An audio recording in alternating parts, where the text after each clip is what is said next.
pátá àkàbọ̀ lórí ètò ẹ jẹ́ ká kọjá lọ sí orí ètò live bàbá àwọn borí owó ẹ̀yin lẹ́mọ̀ bá wa play national anthem. Ẹ ṣé gan ni ní àfikún láàfin ẹjọ́ ẹ̀yin tí ẹ wọlé pẹ̀lú wa ètò yìí wà fún Ìlànà UAE Canada láti jẹ́ kí ẹ̀yin tí ẹ wà lé kí ẹ mọ̀ tó bá ń ṣẹlẹ̀ a fi àyè gbà ẹnikẹ́ni láti béèrè ìbéèrè rárá àtọ̀ tí ẹ bá ní ìbéèrè tó jọ mọ́ ọ̀rọ̀ Yorùbá àwọn ẹgbẹ́ yìí wọ́n á fi ímeèlì wọn tí ẹ ti lè béèrè sí wọn á dẹ̀ dáwọ́ kí ẹ fi sí chat ẹ dápẹ́ èèyàn torí àfikún ẹ dẹ̀ wá náwó àwa pé yín ẹ má bínú kí sáwọ́júdi o torí pé tòyẹ́ ó ní òfin àti ìlànà tí a tẹ̀lé nítorí náà afẹ́kẹ́yìn tẹ wà ní pẹ̀lú wa kí ẹ mọ ilé ìṣáájú gbogbo ni Ọlọ́run yóò ràn wá lọ́wọ́ ẹ ṣé púpọ̀. à ń lọ sí live báyìí. lọ báyìí live direct báyìí nígbà tí a ó máa kọrin national anthem wa.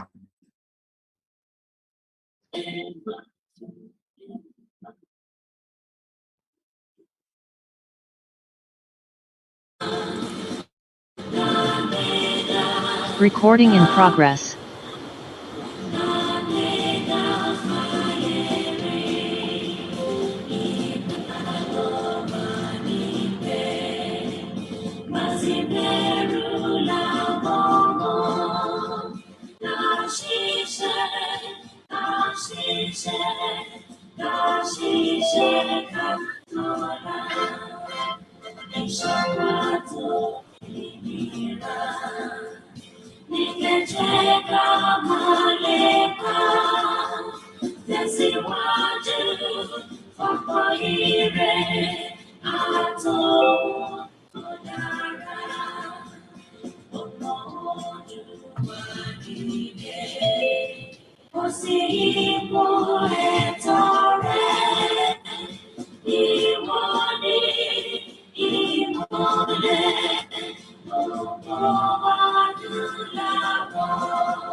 A kú wákàtí akáàbọ̀ sórí gbàgede ètò èmi ní ìmọ́lẹ̀ ògo adúláwọ̀ ìwọ náà ń kọ́ èmi àti ẹ̀yin àwa ní ìmọ́lẹ̀ ògo adúláwọ̀ ìmọ́lẹ̀ ògo adúláwọ̀ wa kò ní wọ̀kùnkùn lágbára lọ́wọ́ Olódùmarè alára ní tòun ọ̀tọ̀ ní títọ́lù ọ̀tọ̀ ní títọ̀lú ọ̀tọ̀ ní títọ̀lú wò ìlànà kánára tún gbára ọ̀tọ̀ dé gẹ́gẹ́ bá a ti máa ń ṣe ní gbogbo oṣù lágbára lọ́wọ́ Olódùmarè ìbànújẹ́ ayé ó kéré pọ̀ kò ní kángun sí ẹnìkọ̀ọ̀kan wa ara òkìtì kò ṣeé dáwọlé ọ̀bọ kó o tó dá kan báyìí ọ̀bọ ti dá ọgbọ̀n mọ́ ọ lọ kò wá jẹ́ bó ti jẹ́ ní báyìí ẹ jẹ́ ká pe bàbá wa Jẹ́gẹ́dẹ́ kí wọ́n fún wa ládùúgbò ìbẹ̀rẹ̀ lẹ́yìn náà a wá pé a máa introduce àwọn guest wa ẹ ṣeun bàbá wa Jẹ́gẹ́dẹ́ ẹ ò mí tùkẹ́ fún wa ládùúgbò.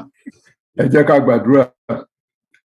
Bàbá ní orúkọ Jésù Ọlọ́run bàbá Ọlọ́run ọmọ Ọlọ́run ẹ̀mí mímọ́ a gbé yín ga yín lógo pé ẹ tún fún wa ní àyè àti oore ọ̀fẹ́ lónìí láti pé kí a péjọ síwájú yín pẹ̀lú àwọn bàbá wa pẹ̀lú àwọn ọmọ ilẹ̀ Yorùbá pé wọ́n fẹ́ gbọ́rọ̀ nípa ọ̀rọ̀ tí Ọlọ́run ibi tí Ọlọ́run ṣe iṣẹ́ rẹ̀ sí a yìn yín lógo fún oore ọ̀fẹ́ yìí Olúwa ẹ gbọ́ ọpẹ́ wa Olúwa ẹ gba ẹ̀yìn wa Ọlọ́run ayérayé yìí náà lẹ sọ bẹ́ẹ̀ ẹ wí pé ọ̀kan nínú ọ̀rọ̀ yín kì yóò fà sẹ́yìn mọ́ bí kò ṣe múmú ṣẹ gẹ́gẹ́ bí ìwé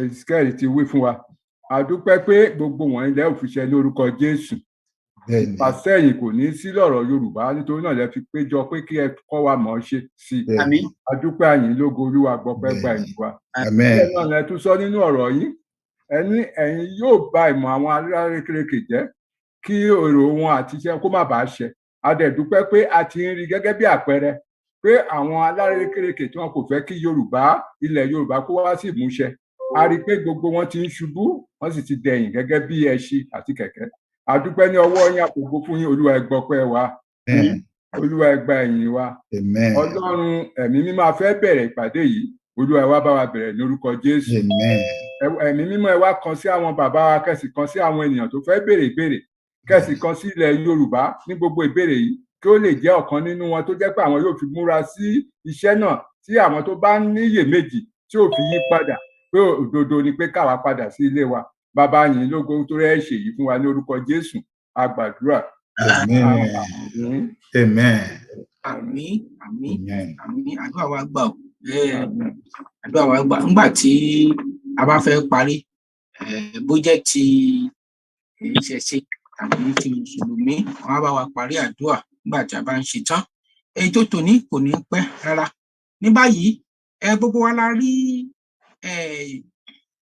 ohun tí a gbé jáde tí a pè ní flyers. A ti ṣe lè jáde ó ti jẹ́ ọ̀sẹ̀ méjì báyìí tí a pè ní getting ready lédè Gẹ̀ẹ́sì, tí Yorùbá rẹ̀ tá sì pè ní ìgbáradì. Àwọn kan ń pè ní ìgbáradì, tá pè ní ìgbáradì. Kí là ń pè ní ìgbáradì gangan? Àwọn bàbá wa, àwọn ló lè bá wa yànnàná nítorí pé ẹnu àgbà báyìí lobì ti máa ń gbó. Mo fẹ́ jẹ́ kí ó di mímọ̀ fún gbogbo ọmọ Kòtòjíire ní gbogbo àgbáńlá ayé pátápátá pé ètò tòní yìí, àwọn bàbá wa méjì ni wọ́n wà níbí láàrin wa. Bàbá wa olórí oko Fábàtà, èyí tí a gbà fún, wọ́n sì jẹ́ Yorùbá national leader lọ́wọ́lọ́wọ́ tí à ń wí yìí, tí kú kò sì ní wọ́n pa fún wa torí pé wọn ò kó wa délẹ̀ lérí bọ́n fẹ́ bọ́n kọ̀. Àwọn ni Professor Bàbá Bánjí ọmọ Akíntóyè, wọ́n ti wà láàrin wa. Nígbà tí a bá pè wọ́n, wọ́n mọ̀ kí wa. Bákan náà, bàbá wa kejì ni Professor Wálé Adéníran. Àwa ṣáwọ́ ọmọ Yorùbá tí oríire Professor kan yí wa káàkiri ni. Lágbára lọ́wọ́ Deputy Ilana gbogbo àgbáyé káàbọ̀. Lágbára lọ́wọ́ Olódùmarè. Ìbànújẹ́ ayé kéré pọ̀ kò ní kángun sí kálukú wa o. Ní báyìí, ẹ jẹ́ kí a kọjá lọ sí òǹkùndùn ètò yìí. Bàbá mi, àwa mẹ́ta lájọ ṣàtọ́kùn ètò yìí, bàbá Ilana. Bákan náà, bàbá mi Ọmọborí Owó ìyẹn ní ìlú Dubai. Èmi wà níbí ní United States of America. Bákan náà, ọmọọba Ilana. Ẹ jọ̀ọ́ gbogbo ẹ̀yin tẹ́ ti darapọ̀ mọ́ wa, ohun kan tẹ́ kàn fẹ́ ṣe fún wa báyìí ni wípé ẹ bá wa pín káàkiri. Pínpín tá ní kẹ́ máa pín, ọ̀pọ̀lọpọ̀ á sọ pé àwọn fẹ́ fi gbowó ni. Ìwọ fi ẹni tó ń fi ń gbowó sílẹ̀, jẹ́ k'Ọlọ́run ó ṣèdájọ́ gbowó. Ohun tá a kàn nílò ni wípé ibo ni kó dé. Gbólóhùn tí a nílò ni wípé awareness yìí a gbọ́dọ̀ jẹ́ kó kálé, kó dẹ̀ ka oko ní ìtùbí, ní ìnùbí. Ojú òní tiwa o. Ní báyìí, bàbá Ọmọborí Owó, yóò pe coordinator kí wọ́n fún wa ní ọ̀rọ̀ ìbẹ̀rẹ̀, ọ̀rọ̀ ìyànjú. Ẹ ṣeun. Ẹ ṣé púpọ̀, a kú ohun láti àtàárọ̀. Akẹ́yìn tí ẹ ń wò wá nílé lóko wípé ara ọ̀tọ̀ ní ètò tòní, torí pé Yorùbá wọn ní alára onítòhun ọ̀tọ̀ ní tọ́lú, bẹ́ẹ̀ ni ọ̀tọ̀ ní tọ́lú wò. Lónìí, ohun tí àtúngbédé òun náà ní láti ọ̀dọ̀ Ìlànà Canada. Ẹ jẹ́ kí n fi àsìkò yìí kí n má gbára wa ní àkókò, kí n fi pé Deputy Coordinator ti Ìlànà ti Canada pé kí wọ́n wá fún wa ní ọ̀rọ̀ ìyànjú. Ẹ ṣé púpọ̀. Ẹ bá mi ọmú tún ẹ jọ. Bàbá yìí gẹ́gẹ́ ni Deputy o. A kí gbogbo àwọn bàbá wa tán wà lórí ìkànnì. A sì kí gbogbo àwọn ọmọ Yorùbá pátápátá láìpẹ́ ẹyọkan pé ká mú bá yẹn nítorí pé a ò lákòókò, a lè máa dárúkọ. Àwọn tá a kò bá dárúkọ, a dúpẹ́, a sì bẹ̀ wọ́n pé gbogbo wa náà láti dárúkọ. Nítorí gbogbo wa ni ọmọ Yorùbá. A ti ń ṣe ètò yìí tipẹ́ ní Canada fún àwọn ọmọ ilẹ̀ Yorùbá jáde-jáko kí wọ́n lè máa gbọ́ wa pé ilẹ̀ Yorùbá jẹ́ pàtàkì fún ẹnikẹ́ni tó bá jẹ́ ọmọ Yorùbá pé a láti padà lọ sílẹ̀ wa kúrò ní ilẹ̀ tí a ń pè ní 419, torí pé ibi tán bá ti ń purọ́ gba ìjọba tó ń purọ́ rúùlù àwọn ọmọ ènìyàn, òun náà là ń pè pé irọ́ nìyẹn tá ń pè ní 419. Nítorí náà, àwa ń ṣe èyí fún àwọn ọmọ wa tí ò tí ì mọ̀, dàbí tó jẹ́ pé àwọn níyè méjì pé ṣé ó lè bọ́ sí dàbí kò lè bọ́ sí. Pàápàá jùlọ a ti rí ìwé tó jẹ́ pé ó jáde púpọ̀ lọ́dọ̀ Dr. Aliu, lọ́dọ̀ gbogbo àwọn èèyàn, lọ́dọ̀ àwọn bàbá wa lọ́rọ̀ sísọ lójoojúmọ́, lọ́dọ̀ Ìgbòho Òrìṣà, lọ́dọ̀ Ìlànà àti àwọn ọmọ ẹgbẹ́ Yorùbá tó kù, pé Yorùbá gbọ́dọ̀ lọ lórí oríṣiríṣi ìyà tó ń jẹ wá nílẹ̀ wa, lórí ohun ìní wa tí wọ́n gbà lọ́wọ́ wa, tí wọ́n kọ́ wọ́ wa sẹ́yìn, tí wọ́n kó áńkọ̀bù sọ́wọ́ wa, tá a jẹ́ àwọn àwọ̀fà fún àwọn Fúlàní tó jẹ́ pé àwa ni wọ́n ló ń sìn wọ́n tí wọ́n sì ń jẹ ọrọ̀ wa.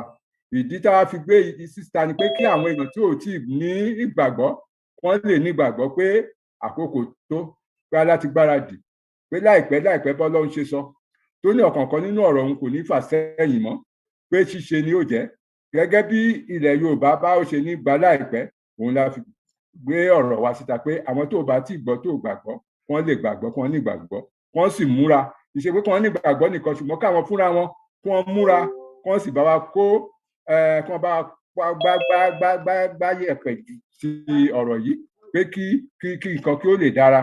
Ìdí tá a fi wá nìyẹn. Àwọn bàbá tàdé pé àwọn olórí oko náà ni tó mọ̀ nípa ìfun àti ẹ̀dọ̀ láti gba Yorùbá. Ìdí tá a fi wá nìyẹn. Gbogbo ẹ̀yin tẹ̀dẹ̀ wá ẹ ní agbára ẹ dẹ̀ ní láti béèrè tẹ bá fẹ́ béèrè wọ́n sì dá yín lóhùn. Nítorí náà a bẹ̀ yín a sì dúpẹ́ pé ìpàdé yìí yóò jẹ́ ìpàdé tí yóò sì fún wa ní òye àti ọgbọ́n nípa ohun tá à ń béèrè fún. Ẹ ṣé o gbogbo àwọn agbátẹrù wa àwọn bàbá àròpọ̀ eré ọmọborí owó alànà gbogbo wa pátá a dúpẹ́ lọ́wọ́ yín. Ọ̀rọ̀ mi ò ní pọ̀ púpọ̀ jù yẹn. Ẹ ṣé o.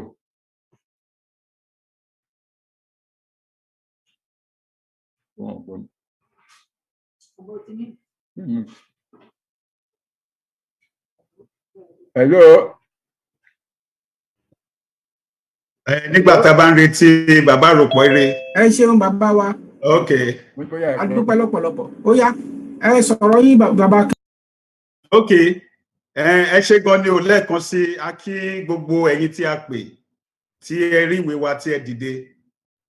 Ọlọ́run á wà pẹ̀lú wa. Mo mọ̀ pé láìpẹ́ láì jìnà a máa dé ilẹ̀ ìlérí tí àwa ń retí. Ọlọ́run á mú wa débẹ̀ lágbára Ọlọ́run. Nípàdé ti alẹ́ yìí ẹ jọ̀ọ́ a fẹ́ kó pẹ́ torí ilẹ̀ ti ṣú níbi táwọn bàbá wà. A máa ṣe ní bọ́lọ́run bá ṣe ràn wá lọ́wọ́ sí a máa tètè jẹ́ kí wọ́n lọ sílé. Torí ìdí èyí gbogbo àwa tó bá ní ìbéèrè láti béèrè tí ò bá sí àyè fún wa ẹ má jẹ́ ká bínú nítorí pé àǹfààní tún máa wà lágbára Ọlọ́run tí àwọn bàbá tún máa dìde wá. So iye àwa tá bá lè pè lálẹ́ fún láti béèrè ìbéèrè lọ́wọ́ bàbá oníkẹjẹ á béèrè níbi tí wọ́n wà lọ́wọ́lọ́wọ́ ń sìn. Aago 9 ó ti ń súnmọ́ láti lù lọ́dọ̀ tí wọ́n lálẹ́. Gbogbo aláṣẹ mọ̀ pé àwọn bàbá méjèèjì tó wà lórí ètò àgbàlagbà ti dé kọ́lọ́run bá wa lọ́rẹ̀ ẹ̀mí wọn. A dúpẹ́ lẹ́ẹ̀kan sí o nítorí pé a pé gbogbo yín tẹ́ dìde o. Ọlọ́run á wà pẹ̀lú yín o. Ètò náà Ọlọ́run á bá wa gba àkóso. Ẹ ṣé gan ni bàbá àròpọ̀ eré ẹ tẹ̀síwájú.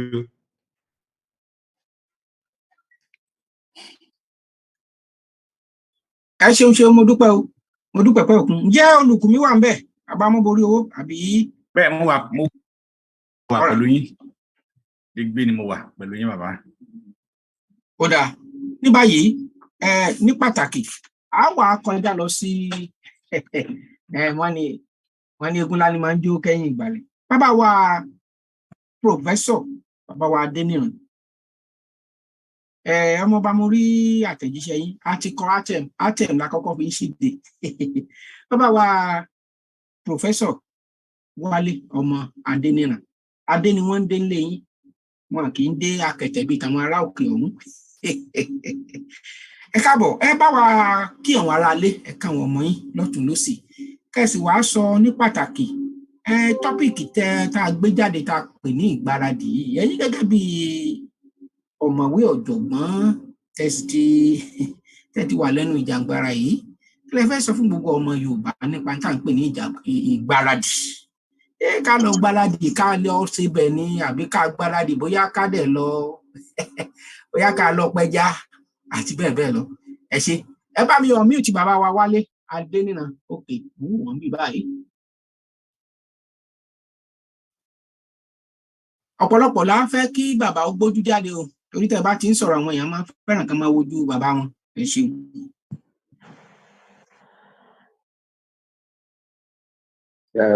Ṣé ń gbọ́ mi? À ń gbọ́ yín ketekete ó wá ku àwòrán yín. Ok ọ̀dọ̀ yín ló wà lọ́hùn àbí? Ẹ̀yin ni kẹ̀kàn bá wa ṣẹ́kì ní ilé ìkan náà bẹ̀yẹn a wá gbé tàwòrán jáde. ẹ wá ti ṣẹlẹ̀ kan náà ìkíní tó dàbí gílóòbù yẹn ìṣẹlẹ̀ tó jẹ́ ti ìyàwó ti rí báyìí ẹ ṣe. ìyàwó ti rí mo kí alànà bàbá Professor Banji Akintoye ẹ kú dìde ẹ kú ìfẹ́ àwọn ọmọ Yorùbá àgbáyé adalẹ o. Àmín o. Ire náà aṣojú ẹ̀mí àmín Ọlọ́run. Àmín Jésù. Mo kí gbogbo àwọn tí ìlànà Canada tí wọ́n gba ọwọ́ wọn gbé ètò alẹ́ yìí wọ́n gbé kalẹ̀ ọwọ́ yín á máa ròkè o. Àmín o. Ẹ máa mọ̀ ṣe o. Àmín. Gbogbo ọmọ ẹgbẹ́ pátápátá ẹ kú àdúrótì ìrètí wa kò ní lọ lófo. Àmín. Ìgbáradì kí ni mo mọ̀ nípa ìgbáradì báyìí ṣùgbọ́n bí n bá ṣe sọ kábàkàbà ẹ jọ̀ọ́ ẹ bá mi gbà bẹ́ẹ̀. Ìgbáradì ni pé kí ni ìmúra tí èèyàn ń ṣe láti rí pé ọwọ́ òun ó tẹ nǹkan tí òun ń lé. Lọ́wọ́lọ́wọ́ kí ni àwọn ọmọ káàárọ̀ oòjíire ń lé? Nǹkan tá à ń lé lọ́wọ́lọ́wọ́ gbogbo wa la mọ̀ òun náà ni orílẹ̀-èdè olómìnira Yorùbá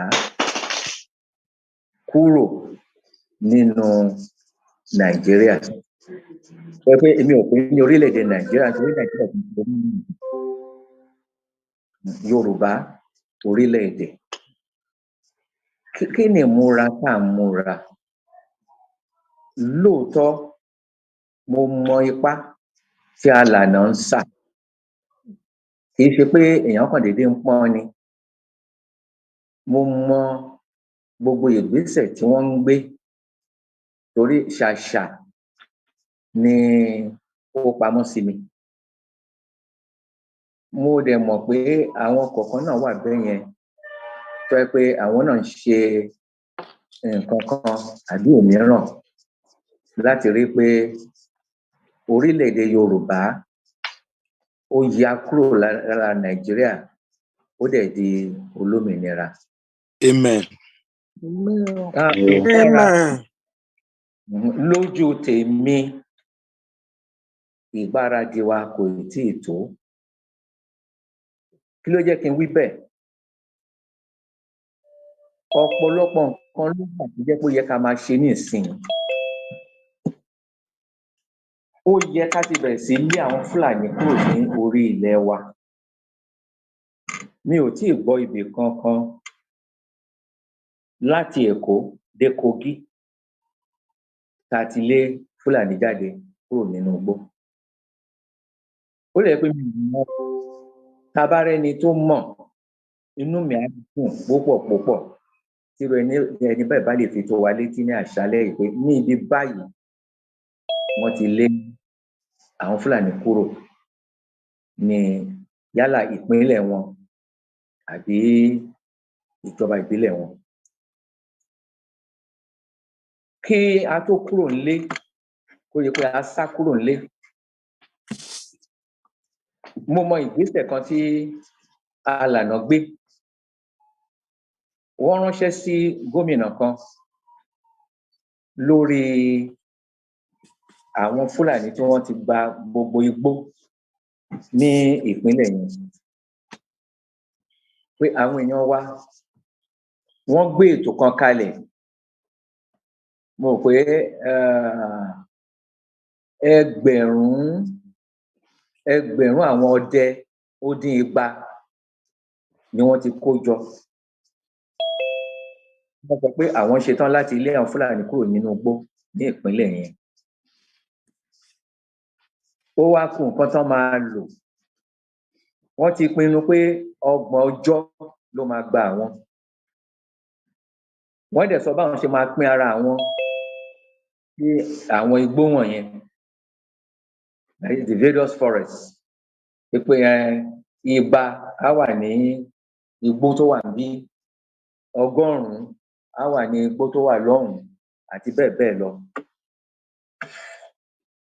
alànà wò mo wò inú wa dùn torí àwọn èèyàn wa ni wọ́n ṣe. alànà wa ránṣẹ́ sí gómìnà yẹn pé òun fẹ́ wá rí. gómìnà ní bàbá ó ti ẹ má wá o, èmi ni màá wá rí yín nífẹ̀ẹ́. bàbá ránṣẹ́ pè mí pé ẹni tá a fẹ́ lọ rí o, ó lóun bọ̀ wá rí wa ní ọjọ́ Sunday yẹn. so n bá lọ dúró lọ́dọ̀ bàbá mo ti dọ́dọ̀ bàbá láti nǹkan bí aago 10 àárọ̀, aago 11, aago 12, aago 1, aago 2. mo ti ẹ̀ ń wò mo ní àbí ọlọ́gbẹ́ni ti sọdá ó ti kọjá ni. bàbá bá pè é ló bá ní kí bàbá jọ kọ́ má bínú pé òun ò tiẹ̀ tí ì kó ibi tó ń wà pé ṣùgbọ́n dandan òun máa yà lọ́dọ̀ bàbá. ká ṣáà má fa ọ̀rọ̀ gùn, mo rò pé nǹkan bí aago 4:30 àbí aago 5 ni gómìnà yìí dé sí Ifẹ̀ láti mú nǹkan rọrùn fún kó dẹ̀ yá àti ẹ̀ ní kó máa bọ̀ ní Parakin níbi tí bàbá ń gbé, a ní kó máa bọ̀ ní hòtẹ́ẹ̀lì kí tó lórúkọ hòtẹ́ẹ̀lì dáadáa yìí tí a bá ti ń wọ Ifẹ̀ lọ́wọ́ ọ̀tún kì í ṣe Crown, màá rántí orúkọ yẹn ṣá. so a bá lọ pàdé ńbẹ̀, adé ó fẹ́ yẹ pé ẹ̀ẹ̀kan náà lájọ débẹ̀. bàbá dẹ̀ gbé ìwé yìí, bàbá dẹ̀ gbélé lọ́wọ́. ó wò gàrà ó ní bàbá, ó ní kò sí nǹkan tí ó ṣòro ní eléyìí lórí gbogbo owó táwọn ọdẹ yẹn máa nílò fún 30 ọjọ́, mo rò pé ó ń lọ sí bíi 24 million naira, 24 million. Well, this is not enough. Only go and take care of this. Ó gbà ó wò gidi yẹ pé bóyá ó wò ẹ̀gàràgà ó farabalẹ̀ wò lọ́wọ́ ní bàbá tí ò lè máa mú lọ báyà ìwọ náà láṣẹ fún ẹ̀yin èèyàn mi àgbọn kankan mọ́ títí tàbí sákùrù mi tó túmọ̀ sí pé ó dàbẹ̀ ni pé àmọ́ ewu tó dojúkọ wá tí olórí ìpínlẹ̀ kan bá lè gba irú nǹkan tí mò ń sọ yìí tó dẹ̀ mú lọ tí gbogbo ìlú 24 million tàbí sọ àwọn ọdẹ ìlú àwọn ọdẹ ìpínlẹ̀ 800 of them for 30 days kí wọ́n dẹ̀ ní torchlight bóyá tanná sọ́bẹ̀ something and then a few things gbogbo ẹ̀ ò ṣàkọjá 24 million àgbọn kan ní ìsìn àwọn Fúlàní ti wá dọkọ sí wọn gbá ń bẹ̀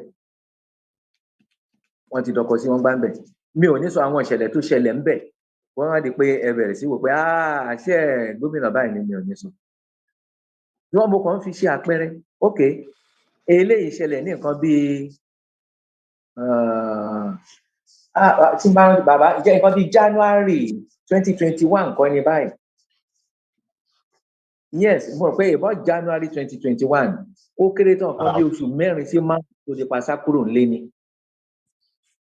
alright ìyẹn lọ bẹ́ẹ̀ ṣe ìgbáradì là ń sọ̀rọ̀ yìí o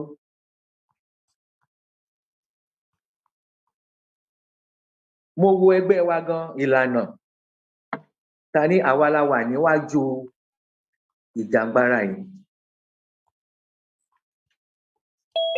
èmi ò tí ì rí ìgbáradì tá a ṣe o dípò ìgbáradì ó dàbẹ́ ní pé ìjà là ń bára wa jà o irọ́ là ń pa mọ́ra wa o èébú là ń búra wa o tó bẹ́ẹ̀ tó ẹ pé mò ń wò pé ǹjẹ́ a tiẹ̀ mọ ewu tó dojúkọ ẹ̀yà wa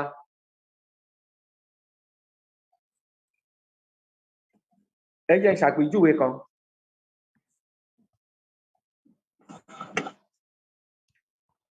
a ṣètò pé kí àwa Yorùbá gba ipasẹ̀ Ìlànà ká ní rédíò kan tó yẹ pé a máa tàn mọ́lẹ̀ sí gbogbo nǹkan tó ń lọ rédíò yẹn á dẹ̀ kárí gbogbo ilẹ̀ Yorùbá pátápátá yàtọ̀ sí pé á kárí ilẹ̀ Yorùbá pátápátá kò wá síbi tí wọ́n ti ní máa gbọ́ rédíò lágbàáyé because nǹkan táwọn òyìnbó àwọn èèyàn onígẹ̀ẹ́sì ń pè ní pirate radio ni a bẹ̀rẹ̀ a deposit 10 million ẹ̀yìn tá a deposit 10 million lọmọ Yorùbá tó gbà tó ń bá wa ṣe ló ṣe àsọ fún wa pé ó ṣe kó 33 million tá a máa san níbo ni 33 million ti wá.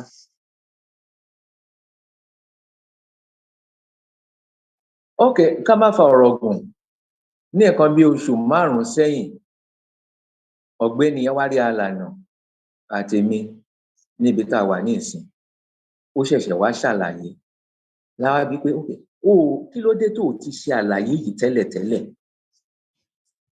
ó ní fún ọdún kan iye owó tá a máa san fún airtime ló ń calculate 33 million yẹn bọ̀ nígbà tó wá pàdé wa ní kọmitì nítorí kọmitì wà fún rédíò yẹn kí ló dé tó sọ nínú kọmitì kí gbogbo ọmọ ẹgbẹ́ ti gbọ́ ó kàn wá bẹ́ẹ̀ náà ni ó ti bani lórúkọ jẹ́ kò sórúkọ tán ti pè wá àwọn kan ní a kó 10 million jẹ àwọn kan ní a ti kó 25 million jẹ dèní eléyìí rédíò yẹn ò ti bẹ̀rẹ̀ iṣẹ́ o mò ń ka nǹkan kan nísìn ká tó bẹ̀rẹ̀ pàdé mi ò rò pé mo kà á tán tí ẹnìkan ní Canada mo rò pé Ọlá lórúkọ ẹ̀ ó kọ short article kan very brilliant article wípé àwọn ìgbésẹ̀ tó máa ń ṣáájú kí àwọn èèyàn tó lè pe ara wọn ní orílẹ̀-èdè kí wọ́n tó lè rí orílẹ̀-èdè gbà fún ara wọn. mo kà á ó bá nǹkan tí mo mọ̀ ó bá mu ó dẹ̀ bá nǹkan tí máa ń gbọ́ lẹ́nu Alànà náà ó bá mu. àwọn aṣáájú wa tán wà nílé ibi tí wàhálà wa wà gan nìyẹn o àwọn olóṣèlú wa torí átíkù tí mò ń sọ yìí ó fẹnu bà ipa tí àwọn local government councillors members of House of Reps members of House of Representatives members of the Senate governors ipa tí wọ́n gbọ́dọ̀ kó gbàgbẹ́ wà rí nǹkan kìíní ọ̀hún wá yí bí ẹsẹ̀ ràgó ká tó bẹ̀rẹ̀ mọ́ àbẹ̀ sí finú rò pé ó dàbẹ̀ ni pé iyán dàtúngún ọbẹ̀ di àtúnṣe bóyá kìíní ó dìgbà tí ọmọ wa tó ń gbé àpótí láti di ààrẹ bóyá ó dìgbà tó bá fìdí jálẹ̀ bóyá ó dìgbà tó bá lulẹ̀ kíkiní kó tó lójútùú kó tó di pé gbogbo àwọn tó yẹ kán darapọ̀ mọ́ wa wọ́n wá darapọ̀ mọ́ wa torí àwọn náà nípa láti kó ń bẹ̀ torí àwọn ni gbogbo èèyàn mọ̀ gẹ́gẹ́ bí aṣojú wa agbẹnusọ wa pé ariwo táwọn èèyàn yín tiẹ̀ ń pa yìí kí lẹ rí ń pa ẹ tán bá bẹnu àtẹ́lù wàhálà dé ṣùgbọ́n tá a bá sọ pé òótọ́ ni wọ́n ń sọ òótọ́ làwọn èèyàn wá ń sọ nǹkan tán fẹ́ nìyẹn àwa náà dẹ̀ lọ́wọ́ sí àgbà bẹ́ẹ̀ pé bó ṣe rí òun náà ni wọ́n ń sọ yẹn ó rọrùn ṣùgbọ́n kó tiẹ̀ tó wá dìgbà yẹn àwa gan tá a láwà lẹ́nu kinní yìí mo sọ ṣáájú èmi ò rí ìgbáradì tá à ń ṣe ìrégbè ó pọ̀ jù náà kan tá à ń ṣe ìrégbè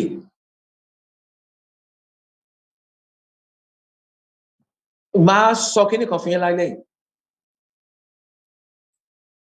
gẹ́gẹ́ bí ọmọ ẹgbẹ́ Ìlànà mo ń sọ kẹ́yìn fúnra yín kẹ́ lè wá lọ túnra mú ọ̀pọ̀lọpọ̀ nǹkan ló ń lọ nínú ẹgbẹ́ Ìlànà tó yẹ pé ó ti da omi tútù sí ọkàn Professor Banji Akintoye inú mi dùn pé wọ́n wà láàrin wa ní àṣálẹ́ yìí tí n bá ń purọ́ mọ́ wọn kán já mi.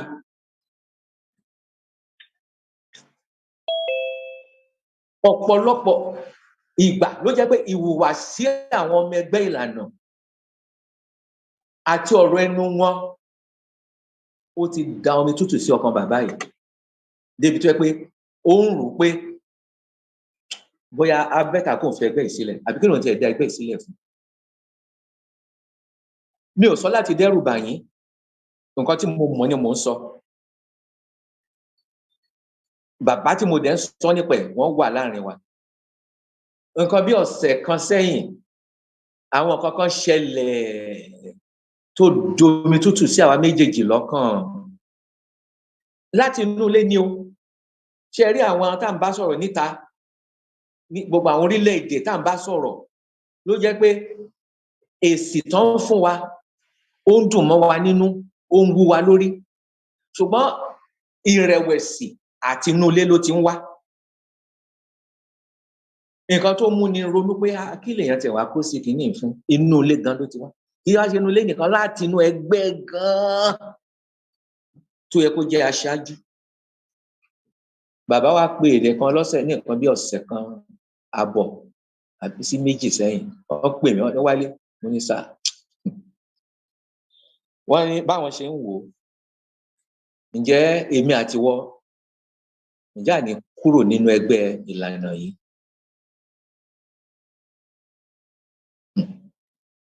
mo dákẹ́,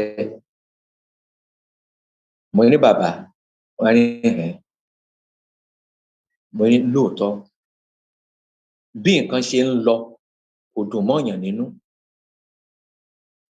torí ńṣe la fi ẹ̀tẹ̀ sílẹ̀ tá à ń pa làpálàpá. mo ní ṣùgbọ́n bàbá Akíntóyè, tí àwọn ọmọ Yorùbá tán bá gbọ́ ní òní pé àwa méjèèjì fi Ìlànà sílẹ̀, mo ní kí pé mò ń sọ pé àwa náà la pàtàkì tó bẹ́ẹ̀ o, àwa náà la important o, ẹ̀dá bí Ọlọ́run ò sí o. kò sẹ́dá kankan tó yẹ pé ó lè sọ pé àfọ Ọlọ́run. mo ní ṣùgbọ́n Ọlọ́run má yẹ ká lóko èèyàn lọ́rùn.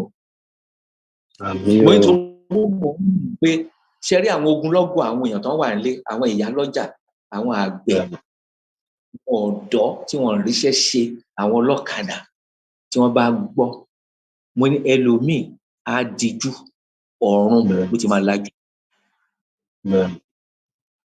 bàbá ní kò burú.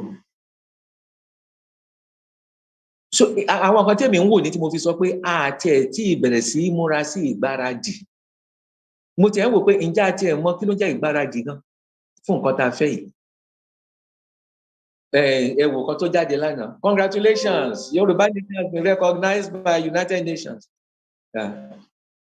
wọ́n ní o ṣááge lọ́gbẹ́, o tàbí ọ̀mọ́fà, o dédé ọ̀pẹ ogbẹ́nu sókè, ọ̀fẹ́ ní ro, kí la tí ì gbé ṣe?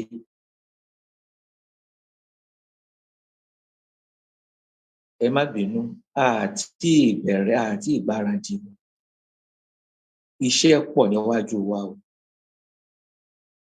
àwọn olówó wa ọ̀tí ẹ̀ tí ì dá sí ìrìn àjò yìí. gẹ́gẹ́ mo ṣe sọ ṣáájú, àwọn òṣèlú, aṣáájú, agbẹnusọ, campaign làwọn ń ṣe káàkiri ràì.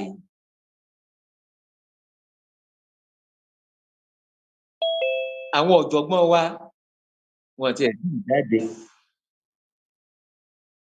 mi ì sọ láti dẹ́rù bà wá o, mò ń sọ nǹkan wọ̀nyí ká mọ irú iṣẹ́ tó wà níwájú wa. lóòótọ́ a rí àwọn ajagun fẹ̀yìntì kan tí wọ́n ránṣẹ́ sí wa, ṣùgbọ́n ṣe mọ̀ pé ààrẹ máa sọ irú ọ̀rọ̀ yẹn ní gbangba báyìí pé lágbájá báyìí wà láàrin wọn, tàmẹ̀dù báyìí wà láàrin wọn, nǹkan báyìí náà sọ. ṣùgbọ́n àti ẹ̀ dúpẹ́ lọ́wọ́ Ọlọ́run pé àti ẹ̀rọ àwọn kan tán kóra wọn jọ bíi 10.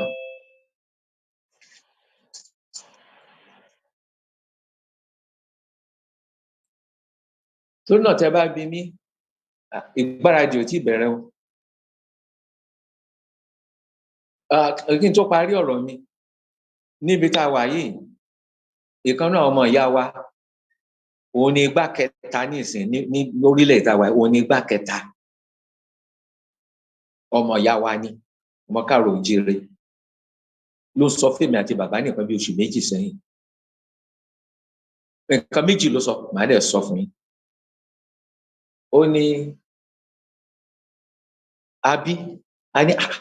ṣé ẹ ṣáàdẹ tí mọ gbogbo akitiyan wa òun náà lè rí tẹ fi tú Sunday Igboho lẹ̀ fún wa ṣé ìjọba yín ò lè recognize Yorùbá nation tó bá rẹ́rìn ó ní ariwo yín ò tíì tó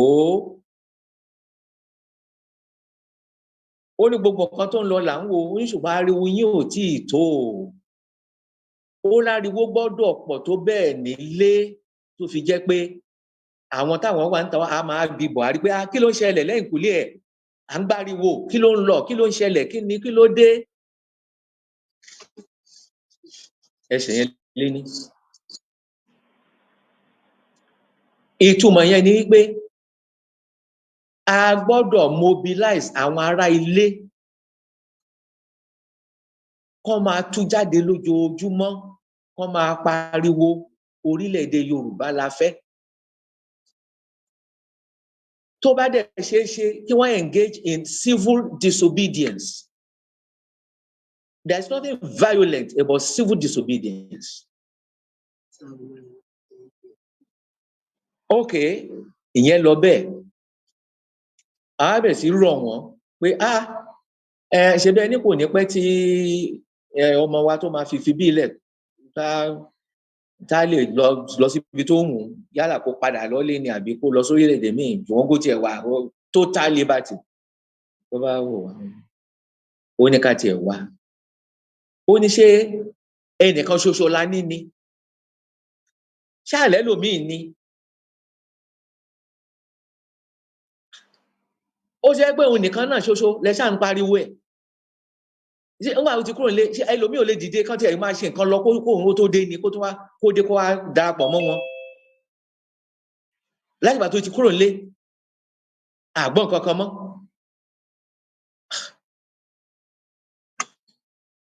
Alànà gbìyànjú láti ṣàlàyé pé ṣé mọ̀ kínní yẹn Ọlọ́run ló fi rán àwọn kankan wà tó yẹ pé àwọn kan wà tó Ọlọ́run máa ń dìídì rán tó yẹ pé á ró wọn lágbára láṣà àti fi cover up fáwa Yorùbá ṣùgbọ́n Yorùbá lòun fúnra rẹ̀ Yorùbá tiẹ̀ ó jiná débi wípé ó lóun ò kí ń wo rédíò àbí tẹlifíṣàn míì mọ́ ó ní Yorùbá social media ló ń dẹ̀ ń follow ní ìsìn lóòótọ́ tá a bá dọ́dọ̀ alàgbà tí mò ń sọ yìí àwọn kan táwọn agbẹ́lẹ̀ nígbà míì a máa wò pé báwo ló ṣe jẹ́ òun kálànà máì tí ì gbọ́ àbí kémi máì tí ì gbọ́ àbí káà méjèèjì máì tí ì gbọ́ táàdì máa sọ wá ní nǹkan báyìí ló ń lọ nǹkan báyìí ló ń lọ nǹkan báyìí ló ń lọ.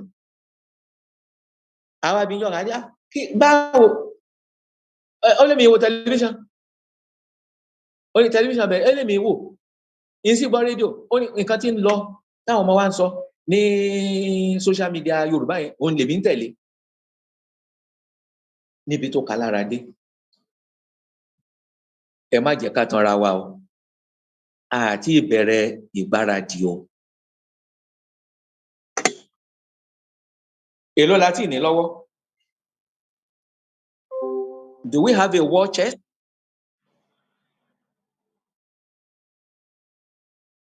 What is the means of sensitization or mobilization of our people? Leaflets ò lè ṣe, handbills ò lè ṣe. The surest and easiest way is through the airwaves by radio. Àtọdún tó kọjá àbí 2020 láti wà lẹ́nu ẹ̀. Àwọn bàbá wa máa ń ní ngbèyàn bá fi 20 ọdún pilẹ̀ wèrè ọdún mélòó ló fẹ́ fi sí wọn gan. Mo ń sọ eléyìí ká lè mọ̀ pé a ti fi nǹkan falẹ̀ ju bó ṣe yẹ lọ. Ṣùgbọ́n níbi tí iṣẹ́ ti ń lọ torí ẹni tó bá ń ṣiṣẹ́ a gbọ́dọ̀ gbóríyìn fún. There is hardly any powerful country today that has not received a well-prepared, well-reasoned, well-written narration of what is happening to with the Yoruba from the hand of Professor Akintoye. I don't need to name countries. Shinirole, Ashin Sokan, Timoni, Baba, expression kan ó sọ sí mi lọ́kàn. Ẹ jẹ́ ká fi expression yẹn sínú lẹ́tà tó ń lọ sí country báyìí. Tó tán bá ti gbọ́ kinní yẹn, orí wọn máa dìde ni. Nípa letters wọ̀nyẹn, iṣẹ́ ti lọ jìnnà. Ṣùgbọ́n kí la ní láti fi kín lẹ́yìn?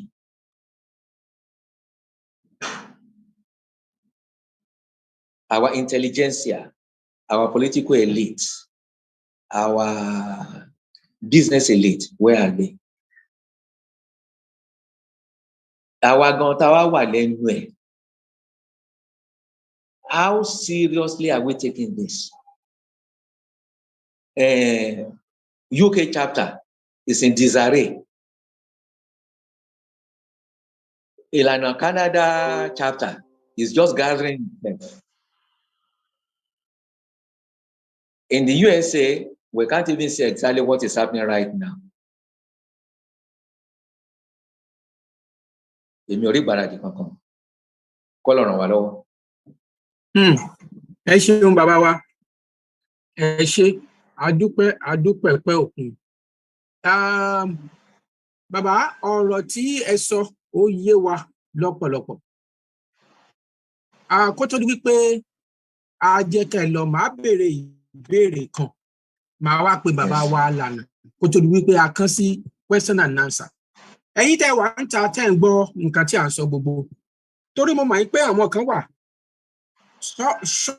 sọ̀rọ̀ ni wọ́n. Ẹni tí bá sì ti ń sọ̀rọ̀ kó mọ rántí ti sọ̀rọ̀. Ihun tí bàbá wa ń sọ, wọ́n ń sọ eléyìí nípa àwọn ọmọ Ìlànà káàkiri gbogbo àgbáńlá ayé pátápátá. Tí ọ̀rọ̀ bá dẹ̀ ti débi tó dé yìí, téèyàn bá fẹ́ kí nǹkan kó lọ bó ṣe lọ, èèyàn á sọ ojú abẹ́ ń kó. Sódà tó ní kálukú á wá mọ̀ pé ibi báyìí ló yẹ, nǹkan báyìí ló yẹ ká ṣe, nǹkan báyìí ló yẹ ká ṣe. Ẹni tọ́rọ̀ bá kàn á lè ṣe kíni, á lè ṣe àtúnṣe ara rẹ̀. Èyí tí bàbá ń sọ lélẹ́yìí o, nítorí pé ọ̀pọ̀lọpọ̀ nísìnyí ni wọ́n ń wò wípé nígbà tí bàbá sọ pé àti ìbẹ̀rẹ̀ rárá. Mo fẹ́ kẹ́ mọ̀ pé ọ̀rọ̀ Yorùbá nìyẹn. Bákan náà bàbá, ìbéèrè tí mo wá fẹ́ béèrè lọ́wọ́ yín sà ni wípé ọ̀rọ̀ tẹ́ ẹ sọ kalẹ̀ yìí, àfẹnitétí ẹ bá di nìkan ni ò ní yé. Ìgbáradì tá a wá sọ ya rí wípé ohun tó sodo sínú ìgbáradì ń pọ̀ gan-an. Inú ẹ̀ ni eléyìí tẹ́ ẹ sọ yìí. Kókó kan tí mo grab kíní yẹn jáde, torí ó jáde ńgbà kan. Lọ́wọ́lọ́wọ́ tí mò ń sọ fún yín, nítorí pé owó ló já wa ń tẹ̀ mọ́, Dr. Aliu bá kàn yín lára àti bàbá ọ̀bá kàn yín lára ní èní yìí sí ọ̀la. Ṣùgbọ́n owó já wa ń tà mọ́ àwa ń deficit lọ́wọ́lọ́wọ́ báyìí. Fáwọn àṣọ tí ọmọ bá ń gbọ́ nǹkan tí mo sọ bàbá ọmọ borí owó, wọ́n lè jẹ́rìí sí. So now, kí ni mo wá fẹ́ fàyọ ni wípé bringing Sri Lanka to that land, civil disobedience. Ó wà nínú àwọn ìgbáradì tó jẹ́ pé nǹkan tí bàbá Adéníran sọ wípé ó yẹ ká ti ṣe at least àwọn percentages gan bọ̀ tí bá ibi tá a wà ó kù díẹ̀. So nǹkan tí mo dẹ̀ rò wípé ó ń fà á sẹ́yìn ní ti tèmi ni ò lójú tèmi ni wípé ká jọ ká má máa sọ pé bàbá lànà yẹn kí ló ṣe, bàbá Akínbádé yẹn kò ṣe dáadáa, ìwọ gan ẹ má jẹ́ ká wo àṣìṣe ara wa, jẹ́ ká máa fún wa ní ìgbáradì yẹn, ká máa encouragement tẹ́ bá ṣe yẹn, ara ìgbáradì ni o. Ní tí bàbá ń sọ nìyẹn. Bàbá wa Wálé Adéníran, ẹ jọ̀ọ́ ní kúkúrú èdè, kó tó di wípé èèyàn gbáradì sà, tí n bá fẹ́ wá bá yín báyìí, tí n bá fẹ́ wá ta fóònù fún yín, mo rò pé màá polówó ẹ̀ ní sà, àní but ẹ ti ní fóònù kan but mo fẹ́ kẹ́ ẹ ra tèmi màá polówó ẹ̀ fún yín màá pọ́n màá ṣe dáadáa but tí n bá fẹ́ wá tà fún yín ṣé màá gbé ògbógbó dání àtàdá màá wá sọ pé kẹ́ ẹ wá ra fóònù torí pé tí n bá mú èpè àtàṣẹ dání tí n bá ní kẹ́ ẹ wá gbóúnjẹ mo rò wípé ẹ sá bó ti wù kẹ́ ẹ ní gbèpè dànù sí so kí wá ní àmọ̀ràn yín sà àti wípé kí ló sodo gan tẹ́ ẹ lè fi convince mi tí mo lè ra nǹkan lọ́wọ́ yín lórí ọ̀rọ̀ Yorùbá Nation yìí ẹ̀ ń sọ pé àwọn olówó wa àwọn kinní kan àwọn gbogbo nǹkan ẹ̀pọ̀lọpọ̀ ló ń sọ pé ní ibi politician kí ló ń jẹ́ bẹ́ẹ̀ gbowó ní sọ́run ní ìdówó ẹjọ́ èyí gẹ́gẹ́ bíi professor ọgbọ́n wo la lè lò ọgbọ́n wo la lè máa fi ṣe ìgbáradì yìí ìjàgbára yìí tó jẹ́ pé a máa kó àwọn èèyàn because tá a bá ti ní majority àti bọ́ o tá a bá ti ní majority àti bọ́ gbogbo owó tí Yorùbá dá láti jọ ìsà mi rò pé $500,000 o owó tí oníkálukú sọ pé wọ́n ti dáwó wọ́n ti kówó jẹ wọ́n ti lá owó gbogbo ẹyọ ẹnìkan péré lọ́mọ Yorùbá tí mo mọ̀ lára àwọn ọmọ tẹ́ ẹ bí ó lè mú $1 million sílẹ̀ báwo la ṣe lè bá àwọn wọ̀nyí sọ̀rọ̀ àti wípé tá a bá fẹ́ bá wọn sọ̀rọ̀ irú ọ̀wọ̀ la fẹ́ bá wọn sọ ṣé nínú Yorùbá Nation ṣé a máa búra jẹ nínú Yorùbá Nation kí ni benefit tó wà ń bẹ tẹ́ bá fẹ́ tà fún mi benefit gan ló wà ń bẹ ká sọ pé ẹ fẹ́ bá mi sọ̀rọ̀ báyìí ẹ ṣeun sà ìyẹn ni mo ní kí n béèrè kí n tó kọjá lọ sọ́dọ̀ bàbá wa. ẹ ṣe rí ọ̀pọ̀lọpọ̀ wa la mọ àǹfààní tó wà nínú pé kí Yorùbá ó dá wà ṣùgbọ́n ṣe rí ìṣesí wa ìhùwàsí wa ó ń lé ọ̀pọ̀lọpọ̀ sẹ́yìn. ọ̀rẹ́ mi kan pè mí ní nǹkan bí ọ̀sẹ̀ 6 sẹ́yìn láti London ó ní wálé mo ní ó ní kí ló dé ó ní kí ni gbogbo jágbajàgba tó ń kà tí wọ́n kọ nípa ẹ̀ ó ní kí wá ṣe ọmọ ẹgbẹ́ ló kọ ó ní member of the executive ló ń kọ wípé ó jí owó ìyàwó ẹ̀ ṣí supermarket mo ní gbà á ṣe rí nìyẹn o mo ní bọ̀ mo mọ̀ọ́mọ̀ má fèsì kó má di pé kìíní yẹn ń ràn mo ní àsìkò tó ń bi mí yẹn mo ní ilé 12 la wà láàrin oṣù 15 ṣé ẹnìkan á máa kó káàkiri bẹ́ẹ̀ yẹn láti ilé kan sí kejì tí tó fi dé 12 láàrin oṣù 14 ìgbà tó kọ kíní ẹ̀ nípa mi bóyá ló tẹ́jú kan láàrin oṣù 12 kó ráyè sí supermarket fún ìyàwó ẹ̀ mo ní sórí àwọn tó ń sọrú nǹkan bẹ́ẹ̀ yẹn wọn ò mọ damage táwọn ń ṣe sí struggle yìí ńgbà tí member of executive tó bá sọ pé deputy Ilana ó lè ní ẹ wá ní kí ọmọ Yorùbá tó lówó lọ́wọ́ kó wá fowó lẹ̀ rárá o ṣe báwọn náà pera wọn ló lè yìí tó ń bá fún wọn lówó wọn máa jí owó ni ìṣọ̀rọ̀ mi yé yín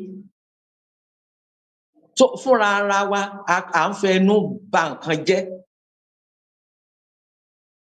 ok kí yẹn dúró bẹ́ẹ̀ iṣẹ́ wa rí bẹ́ẹ̀ ṣe sọ a lè gbé gbóngbó dání ká ní ẹ wá darapọ̀ mọ́ wa bàìtúláṣí ó tí o ṣe pé mo sọ̀rọ̀ rédíò yẹn lẹ́ẹ̀kan mo wá finú rò ó mo dẹ̀ mọ̀ pé a ní àwọn sọ̀rọ̀sọ̀rọ̀ Ọlọ́run fi àwọn sọ̀rọ̀sọ̀rọ̀ ta wá lọ́rẹ tó fi jẹ́ pé kí rédíò yẹn bá bẹ̀rẹ̀ iṣẹ́ àwọn tó wọn máa sọ̀rọ̀ ń bẹ̀ wọ́n á máa sọ gbogbo àǹfààní tó wà nínú pé kí Yorùbá ó dá wà wọ́n á máa sọ̀rọ̀ nípa gbogbo ìyà tó ń jẹ ọmọ Yorùbá ní Nàìjíríà wọ́n á máa sọ ewu tó dojúkọ Yorùbá nínú Nàìjíríà wọ́n á tún máa ń ṣe àpèjúwe wípé báwa Yorùbá ṣe tó rèé orílẹ̀-èdè kan wà níbi báyìí kò tó wa ṣùgbọ́n wọ́n ní lọ síwájú torí pé wọ́n dá wà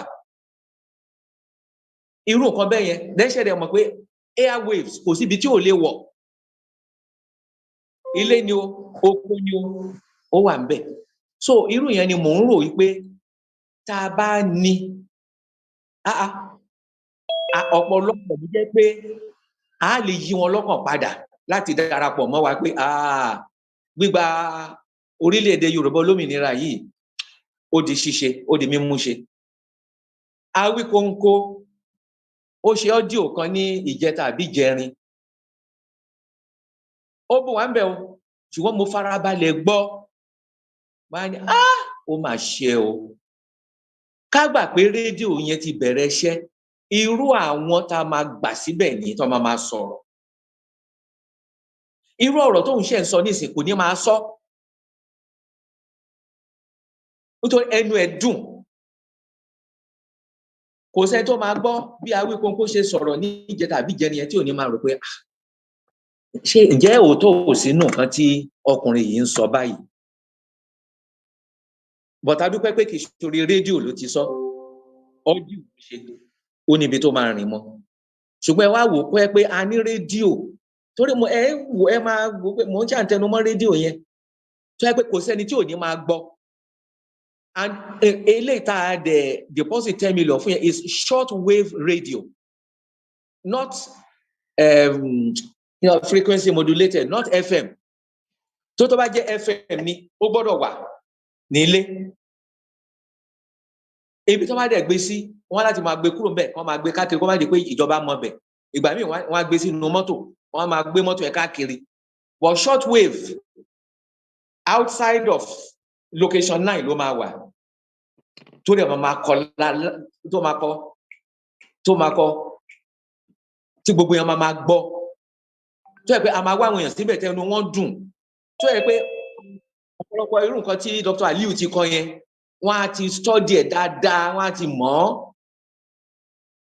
wọ́n á fi tiwọn náà kún tó yẹ pé ìyẹn náà máa polówó publicity ni wọ́n máa polówó ẹ̀ pé nígbà báyìí bí Yorùbá ṣe rí rèé ṣùgbọ́n nísìnyí ìfàsẹ́yìn tó dé bá wa nìyí abádá wà ní ìní yóò ní rí bẹ́ẹ̀ gbogbo àpèjúwe a máa lọ ariwo a máa lọ kẹ́ tó mọ̀ kan tó ṣẹlẹ̀ kíní àti wá di mass movement tó yẹ pé ọ̀pọ̀lọpọ̀ àwọn olóṣèlú pàápàá náà máa ṣetán láti darapọ̀ mọ́ bí èrò tèmi ṣe rí nìyẹn o lórí nǹkan tá à ń sọ torí àwọn tó ń ṣe òṣèlú yìí gan ṣe rí bí ìgbà tí èèyàn ń lọ tó ń rọra fọgbọ́n wo ẹ̀yìn tó ń lọ ṣùgbọ́n tó ń wẹ̀yìn lọ́rọ̀ wọn torí ọkàn àwọn gan ò balẹ̀ ogunlọ́gọ̀ àwọn èèyàn náà sọ pé election 2023 ò lè wáyé tí ó bá dẹ̀ ní wáyé àwọn olóṣèlú yẹn ti ń wò kí ló máa ń ṣẹlẹ̀ ẹ mọ̀ járo kínní dáadáa ẹ járo dáadáa so àwa la gbọ́dọ̀ wá ọ̀nà ní ìsìn láti máa pariwo yẹn gan-an tó jẹ́ pé kò bá yá lọ́wọ́ wo ẹ jẹ́ lọ darapọ̀ máwọn èèyàn mi jàre kílẹ̀ mọ́ lọ mọ́lúwọ̀ ẹ jẹ́ lọ darapọ̀ máwọn èèyàn mi ṣùgbọ́n tá a bá kàn fílẹ̀ bá a ṣe ń ṣe lọ yìí ó lè ṣòro díẹ̀ ó lè ṣòro díẹ̀ ẹ ṣe àdúpẹ́ mi ò mọ̀ bóyá mo dáhùn ìbéèrè yín. bẹ́ẹ̀ ni ẹ ṣeun bàbá wa mo borí owó ẹ gbà á lẹ́nu mi bẹ̀ yẹn kẹ́ bá a fún bàbá wa lànà. Bàbá Aropo kí bàbá ọmọbọrẹ ẹwọ question àwọn èèyàn béèrè question lórí ọ̀rọ̀ rédíò yìí lọ́wọ́ bàbá wa ó ṣe 10 million ni ìyá lè rí gbà padà bóyá kí another team tí wọ́n máa ṣiṣẹ́ mi ò gbọ́ yín dáadáa o. wọ́n ní ṣé a lè rí 10 million yẹn gbà láti kó fún another team káwọn tún iṣẹ́ yẹn bẹ̀rẹ̀ bó ṣe yẹ kí wọ́n ṣe gbọ̀ngàn. àwọn ọmọ ẹgbẹ́ náà máa sọ yẹn torí kí ni díẹ̀ mo sọ mo gba interim management committee nímọ̀ràn mo ní kàn pé emergency meeting ní alẹ́ ọ̀la láago 8 lórí ọ̀rọ̀ rédíò yìí. ẹ ṣé gan ni bàbá. mo ní ẹni tá a dẹ̀ sanwó fún kí wọ́n pe òun náà kó wá ṣàlàyé fún gbogbo ọmọ ẹgbẹ́ òun bó bá ṣàlàyé tán tá a yọ̀ǹdẹ̀ gbogbo ọmọ ẹgbẹ́ wọn wá pinnu kí làwọn fẹ́ ṣé àwọn fẹ́ tẹ̀síwájú ni pẹ̀lú ẹni tí a ti kọ́yàn yẹn àbí a máa ní kó dá owó padà. ó wà lọ́wọ́ gbogbo àwọn ọmọ ẹgbẹ́ ní alẹ́ ọ̀la. ó dáa sà Jẹ́ kí bàbá Ọmọbóyówó ó bá ti yẹ sà. Ilé tí ẹ béèrè yìí, Ọlọ́run Elédùmarè yóò ràn wá lọ́wọ́ bàbá. Adìyẹ ńlá àgùn ìyá rẹ̀ ó náà ní kò jẹ́ kí ẹnikẹ́ni kó mọ̀. Àdúpẹ́ ìmọ̀ràn tí ẹ gbà wá ìwà pátápátá ó náà ní àmúlò tí ó sì di múmúṣẹ. Mo fẹ́ kẹ́ nígbà pé ẹ̀yin tí ẹ bí wa yìí, àwọn nǹkan tá à ń ṣe yìí ó yẹ ká tún máa dúpẹ́ lọ́dọ̀ Ọlọ́run pé bá a ṣe ń ṣe gàtàgàtà yìí, ibi tá a ti rìn dé lónìí, àwọn tá a bá níwájú gan wọn àti rìn tó wà. Ọmọ tuntun sì ni wá lórí ìjàngbara yìí. Ẹ sì mọ̀ pé tá a bá ẹ̀ṣẹ̀ bímọ tó bá fẹ́ rìn, yóò máa rìn, yóò máa ṣubú, yóò máa rìn, yóò máa ṣubú títí tí ẹsẹ̀ ó fi múlẹ̀ tí ó sì fi rí ìjókòó jẹ́ ní tó ń ṣẹlẹ̀ ni. Ṣùgbọ́n ẹ jẹ́ ká túbọ̀ mọ̀ bẹ̀ Ọlọ́run pé lágbára Ọlọ́run á padà dé ilẹ̀ lérí wa láyọ̀ àti àlàáfíà. Bẹ́ẹ̀ ni bá ṣe ń ṣe yìí tó ń wọ̀ yìí, ó ń fún wa ní ọgbọ́n àti ìmọ̀ láti lè máa prepare àwọn constitution wa jọ àti pé báwo la ṣe máa ṣe wà. Ẹ̀rí ẹnìkan dé lọ́jọ́ sí tó yẹ kó lọ tò iwájú ló gbà tí ó sì yẹ kó rí bẹ́ẹ̀, ó yẹ kó tò sẹ́yìn àwọn tó bá ń wájú ni káwájọ máa ṣe lọ ṣùgbọ́n nígbà tó dé tá a gbé síwájú ó padà dalẹ̀ rú ni. Eléyìí ló tún kọ́ wa ní àwọn ọgbọ́n kankan tá a tún mọ̀ wípé kì í ṣe bẹ́ẹ̀ gẹ́gẹ́ bí ṣòwò gbogbo bí ó ṣe ń dùn yín, bó ṣe rí lọ́kàn yín, bó ṣe rí pápátá ni mo rí, ṣùgbọ́n lágbára Ọlọ́run yóò kọ́ wa mọ̀ ṣe. Ibi tá a sì fẹ́ kọ́rọ̀ wá já sí yóò padà já síbẹ̀. Ẹ ṣé kó bàbá. Má fi àsìkò yìí má fi pé Alana ti ìran Yorùbá. Bàbá yìí akọni ni. Tó bá ṣọkùnrin míì ni ìrẹ̀wẹ̀sì ọkàn ó ti mú un, yóò ti sojo, yóò ti sá padà wípé níbi tó ń sédè yìí mo yọ ọdẹ fẹ̀yìn ọmọ yìí. Ṣùgbọ́n ẹ̀yin àgbàlagbà, ẹni tá a bá fi wèrè lẹ̀ kó sin òkú yẹ ẹni yóò sùn yóò sì dáná sí i.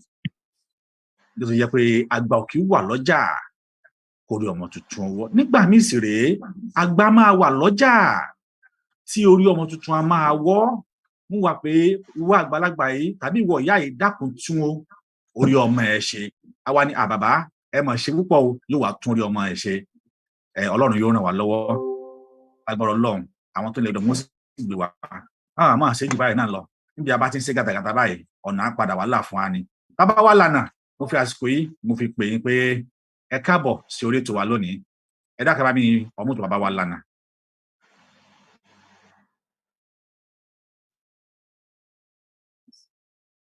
Bàbá wa Alana, ẹ dákẹ́ bá mi ọmú tó wọn ẹjọ́. Wọ́n ní dàtí tẹ́. Mo dúpẹ́ lọ́wọ́ ẹ̀yin leaders wa ní Canada, ẹ̀yin leaders chapter wa Canada. Mo dúpẹ́ púpọ̀ pé ètò yìí jókòó. Mo tún dúpẹ́ lọ́wọ́ Deputy Alana pé wọ́n bá wa wá sí wọ́n tẹ̀lé mi wá sí ìpàdé yìí. Mo dúpẹ́. Mo dúpẹ́ lọ́wọ́ àwọn mìíràn tí ó kì í ṣe èrò Canada tí wọ́n wá náà. Ìjà tá ń jà, ìjà tó le díẹ̀ ni.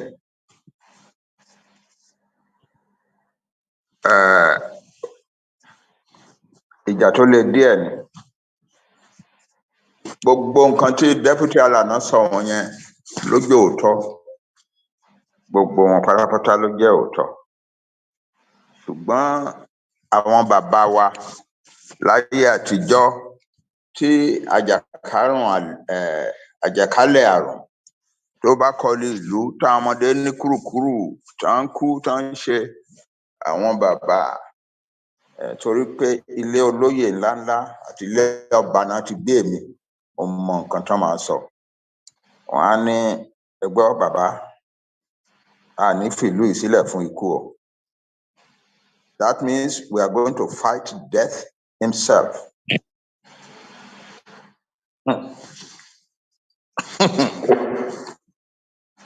We are going to fight death himself and send him out of this city.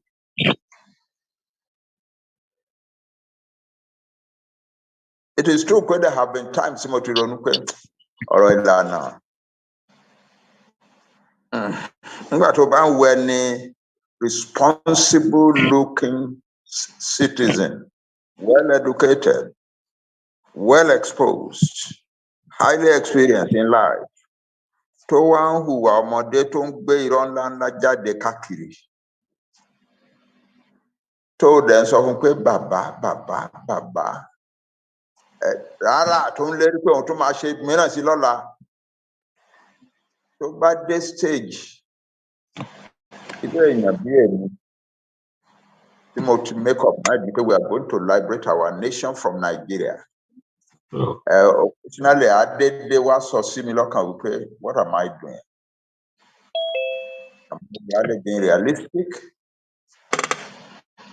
but I'm realistic. Some things don't look good, but a whole lot of other things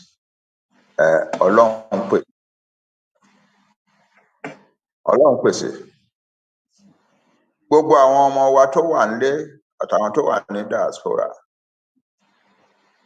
kì í ṣe gbogbo wọn náà ló ń fọ̀rọ̀ ìwà owó.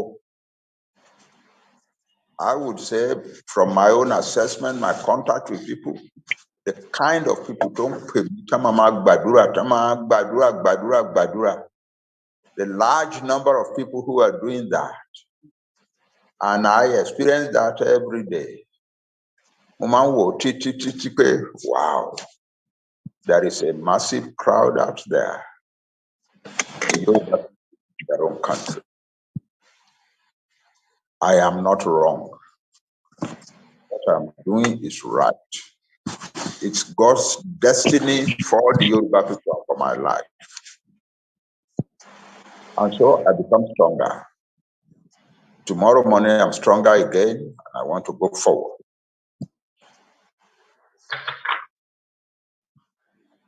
The answer is, I want to buy a cash to counter the rot, the decline.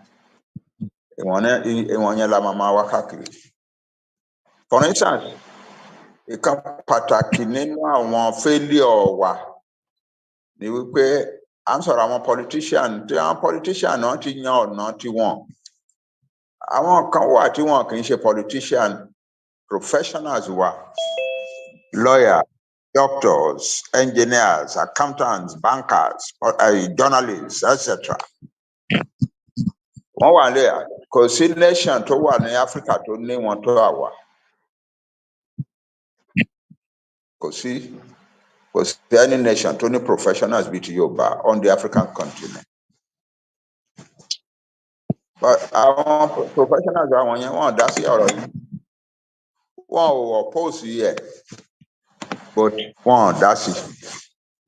Ẹlòmíràn á ní ìṣe táwọn ọmọ tó wà ní Yorùbá nation struggle ṣe ń sọ̀rọ̀, tó ń ṣépè, tó ń lérí mọ̀yàn, ìyẹn ló ń lé òun sẹ́yìn.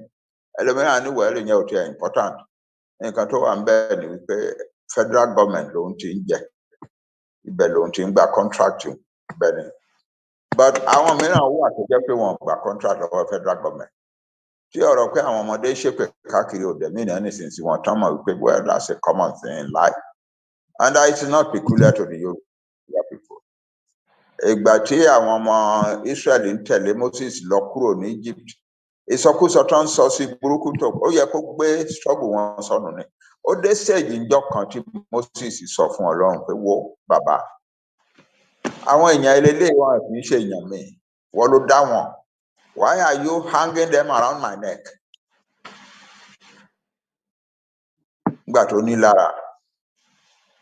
People like us must read that kind of story again and again and again and know that we must go forward. Mo máa ń sọ story Ògèdèngbé tó jẹ́ pé nǹkan tó jọ ẹ̀ ti rí tó fi sá kúrò ní Iléṣà gbà táwọn ọ̀fẹ́ betray ẹ̀ fún àwọn enemy. Tó dẹ̀ wá lọ tọ́lọ́run wá lọ pèsè fún tó wá dé èèyàn ńlá abroad. By the time tí àwọn Èkìtì àti Ìjẹ̀ṣà àti gbogbo àwọn parapọ̀ tán ni wọ́n fọ́ọ̀mù Èkìtì parapọ̀, Ògèdèngbé had become one of the biggest names in Yoruba land, and he was domiciled in Idoani. Gbà tán àwọn tó fọ́ọ̀mù Èkìtì parapọ̀ wá kóra jọ, wọ́n wá rí pé ọmọdé ní gbogbo wọn àwọn Fábùnmí ọmọ Òkèmẹsì Prince from Òkèmẹsì was a young man òun ló ṣàtì gbogbo trouble yẹn bọ̀tọ̀ ọmọdé ni àwọn yòókù gbogbo oríṣiríṣi wọn Ọlọ́run wá fi làákàyè fún wọn kán lè sọ fúnra wọn wípé gbọ́ akéré sí nǹkan tá a bẹ̀rẹ̀ yìí o ẹ jẹ́ ká wá lídà kan tó ní kò lẹ̀ ju àwa lọ kó wá ṣe lídà wa wọ́n wá ránṣẹ́ sí Ògèdèǹgbé wọ́n lọ bá Ògèdèǹgbé ní Ìdó Àní wọ́n sọ story àwọn sọ gbogbo àwọn tán rán wọn dọ̀bálẹ̀ wọ́n kí ẹrù tán ní kán wọ́n ṣe ó receive wọn ó ṣe oúnjẹ dáadáa fún wọn ṣe wọ́n wá jíṣẹ́ wọn fún nǹkan tó fi dá wọn lóhùn ní pé ẹ pẹ̀lẹ́ káàbọ̀ ẹ ṣe ọ̀rọ̀ àwọn èèyàn wá ṣòro ṣe wọ́n tún jí láàárọ̀ ọjọ́ kejì wọ́n tún ṣe the same thing the same answer náà l'Ògèdèǹgbé tún fún wọn pé ọ̀rọ̀ àwọn èèyàn wá ṣòro ṣe ìjọ mẹ́jọ ni wọ́n lò lọ́dọ̀ ẹ̀ kò dá wọn lóhùn mìíràn rẹ̀ ju wípé ọ̀rọ̀ àwọn èèyàn wá ṣòro ṣe so àwọn tó wá lọ yẹn wọ́n ti wá ń ronú pé bàbá yìí ò ní dáhùn kò ní nǹkan tá a ní kó wá ṣe yìí kò ní ṣe wọ́n ti ń sọ lọ́kàn ara wọn but kò yí nǹkan tó ń sọ padà tán bá ti tún bẹ̀ẹ́ tán tún ṣe bàbá ẹ̀ dá wa lóhùn akínú ẹ̀ á ní ọ̀rọ̀ àwọn èèyàn wá ṣòro ṣe but nígbà tó dijọ́ kẹjọ tán wá kẹrù wọn pé àwọn ń lọ òun náà kẹrù ẹ̀ náà ó kó àwọn ọmọ ogun díẹ̀ lára àwọn ọmọ ogun ẹ̀ díẹ̀ mọ́ra ó di ẹrù ó bá wọn lọ ó débẹ̀ wọ́n sọ di leader wọn ẹni tó ní ọ̀rọ̀ àwọn èèyàn wá ṣòro ṣe òun ló lead wọn from 1878 tó join wọn yẹn until 1886 sometime peace treaty tá à ń celebrate lánàá his name is the first on that treaty. The first signature on the treaty is Ògèdèǹgbé's. He served them for 8 years. Then nígbà tó sign treaty tán wá múra tán fẹ́ máa lọ lé wọ́n wá observe kìnní kan. Àwọn Ìbàdàn náà kúrò lójú ogun wọ́n kọjá Ìgbàjọ wọ́n sọ̀kalẹ̀ sí Ìkìrun. Ṣùgbọ́n wọn kúrò ní Ìkìrun wọn máa lọ sí ìlú wọn nìbàdàn. So àwọn Èkìtì papọ̀ wá rò pé ṣé kìí ṣe pé àwọn wọ̀nyí ń dúró síbí yìí káwa tó káwọn ṣẹ̀ wá invade Èkìtì àti Ìjẹ̀ṣà again ẹ má jẹ́ káwa náà tú ká so wọ́n tún ṣẹ̀ wá ṣàtìpó jókòó sí Ìmẹ̀sí ilé with Ògèdèǹgbé as their leader Ìmẹ̀sí ilé yẹn ni wọ́n wá wà for 7 more years until 1893 tí gbogbo ogun wá parí tí kálukú padà sílé kankan ẹni tó ní ọ̀rọ̀ àwọn èèyàn wá ṣòro ṣe ó máa serve wọn for 15 years yes my answer is your people are your people they don't have to be good or nice but your duty to them is to serve them whether they are good or bad. Your duty to them is to serve them. God has provided for that. That's why God put you among them. That's why. Ẹ pẹ́ fún wa bàbá. Ẹ pẹ́ fún wa o. Ẹ ṣé. Ẹ pẹ́ fún wa bàbá. Ẹ ṣé. Ẹ pẹ́ fún wa. Ẹ pẹ́ fún wa. Ẹ pẹ́ o. Ẹ pẹ́ ẹni rù wá dànù. Ẹ ṣé.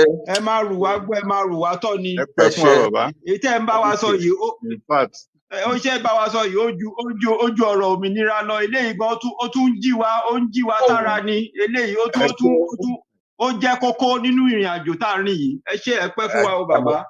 Mo dúpẹ́. So iṣẹ́ wa nìyẹn àtẹ̀mí o àtẹ̀yìn o àti Deputy Ilana we are all committed to liberating our people. Ẹ jẹ́ kí n wá ṣàlàyé díẹ̀ kí ni nǹkan tá à ń fẹ́ yẹra wa fún yìí.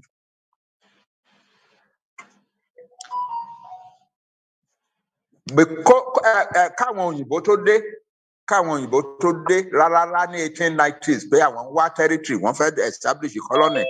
Àwa Yorùbá àti di a well-educated nation. There was no other people on the African continent tó ní nǹkan táwa ní, because by then we had university graduates galore, lawyers, doctors, accountants, engineers, writers, etc. Ìkan lára wa wọ́n ti fi ṣe Bishop of West Africa as far back as 1864. The first newspaper to be published in Africa on the African continent was published in Abeokuta in 1859. And by the 1890s, there were many newspapers in Lagos and Ibadan, all owned by Yoruba proprietors and edited by Yoruba editors. There were Yoruba merchants in Lagos.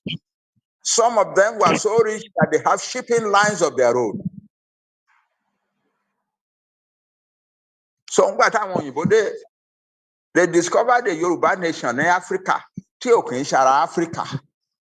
Náà ti yàtọ̀ sí Africa. Nǹkan tí àwọn wá rò ní wípé àwọn wọ̀nyí o, a lè tún mọ́ àwọn nìkan náà ló ṣe súnmọ́. Tá bá fẹ́ lọ̀rẹ́ àwọn nìkan la lè bá ṣọ̀rẹ́. A fẹ́ lọ mọtí ní bá, a fẹ́ lọ ṣe kí ni àwọn nìkan náà la lè bá rìn. Ilé wọn nìkan la lè lọ, àwọn nìkan la lè invite sílé wa. Òótọ́, they can be our personal friends.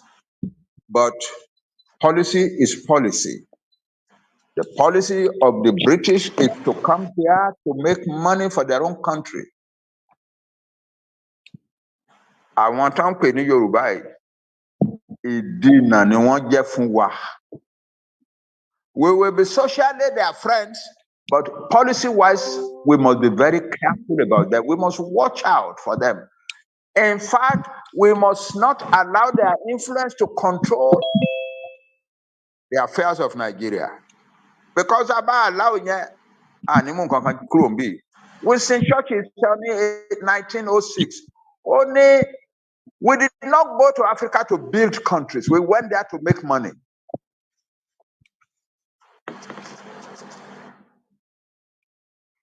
So, socially, but there is danger to our own prosperity. Prosperity, anybody. You know, that is the beginning of the anti-Yoruba tendency in all the affairs of Nigeria. That's the beginning. To keep the Yorubas down, to make sure that their influence on Nigeria, our British, we must keep them down. We must make them the enemy of every other nation in Nigeria. Our southern people will go to be between. We must make them the enemies of the Yoruba people. Story British to make the Igbo and the Yoruba enemies. You'll be alarmed. When Azikwe was the first person learning want to graduate from university. But to graduate in university in 1933 to was just like any other excited, brilliant young man. He has seen the black politics and journalism in America. So his idea was black man, the black people of the world, and so on and so forth. That's what. But in London on his way, one round when you love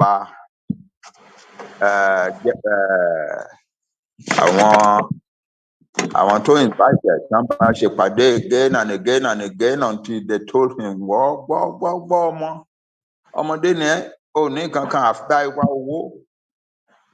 then so anybody like you ask I'm also the leader. We will help you. We are the rulers of the place. We will help you. But the condition is that you must mobilize the Igbo people against the Yoruba people, against the influence of the Yoruba people. That is it. In every direction.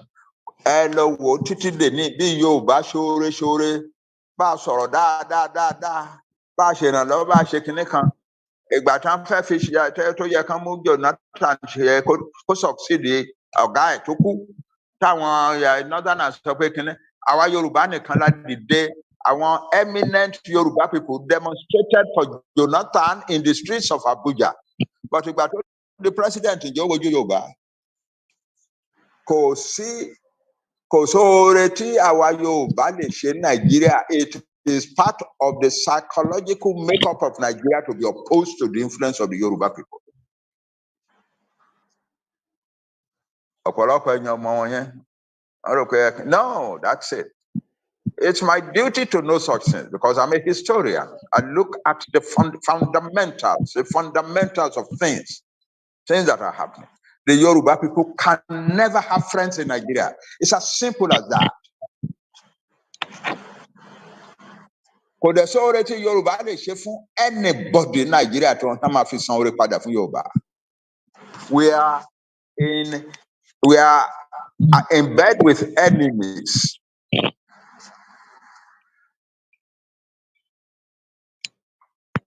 Kò sí nǹkan tó important sí Yorùbá tí British people oppose. Ìgbà tí wọ́n dárí Gíyàn sílẹ̀ tí àwọn bàbá wa Awólọ́wọ̀ and so on from the House of Assembly nígbà tí wọ́n bẹ̀ sí kọ́ lẹ́tà ńlá láti British government pé àwọn tó wà ní táwa ń pè ní Kwara àti Kogi lè ní àwọn Yorùbá tó wà ń bẹ̀ Yorùbá ni wọ́n ẹ jẹ́ kán kúkú kó wọn pọ̀ mọ́ àwa náà táwa ń bì and so on and so forth. The British agreed that Otoni and Warabi in Saudi Arabia. But the Governor General went on radio and made the announcement. Rara one in Western region. And it on my back, I'm not been on the Western region. Am I been on Suma Ninko Wampomani? What's the reason?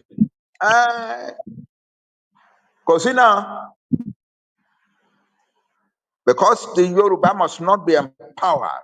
The Yoruba must be, as much as possible, cut down. Stop the Yorubas, cut them down. That's the philosophy, the moral and psychological philosophy that governs the affairs of Nigeria. And that all the 1950s, I achieve everything. If the Western region 1 year federal government logo. Kì í ṣe pé à ń yá wọn lówó nìkan ọ̀pọ̀lọpọ̀ ìgbà là ń fún wọn lówó grant outright grants. Ìgbà tí wọ́n máa ṣọ̀rọ̀ self government wọ́n mọ̀ wípé àwọn ala deserve self government wọ́n fún wa kán tó fún àwọn yòókù.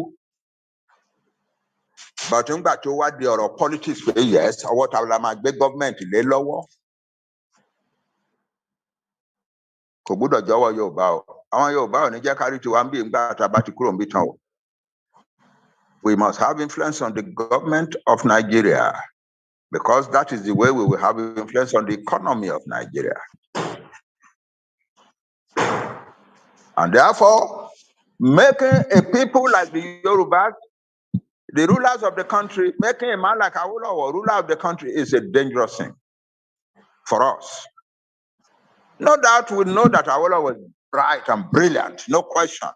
We know that this one of their chief officials only, the Yoruba are by nature highly intellectually developed people. You talk to any of their educated men, it's like you are talking to a university professor. Oh, and in writing, what I'm quoting now is in writing. But I want to show policies in 1959, 57, 58, 59, 60. That I want to read the election. To what commemorate later people election deliberately because I affecting Yoruba when you can't rule Nigeria. So stop the Yorubas is a permanent psychological makeup of Nigeria.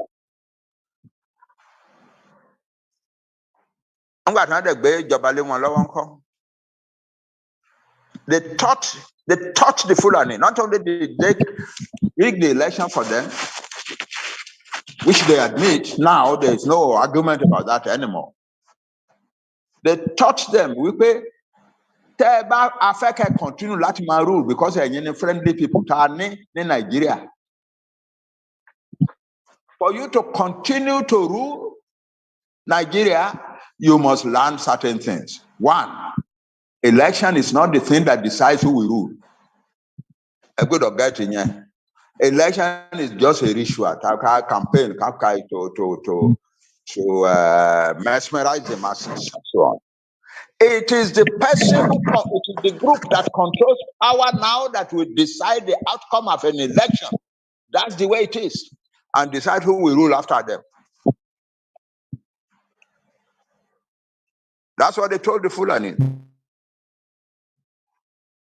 That is why, and if you leave the Yorubas as they are, they are known in the world and so on.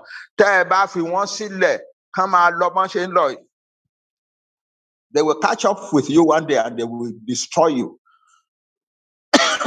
So, destroy one.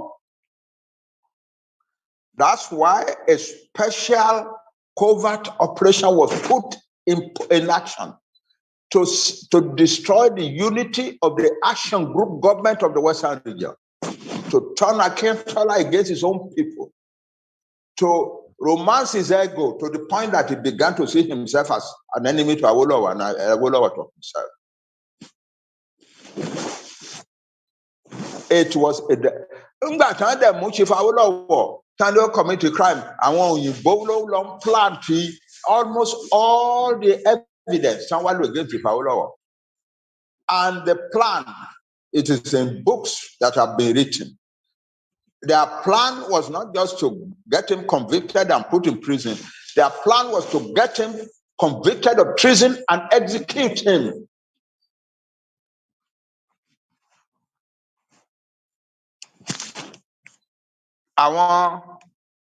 Some families, some lordly families in Britain, don't intervene.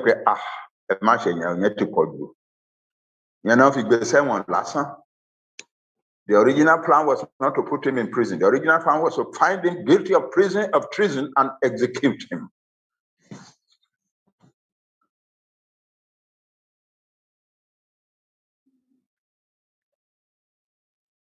If the Yoruba choose to remain in Nigeria, the Yoruba nation, after suffering for a long, long time, will gradually disintegrate and perish.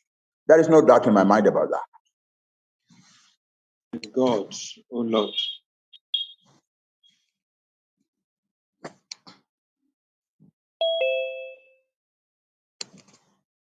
So that's the situation. By 1980s, we had to push Yoruba down, push one down. I will win election 59. One could win. I will win election 79. One could win. Oh, election 1983. One could win. And we are not saying this because no. There's written documentation in support of everything that we are saying. We knew in 1979 that our father won the election. Chief Abiola, MKO Abiola was one of the people on the other side. A few weeks after I became a senator, he saw me outside the Senate. Leader Baba Senator Professor nice person, Labiola. Okay, I'm a senator, senator, not that too. Only senator, money, Baba leader. Only nice money, bad. Should be political leader. Only Baba Awolowo win election just in 1979. I am telling you, I know that he won the election. But I want other people, northerners, yes. Now decide where the Awolowo was Prime Minister of Nigeria.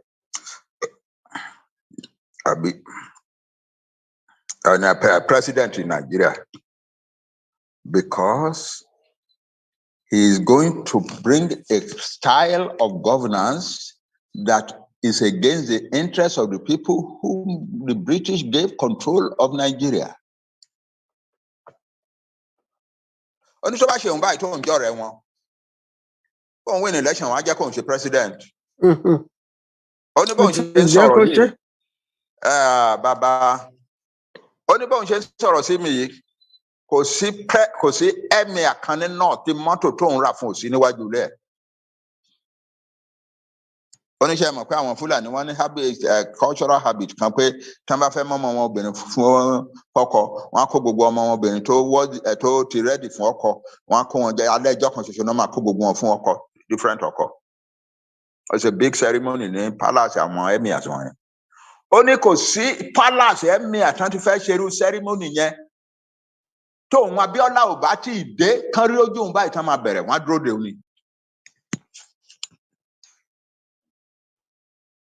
Oni so Kaniru long win be Baba Niche win and it just in one president in Nigeria. It's not a question, okay, man. Okay, Eshe.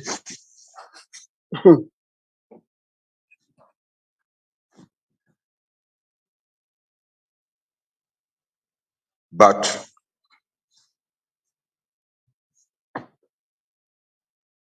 by the 1980s, Iberuti Wamba won Fulani wípé àwọn Yorùbá wọ́n yà tí wọ́n ṣubú agbé wọn lulẹ̀ a stamp over them wọ́n tún dìde agbára kan wà lára wọn o.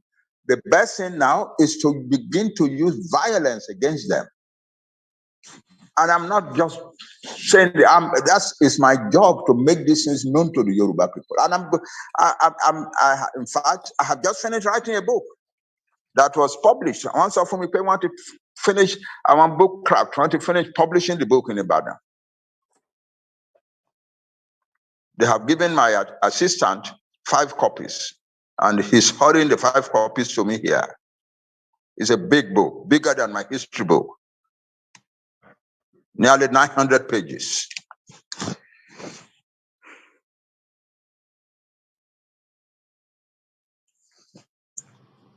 So I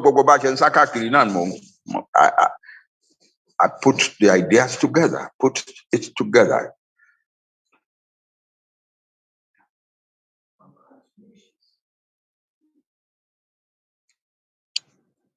So by the late 1980s, under Babangida specifically, by 1986, 87, 88, àwọn Fulani ti wá decide that they must use violence against the Yoruba. Aropo, political manipulation, rigging election. They are too strong for that. We must physically attack and destroy them. So, for the first time in the history of Nigeria,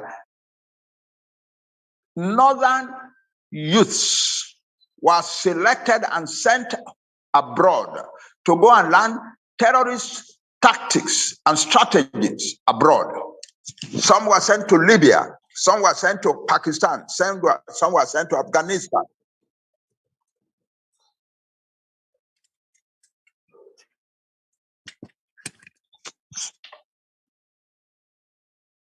Are you still hearing me? Yeah, I'm going, sir. Some were, yeah, under Babangida, 1986, 87, 88.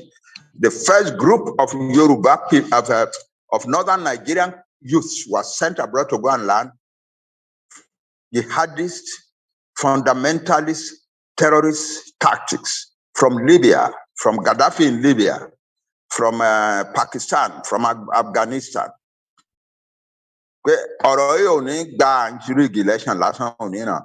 Violence will have to come.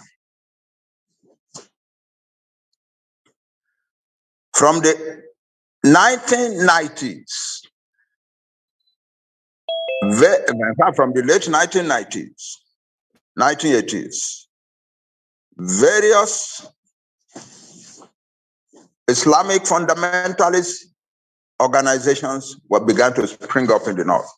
Some are attack the church, some are destroy church, some are pastor, some are Yahweh, and so on. Yeah. Finally, one of these small jihadist organizations became stronger than the rest.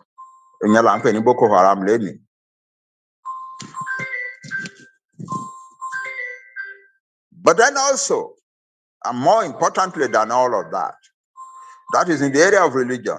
In the area of politics, the Fulani began to hold meetings with Fulani people from all countries of West Africa and telling them, Allah has given us Nigeria and our duty is to organize and go and conquer it.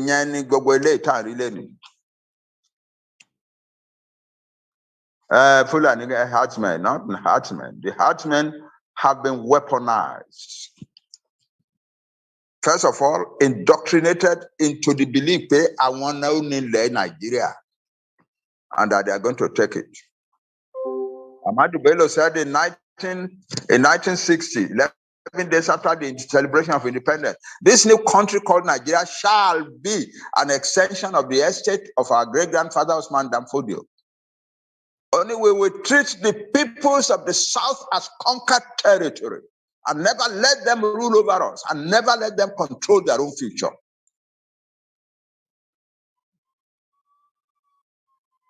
In 2014,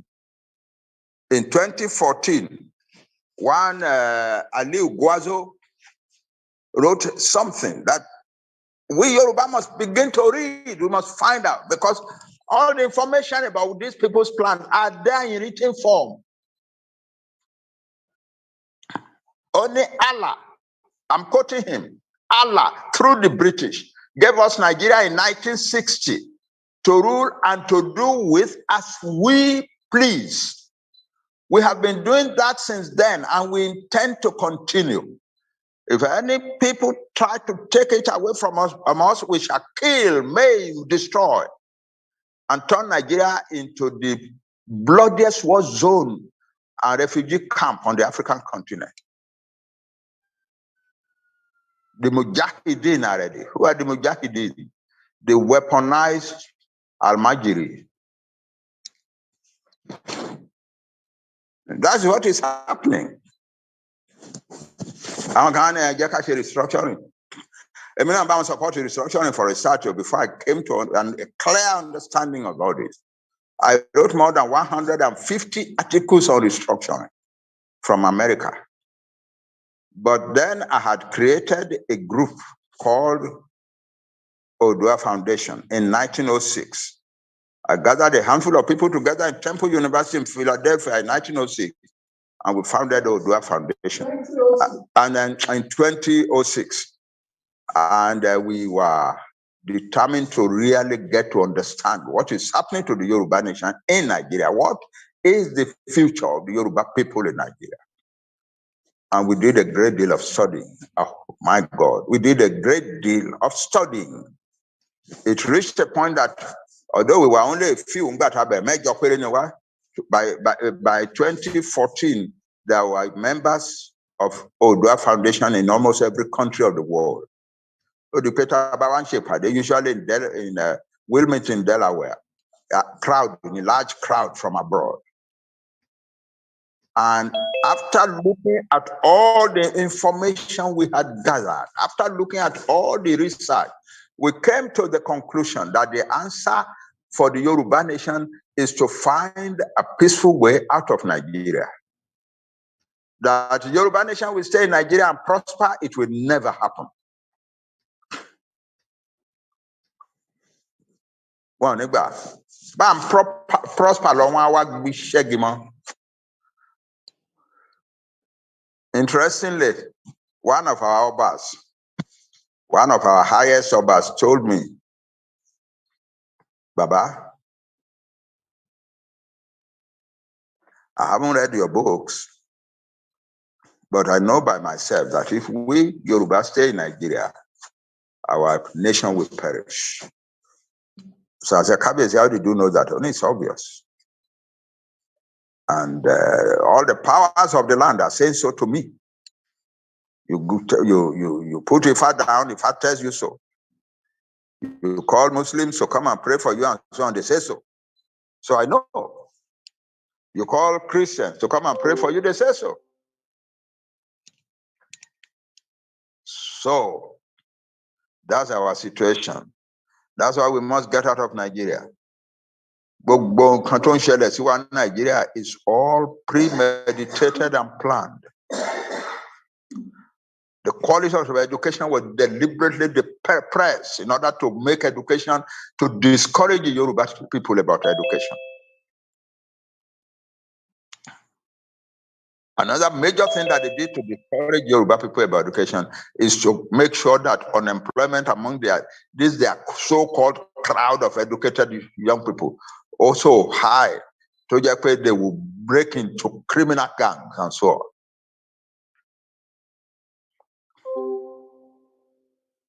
And they have succeeded. A lot of our young people went into cultism, blood-sucking cultism, killing people, and so on and so forth. Àwọn ọmọ ara wa tó lọ sí yunifásitì sàn jáde ló ń ṣe wọ̀nyẹn. Why? Because wọ́n jáde ní yunifásitì wọn ní iléeṣẹ́ 2, 3, 4, 5, 6, 7, 8, 9, 10 years. So they lose all morality and begin to prey upon their own people.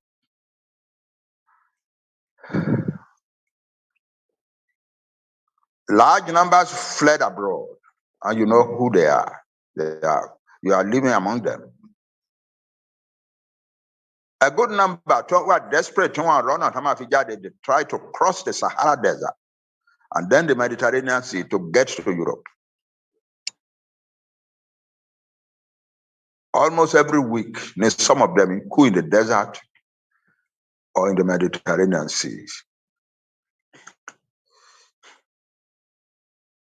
In 2019, an official of the Nigerian Immigration Department made the public statement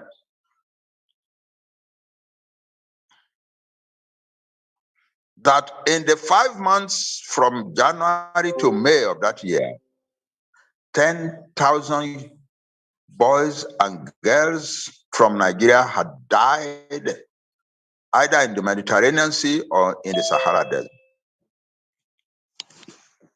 That's the way it was planned to be. And it is happening. And what has Buhari ever said about it as a president of Nigeria? He said, all those young men and women who are going to the desert and the Mediterranean Sea in order to get to Europe are entirely on their own. That's what Buhari said. One discourse is in the inauguration, Buhari 1915, his first inauguration. Some retired civil servants and Alhaji Maitama Sule were in a little group, and the newspapers carried large numbers of people who were dying in the sea and the Mediterranean and the desert and so on. Kan lára àwọn abẹ́rẹ́ pé ṣé kò sáwọn ọmọ wa ní north ń bẹ̀? Èkejì wá dáhùn pé ní àwọn ọmọ tí wà ò sí ń bẹ̀.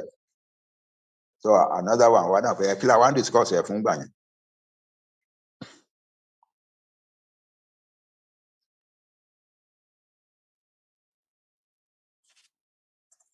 That's the situation. Or the physical attack, the killings and so on, are the ultimate stratagem of destroying the Yoruba people.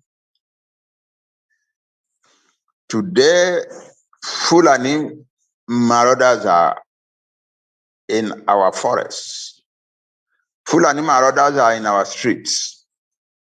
And the day of reckoning is going to come.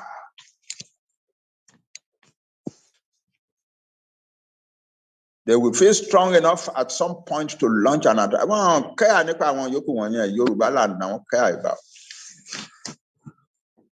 launch an attack on the Yoruba people and to kill millions of us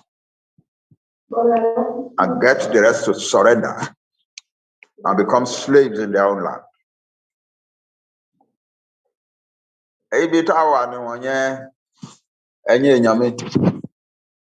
It is not a struggle we can afford to lose.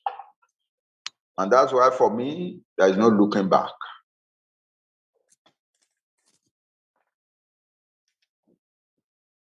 because the consequences of our losing this struggle are totally unbelievable and unacceptable. So we have to fight. It is true, Deputy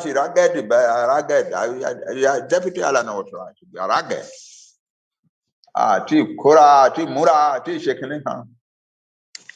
There are things we should do, but gradually things are getting a little better here, a little better there. And Tobaya, it will reach a level of efficiency and sophistication that will defend our land. It's coming. Our young men were by defend the defend the village, and so on and so forth. Anybody so your phone can't major town. Can't you pade key organization from a low country work or Yoruba nation now. I can't but they are now reaching a point at which they are organizing themselves into little defensive groups in their rural areas and even in their major towns. And it is the field is not as open to the Fulani today as it was yesterday, gradually. It's coming. It is coming. And some of the young men are organizing proper preparation for themselves.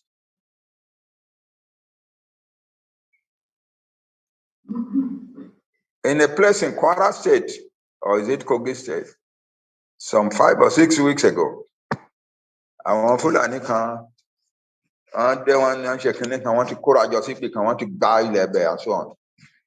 I want my wall of they became violent and so on. I want my and they killed very many of the Fulani. So many that the Nigerian government became frightened and sent armored vehicles to the scene to go and defend the Fulani. It is coming. It is coming. I am absolutely confident that it is coming. Àwọn elite wa, àwọn professionals wa, tí mo ní wọn kì í dá sí wa, ká tó kúrò nílé, mo ronú sí títí. Àwọn èèyàn bíi tèmi tó jẹ́ pé àjọ èmi náà àdá èmi ni mo commerce of these boys ní university. Ẹ̀dẹ̀ ń wò, àwọn ọ̀dẹ̀ ń wò mí náà mo ń jìyà káàkiri.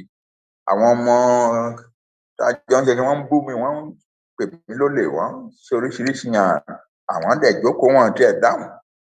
How can that be?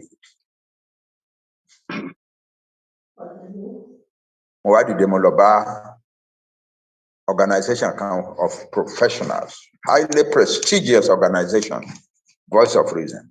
So all professionals, lawyers, doctors, engineers, accountants, bankers, etc. Highly respectable. I have a great deal of respect for them. Mo wá lọ bá wọn, mo wá lọ bá leader wọn. Nǹkan tí mo ṣe yẹ ẹ̀ tí bàbá tẹ́ bá fẹ́ wá sọ̀rọ̀ sí wa, we will let you. So I went and spoke to them for about 1 hour. By the time I finished and I left, they decided to continue with their meeting and they voted. And the majority decided in country Professor Akintoye is sensible. Restructuring in time, could make sense.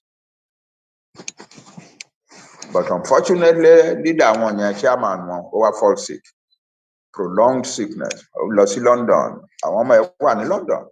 Lost in London, one treat sickness to relapse, and then we finally lost him. And yet make going back to that organization difficult for me, but other things are happening now. Other things are happening now. I have decided, the Ilana will remember, we have decided, the Deputy Ilana will remember, we have decided to create little groups of professionals in every state of the federation, of our nation, including Kwara, Kogi, and Isheki, The idea is that somebody would approach somebody to gather a few professionals like himself together. And I have even, when they asked me yesterday, I think, yesterday evening, one of them finally called me and said, Baba,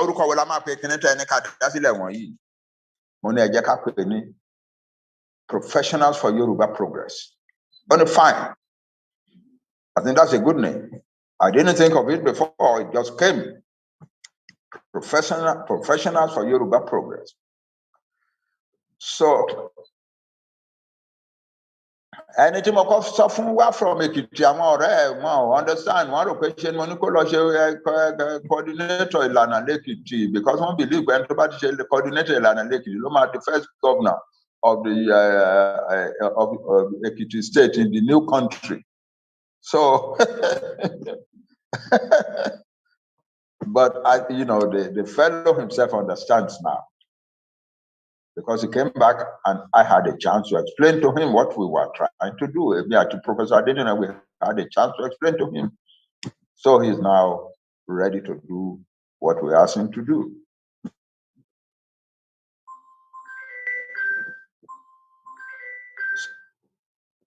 That's at home. That is at home. Already now there is ongoing a proposal to hold a general meeting of all self-determination organization leaders at home. And yeah, it's coming. I want country can learn, but that was just to affirm support for this old man. But I call Obama, he had so much to give. So we're grateful to him. But that's a little thing. A bigger thing is coming. Leaders, every organization meets and discuss the situation. We are on our move. We are moving forward a little better than we were doing before. And then finally, in the midst of all this running around, in the midst of all this unity, a small group in the United Kingdom led by a woman, G8, a group of 8. One decided, impossible to Yoruba to work together. Leaders organization self-determination. So one better seriously. Hold on, let me just open the door.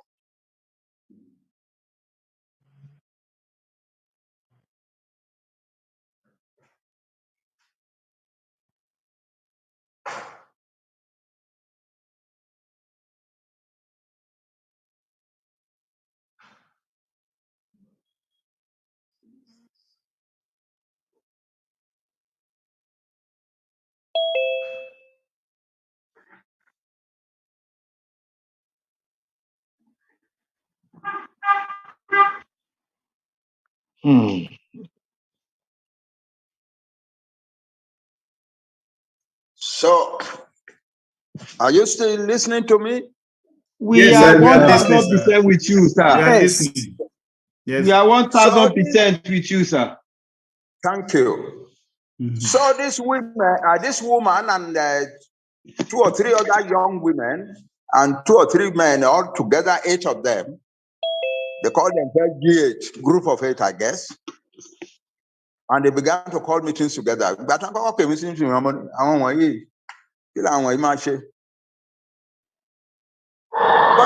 kept going. They never gave up. It was an inspired move. And by, our time meeting take it serious. And that is what has produced what we now call the Yoruba self-determination movement.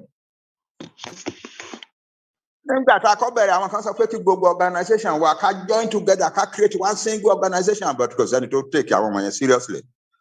Because then the organization to fair coup in order for any purpose. So I decided, okay, there are certain areas in which there has to be a unified voice For instance, all the powers of the world in diplomatic action to the United Nations, United States, America, Britain, France, Germany, Russia, and so on. Gbogbo organizations who are you they might collect one need take a serious one. So there has to be a unified diplomatic voice. Okay, yeah. Secondly, ìgbà tí a ní trouble pẹ̀lú ọlọ́pàá tán kó àwọn ọmọ wa kan lọ sí Abuja tán ṣe mess ló create because everybody ló wá ń ṣe tiẹ̀. Àwọn lọ́yà mìíràn àjókòó sílé ẹ̀ kò súnmọ́ bí tán ti ń ṣẹ́jà á fún àwọn ọ̀rẹ́ ẹ̀ jẹ́ l'Amẹ́ríkà àbí ní Germany àbí ní Canada pé òun lòun ṣe kinní kan á gbowó lọ́wọ́ wọn kò ní ṣe nǹkan kan. Ìgbà tó bá wá dìjà tán wá ṣe àwọn awakọ̀ báyìí ní ẹgbàá tẹ́ ń send owó sí ẹ wá sọ fún mi o. Màá wá bẹ̀ wọ́n ẹ ṣíjú owó kékeré fortunately lẹ ṣì send sí a few $100,000, a few 100,000 naira. That's all. Wọ́n á wá ṣíjú. Ó dìjà gan o. Èmi nìkan mo lè sọ how big a quarrel that caused among our people. So ngbà tí àwọn ọmọ ní G8 wá ń sọ̀rọ̀ àní irú disaster tá a rí ní legal defence nígbà tá à ń ṣe níjọ́sí ẹ má jẹ́ ká tún ní mọ́ o. So let's have a unified legal defense committee. Okay. Then security now, put it together in some way. Team, but centralized self-defense security outfit. So I about 6 or so areas. And Yoruba self-determination movement. Every organization is still existing. Every organization is still doing its own thing. Nobody is bothering any organization. But, you know, the fact that we were able to achieve that is a sign that we are moving forward. We are moving forward. We are moving forward. A little here and a little there. And when the whole is gathered together, it will become something. When I was young, a man called Kani Amode,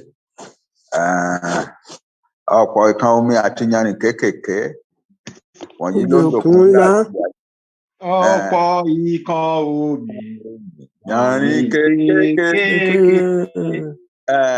wọ̀nyí ló dòkun ńlá àti ilẹ̀ ayé.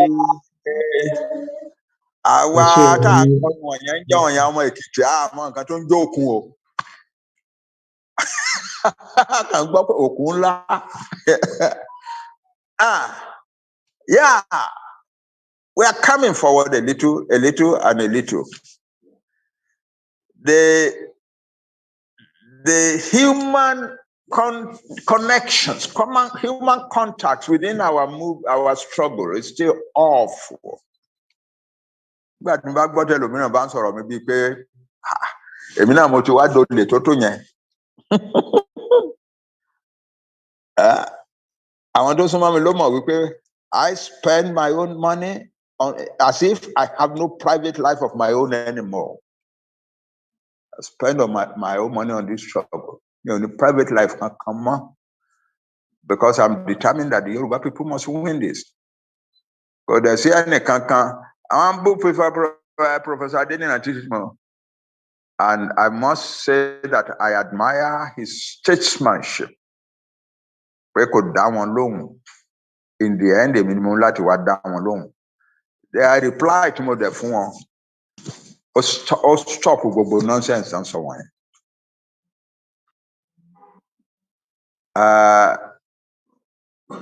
We will win.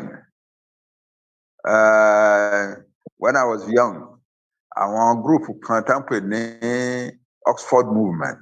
Later, I want to change your movement. They were founded by an American rich man called Frank Bookman. One were co-leaders of the Future Africa job. There. One yame, ne UCI, Leila and boys. surprisingly, nígbà tí wọ́n ti gbé mi lọ tí mo ti lọ sí Switzerland tí wọ́n tún wá lọ pé àwọn fẹ́ yan girl kan ní Switzerland wọ́n tún wá lọ yan ẹni tó ṣe ìyàwó mi. We were boyfriend girlfriend. We were no. Ẹjọ́ kan ní à ń ṣe meeting ibi tá a ti lọ ń ṣe meeting beautiful place on the mountain tá ń pè ní Kó. Ẹ̀ka team kan tó máa ń wa mọ́tò wọn ńláńlá wá bá mi pé Steve, can you come with me this afternoon? There is a special somebody coming from Nigeria. I want you to come and meet her. Money who? Only I won't tell you. Àgbà tí a dé airport ní Geneva. Ata ló jáde Julia, my Julia.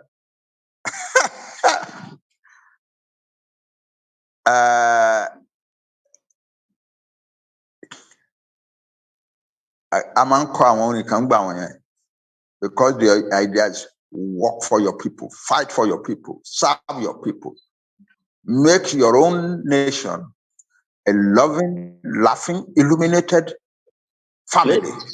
Yeah. Yeah. A máa ń kọ́ oríṣiríṣi orin ìkan we will win, throw your doubts away. We will win, so let's get into the fight today. So let's get into the fight today. So let's get into the fight today. Àwa ọmọ kéékèèké. Wọ́n invite Emperor Haile Selassie kó wá kí wa ń bẹ̀.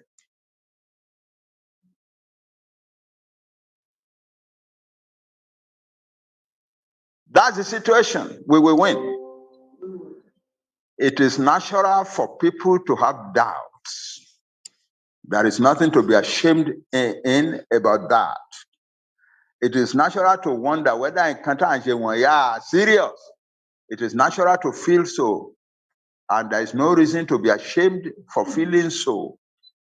That's part of the lot of man. But if you don't give up, when it looks terrible, you do not give up. Winston Churchill once said, if you find yourself going through fire, just keep going. Fantastic. If you find yourself going through fire, just keep going. The whole statement is success is not final. Success can go to final. Failure is not fatal. If you find yourself going through fire, just keep going. That's the kind of philosophy that our fighters must imbibe. When you succeed, you thank God and keep fighting. When you fail, you thank God and keep fighting. If the failure becomes a really terrible one and you are going through fire, just keep going. That's all. Don't turn back and run.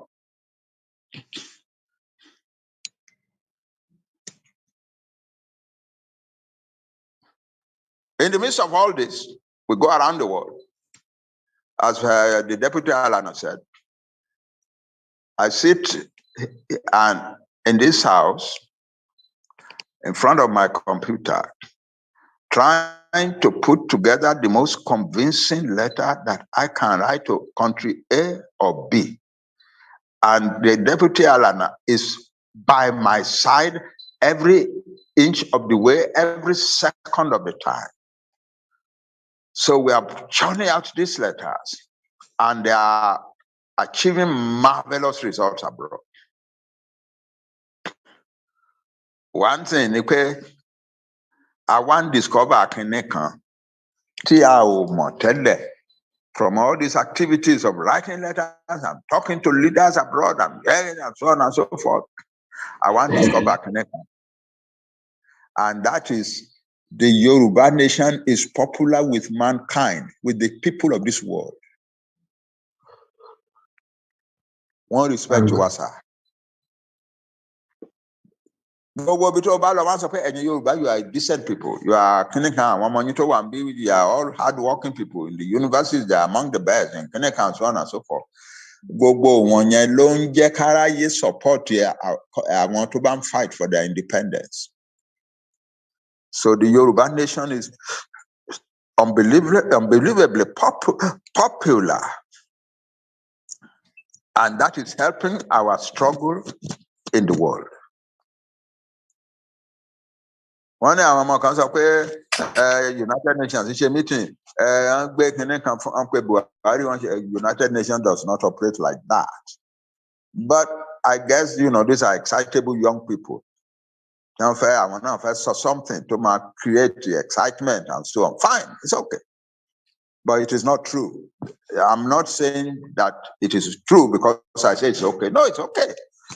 The young person to say,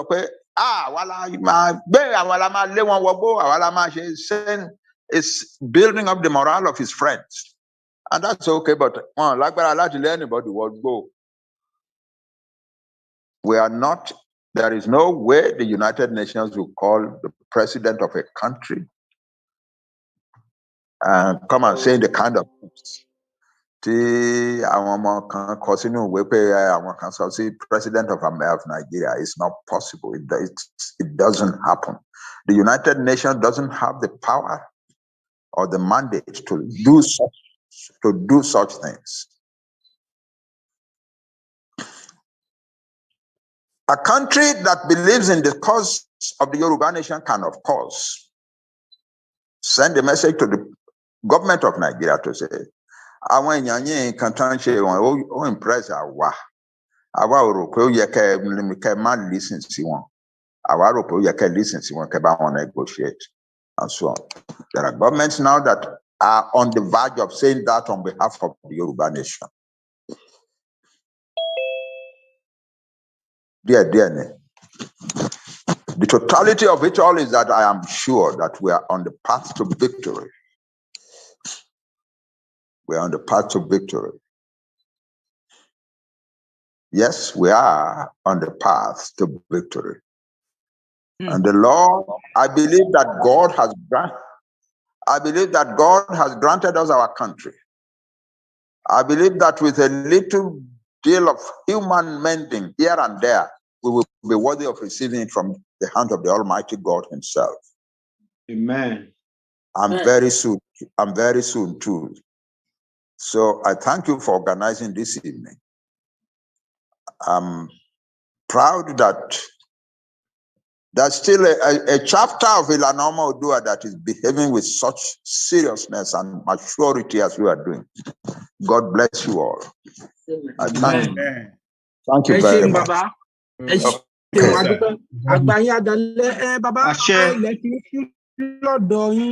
Ṣùgbọ́n síbẹ̀síbẹ̀ náà gẹ́gẹ́ bí ẹ̀yin ṣe fi kọ́ wa, àwọn kan gbà wípé asking question báyìí wípé a kì í béèrè, ara nǹkan tí wọ́n fi pa Yorùbá lẹ́nu mọ́ náà nìyẹn pé ká má béèrè gbẹ́nu ẹ̀ sọ̀rọ̀ ìwọ ọmọ kékeré má sọ̀rọ̀ bí tágbàlagbà ti ń sọ̀rọ̀. ẹ béèrè àti kọjá yẹn. Àwọn èèyàn yín fẹ́ béèrè ìbéèrè kankan lọ́wọ́ yín, ṣùgbọ́n màá fi àyè fún bàbá wa Olúlànà. Àwọn náà máa pe ìbéèrè yẹn bíi mélòó kan náà nítorí a lè béèrè gbogbo ẹ̀yin tẹ̀dẹ̀ ń fi béèrè ránṣẹ́ nínú ilé tẹ̀dẹ̀ náwó ẹ jọ̀ọ́ ẹ má bínú, ṣùgbọ́n náà àwọn ìbéèrè kan tó ṣe pàtàkì fẹ́ béèrè kó tó di pé mo bàbá wa Olúlànà bàbá gbogbo ọ̀rọ̀ tẹ́ ẹ sọ kalẹ̀ yìí ṣé rí ẹ sọ̀rọ̀ débì kan inú orí mi sì ń dìde lẹ́yọ kọ̀ọ̀kan àwọn nǹkan tá a mọ̀ ṣé gbọ́ ọmọ yóò bàbá tán yóò bá àrọ́bá sì ní bàbá àtàn ni wọ́n pè é tó ṣe bí òwe ẹ̀yin àgbà. Bàbá wa ìbéèrè kí tó pé bàbá wa Olúlànà ni wípé ǹjẹ́ ó ní iṣẹ́ tẹ́ ẹ fẹ́ rán sí àbúrò yín?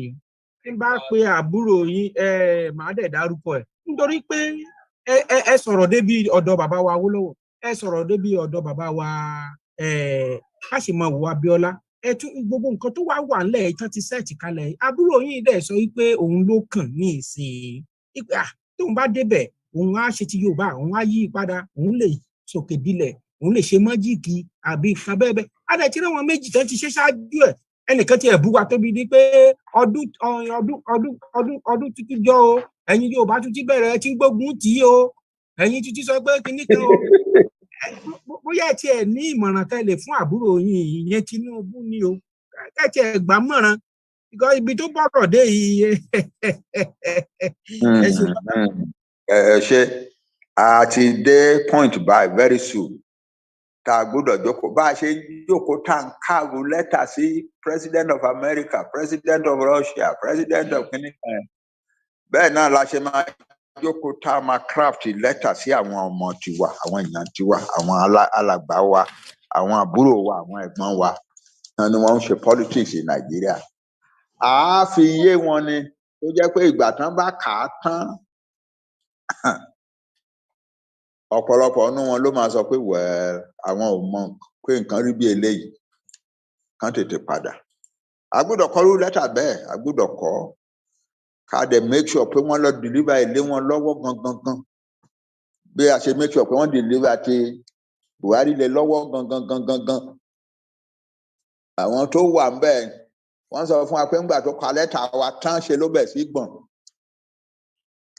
Ó wá ń béèrè, ó wá sọ pé àwọn Yorùbá yìí wọ́n á ti gbèrú lẹ́tà wọn yìí náà fún gbogbo ayé báyìí àwọn èèyàn ó yà wá ń wojú ẹ̀gbà tó ṣàwá ń béèrè wọn ní yes Your Excellency Mr. President àwọn Yorùbá dà efficient people wọ́n á ti gbé káàkiri ayé so you don't have there is nothing you can do about that so kí la wá máa ṣe báyìí.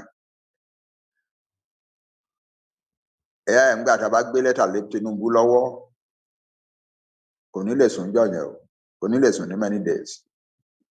We are going to make it clear to him. It has to be a very, very special kind of letter.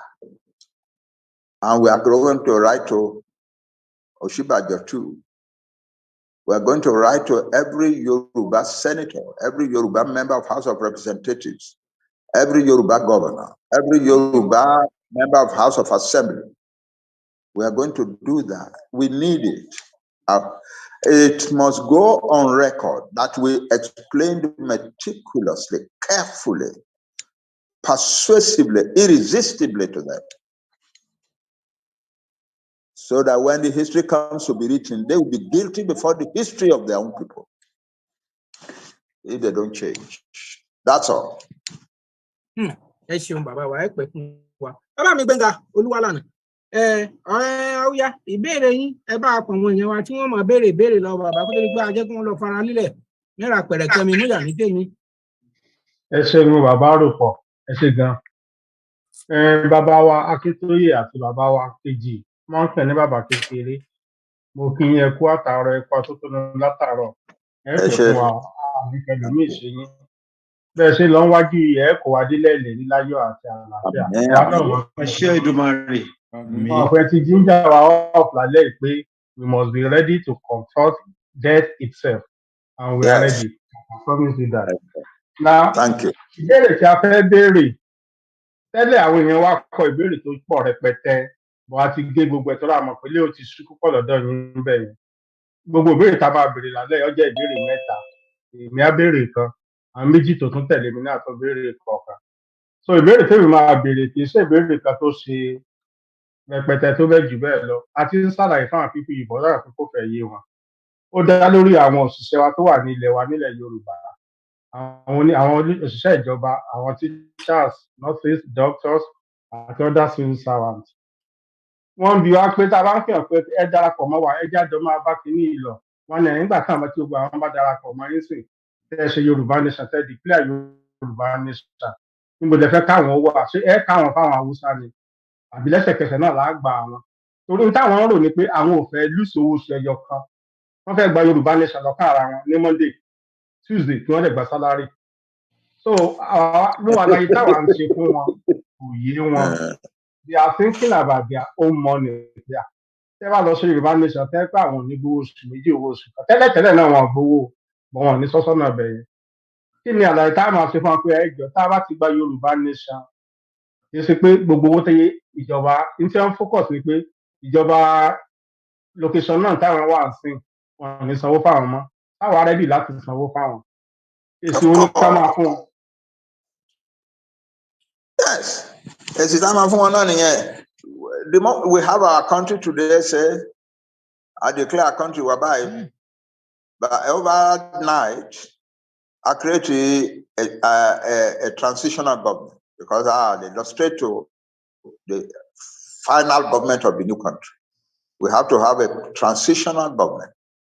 And the duty of the transitional government is to do a number of things immediately. One, gather our civil servants, distribute them according to whatever distribution they want to, the transitional government decides to do, and begin to pay their salaries without any doubt.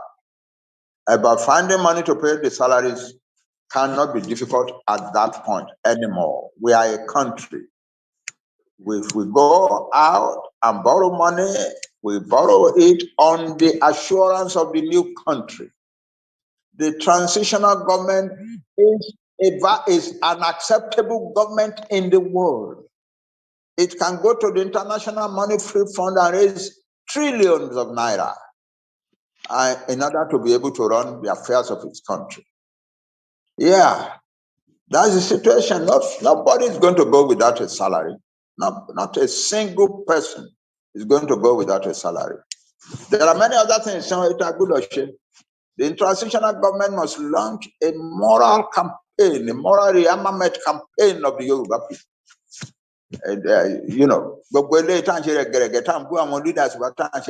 No, there has to be serious, decent respect for leadership among us. Whoever tells lies against his brother will go to jail. The transitional government must establish those things. And then they must set up a committee that will write our constitution for us and prepare for a referendum over the constitution so that our people can accept it. And once we have our constitution, so transition, but things will be running smoothly. Civil servants will be paid. The police, we will have to retrain, take our men from the police, Nigerian police, put them in a place and train them, and then train young university graduates to serve in the police force. We will have to create a Yoruba army. And there are countries in the world that will come and help us to put together our army properly. I can tell you now that at least there is one country that is ready to do that for us once we have our country. Yeah, so it's a country. It will pay the salaries of it, and it will do a whole lot of other things. We will have to push a lot of money into example, Timomoju. Lagos to Badagry is a disgrace. Yeah, we will, because if federal government can come out for our line, the government because the government can come out. Actually, they might run the structure of Lagos, your state. Actually, they might run it under the transitional government. But by and by, we will get rid of all of that under the new constitution. Yeah, so that's the situation. And they can't lose his salary here. And they can't lose his salary here. No messenger in the government working now for the government in Nigeria, whether working for the federal government or working for state government or working for local government, is going to lose his job or his salary at all. Okay, sir. Sir. Yeah. So ìbéèrè kejì kékeré náà ni màá pe Ìyáàfin Gloria Ọdúnlámì. Kẹ̀sẹ̀ ní ṣókí Ìyáàfin Ọdúnlámì. Ṣé wà ń bẹ̀? Mo wà ń bí sá o. Ẹ ṣe gan ni sá, a dúpẹ́ sá o. Àgbáyé adalẹ́ o, ẹ sì wá débi. Ẹ ṣe mọ́mì wa. Ẹ ṣe gọ̀sà, ìbéèrè mi ni pé owó àwọn èèyàn wa tó wà ní báǹkì nílẹ̀ Nàìjíríà kí ló máa ṣẹlẹ̀ sí owó àwọn ènìyàn wa náà? Irú àwọn èèyàn wa wo ni? Owó náírà wa. Yeah, we already are putting the transitional government will put together the financial policy committee. Nobody is going to lose anything. nobody's going to lose anything. If your money is in the bank, I might create a central bank in Tijuana to create a policy for all the banks in our land. That's it. Ṣé owó náírà yẹn náà la máa ná láti ìgbà tá a bá ti. Láyé kọ́ o, I'll lè kọ́kọ́ ná for the first week or two, but before the end of those 2 or 3 weeks, our currency tiwa, so that tó bá náwó lọ́jà, màmá lọ́jà kó lọ sí báńkì, I'll change it for the new currency. That's it. Ẹ ṣé sà. Ẹ ṣé Daddy. Na ìbéèrè kẹta kékeré náà nìyẹn, máa pe Balógun bọ̀rọ̀ tì mí. Ẹ bá béèrè ìbéèrè mi. All right, mo kí gbogbo ilé òun náà kí bàbá. Ẹ ṣeun. Ìbéèrè mi ò jù báyìí lọ. Àwọn ọ̀dàlúrú tó ń ṣiṣẹ́ pẹ̀lú àwọn olóṣèlú yìí tó bá yadé níbi tá a ti ń ṣe rally àti àwọn ọlọ́pàá kí la máa ṣe torí a gbọ́dọ̀ múra sílẹ̀ de nǹkan báyìí tó bá ṣẹlẹ̀. Kó tó di pé a ṣe rally to work on that very much in society. Already, I've started to. 2 weeks ago, I made a statement. There are two parallel lines, 2 parallel streams flowing through Yoruba land. Àwọn tá à ń wá Yoruba nation, àwọn tó ń wá Nàìjíríà,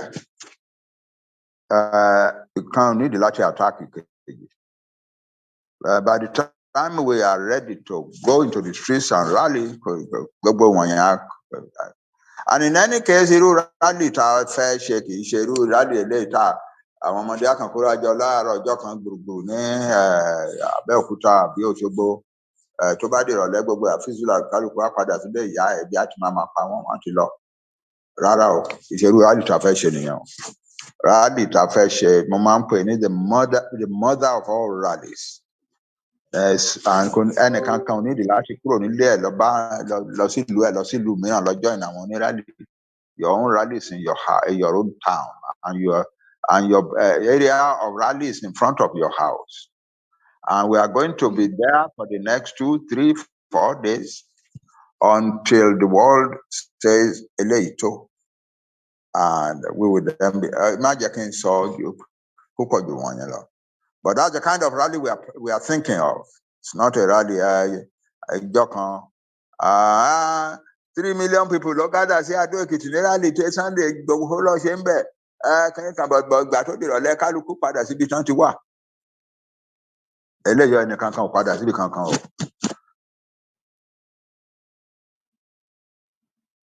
Mi ò ní sọ jù yẹn. Okay, Daddy ẹ ṣé gan sà. Bàbá Àròpọ̀, ó dọwọ́ yín o. Ó dọwọ́ Olódùmarè bàbá wa, ẹ ṣeun a dúpẹ́ lágbára lọ́wọ́ Olódùmarè. Ẹ pẹ́ fún wa o, ẹ pẹ́ bí máa pẹ́ kí n pẹ́. Ọwọ́ tí a rí lókè, bàbá wa ọmọ borí owó mo máa ń pè ilẹ̀ ti ṣú lọ́dọ̀ yín. What a sacrifice. Mo rí bàbá wa kan ní àárín wa níbí báyìí. Ẹ kí gbogbo àwọn ọmọ yín, bàbá wa Adéníran Adébóyè. Ẹ kí gbogbo àwọn ọmọ Yorùbá. Ẹ kí gbogbo àwọn ọmọ yín. Wọ́n wà níbí. Professor Adéníran Adébóyè. Bẹ́ẹ̀ ni sà, wọ́n wà níbí. Bàbá wa. Mo pè wọ́n wá síbí yìí, ẹ jẹ́ mo bóyá máa rójú. Very good. Ẹ ṣé gan ni. Unmute ara yín bàbá wa. Professor Adéníran Adébóyè. All right. Ẹ ti unmute. Kálẹ̀ wà wé. Ẹ kú wájú o. Ẹ ṣé. Mo kí alàgbà Professor Akíntóyè. Ẹ ṣé. A sọ̀rọ̀ díẹ̀ láàárọ̀ yìí ṣùgbọ́n ojú oorun ni mo wà nígbà náà. Ẹ kú iṣẹ́ tí ẹ ṣe. Thank you. Àti alàgbà Wálé Adéníran. Ẹ kú ọjọ́ mẹ́ta. Àwẹ̀ ṣé o gbẹ lọ dédé? Ọ̀rọ̀ tí ẹ mẹ́nu bà Oòduà Foundation. Ìgbà tí èmi wọbẹ̀, èyí ni alága. Bẹ́ẹ̀ni. Ìgbà tí ẹ sì kúrò lálága, ni wọ́n sọ mí di alága foundation ẹnu ẹ̀ la wà yìí o. Adúpẹ́. Ẹ̀dẹ̀kú iṣẹ́ náà. Iṣẹ́ tí Oòduà foundation yàn wá ibi tí a bá lọ ibi tá a bá dé ibi tá a fẹ́ máa bá lọ kọ́lọ̀ ó fọ̀nà hàn wá. Àmín àmín. Ẹ bá rántí ní 2020 a ṣe conference mẹ́ta October, November, December. A pè ìràpadà ilẹ̀ Yorùbá. The first one la bá ṣe pẹ̀lú àwọn lọ́balọ́ba. Second one pẹ̀lú àwọn òṣèlú. The third one pẹ̀lú àwọn ẹlẹ́gbẹ́jẹgbẹ́. Sísẹ̀ntẹ̀lé ní a fẹ́ kó jẹ́ pẹ̀lú irú nǹkan tó ń ṣẹlẹ̀ nísìn. Mo dúpẹ́ pé a bá débi tá a ti dé, mo sì dúpẹ́ pé àwọn ẹlòmíì wọ́n ti bẹ̀rẹ̀ sí fi ṣíṣe hàn tó tẹ̀lé nǹkan tí àwa ìbá ṣe àbí tá a ti ṣe. So mo dúpẹ́ gan, mo kí í kú ààbọ̀. Ẹ ṣé. Nígbà tẹ́ wà níbí yìí, ara nǹkan tó jẹ jáyé òun ni bí àwọn Júù ṣe gbara wọn sílẹ̀. Ẹ rántí Theodore Herzl. Bẹ́ẹ̀ni. Tó dá State of Israel sílẹ̀. 1884. Ẹ sì rántí pé the 64 years tó wà láàrin 1884 àti 1948. 64 years ló wà láàrin. Láàrin ìgbà tí ó bẹ̀rẹ̀ àti ìgbà tó parí, oríṣiríṣi ẹgbẹ́ tó jẹ́ Jewish organizations ló wà níbẹ̀ tí wọ́n ń jàjàgbara. As of 1924 gan, Balfour ó declare nǹkan pè ní Balfour Declaration pé ọ̀rọ̀ Jewish nation yìí ó gbọ́dọ̀ ṣeé ṣe. Ìgbà tó wá ṣeé ṣe tán bá a ṣe ń sọ̀rọ̀ yìí, the State of Israel wà níbi tó wà, àwọn Jewish organization wà ní gbogbo ayé, oníkálukú wọn ló ní ṣíṣe tiẹ̀, kì í ṣe one organization nìkan tó ọ̀nà kan ò wọ́jà. Ṣùgbọ́n àbáṣepọ̀ gbogbo tí nǹkan kan bá ṣẹlẹ̀ lónìí tí wọ́n sọ pé ó fẹ́ ṣe ìparun fún Israel, gbogbo àwọn ẹlẹ́gbẹ́jẹgbẹ́ tí wọn ò rú bí ara wọn yẹn ni wọ́n dì bí òṣùṣù ọwọ̀. Wọ́n jà. Ẹni tó ń jà fún education ní sin lè máa ṣe yẹn, ẹni tó ń jà fún religion ní sin lè máa ṣe yẹn, ẹni tó ń jà fún industry lè máa ṣe yẹn, ṣùgbọ́n tí wàhálà bá dé tó threaten the State of Israel, wọ́n ní gbígbẹ́ bá ń bọ̀ fúra lánàá. So mo fẹ́ kí n sọ fi eléyìí dúpẹ́ lọ́wọ́ gbogbo àwọn ẹlẹ́gbẹ́jẹgbẹ́ tó wà lé ayé yìí lórí ọ̀rọ̀ ilẹ̀ Yorùbá pé kí wọ́n máa ṣiṣẹ́ wọn bí wọ́n ṣe ń ṣe lọ, kí wọ́n sì fi ààyè sílẹ̀ fún ìfọwọ́sowọ́pọ̀ pẹ̀lú ara wọn, nítorí pé nínú apẹ̀rẹ̀ kan náà ni gbogbo yín gbàdó sí. Tí a bá ti rò bẹ́ẹ̀, àwọn ọ̀jọ̀gbọ́n tí wọ́n ń ro nǹkan jinlẹ̀, tí wọ́n mọ̀ tán, tí wọ́n mọ̀ tán tó máa rò bá. So àwọn la máa fetí sílẹ̀ tí wọ́n bá ń sọ, tá a máa kẹ́kọ̀ọ́ lọ́dọ̀ wọn, tá a máa wá ọ̀nà ibi tá a máa gbà lọ. Ìràpadà ilẹ̀ Yorùbá, bá ṣe pé gbà yẹn ìràpadà ilẹ̀ Káàárọ̀ Oòjíire. A lè má rí ọjọ́ mẹ́ta, a lè má rí lóṣù mẹ́ta, ọ̀tá gbọ́dọ̀ rí. Ẹ bá fún mi láyè láti fọ Gẹ̀ẹ́sì díẹ̀, màá rán wa létí ọmọkùnrin kan tó ṣe ààrẹ ní United States, wọ́n ń pè ní John Kennedy.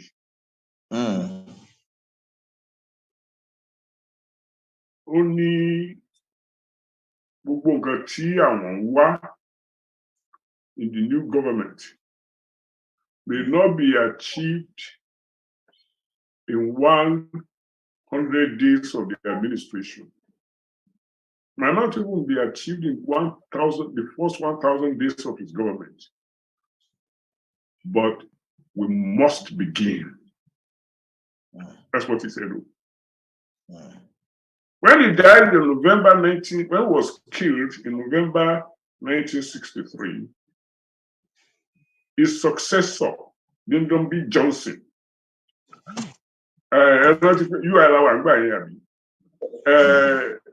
Lyndon B. Johnson said almost what Kennedy said, except for a change of one word.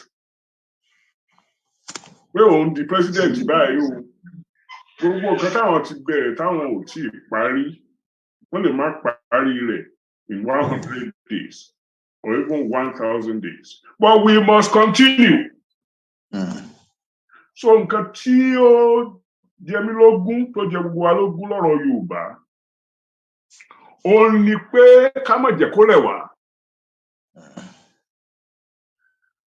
Oríṣiríṣi nǹkan tó ti ṣẹlẹ̀ láti bí ọdún méjì mẹ́ta tó fún mi ní ìwúrí lọ́rọ̀ Yorùbá ni pé àti ẹ̀ mọ̀.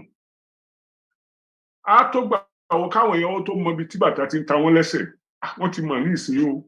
Bí Lágbájá ṣe tiẹ̀ ní Kírun, bẹ́ẹ̀ ni Dòòlà ṣe tiẹ̀ l'Óṣogbo, bẹ́ẹ̀ ni Làkàṣègbè ṣe tiẹ̀ l'Ọ́tà. Tó jẹ́ pé gbogbo wa ti wá mọ̀ ní ìsìn pé lójoojúmọ́ lálẹ́ láàárọ̀ ni à ń fi ìràpadà ilẹ̀ Oòduà la fi sórí kọ. So kò sẹ́ni tí ò mọ̀ ní ìsìn abẹ tí ò bá fẹ́ mọ̀. Mo dúpẹ́ púpọ̀ fún iṣẹ́ tẹ́ ẹ ti ń ṣe àti iṣẹ́ tá gbogbo àwọn yòókù ṣe k'Ọlọ́run ó fi ìbùkún rẹ̀ sí kó Oòduà gbé wá. Ẹ káàbọ̀.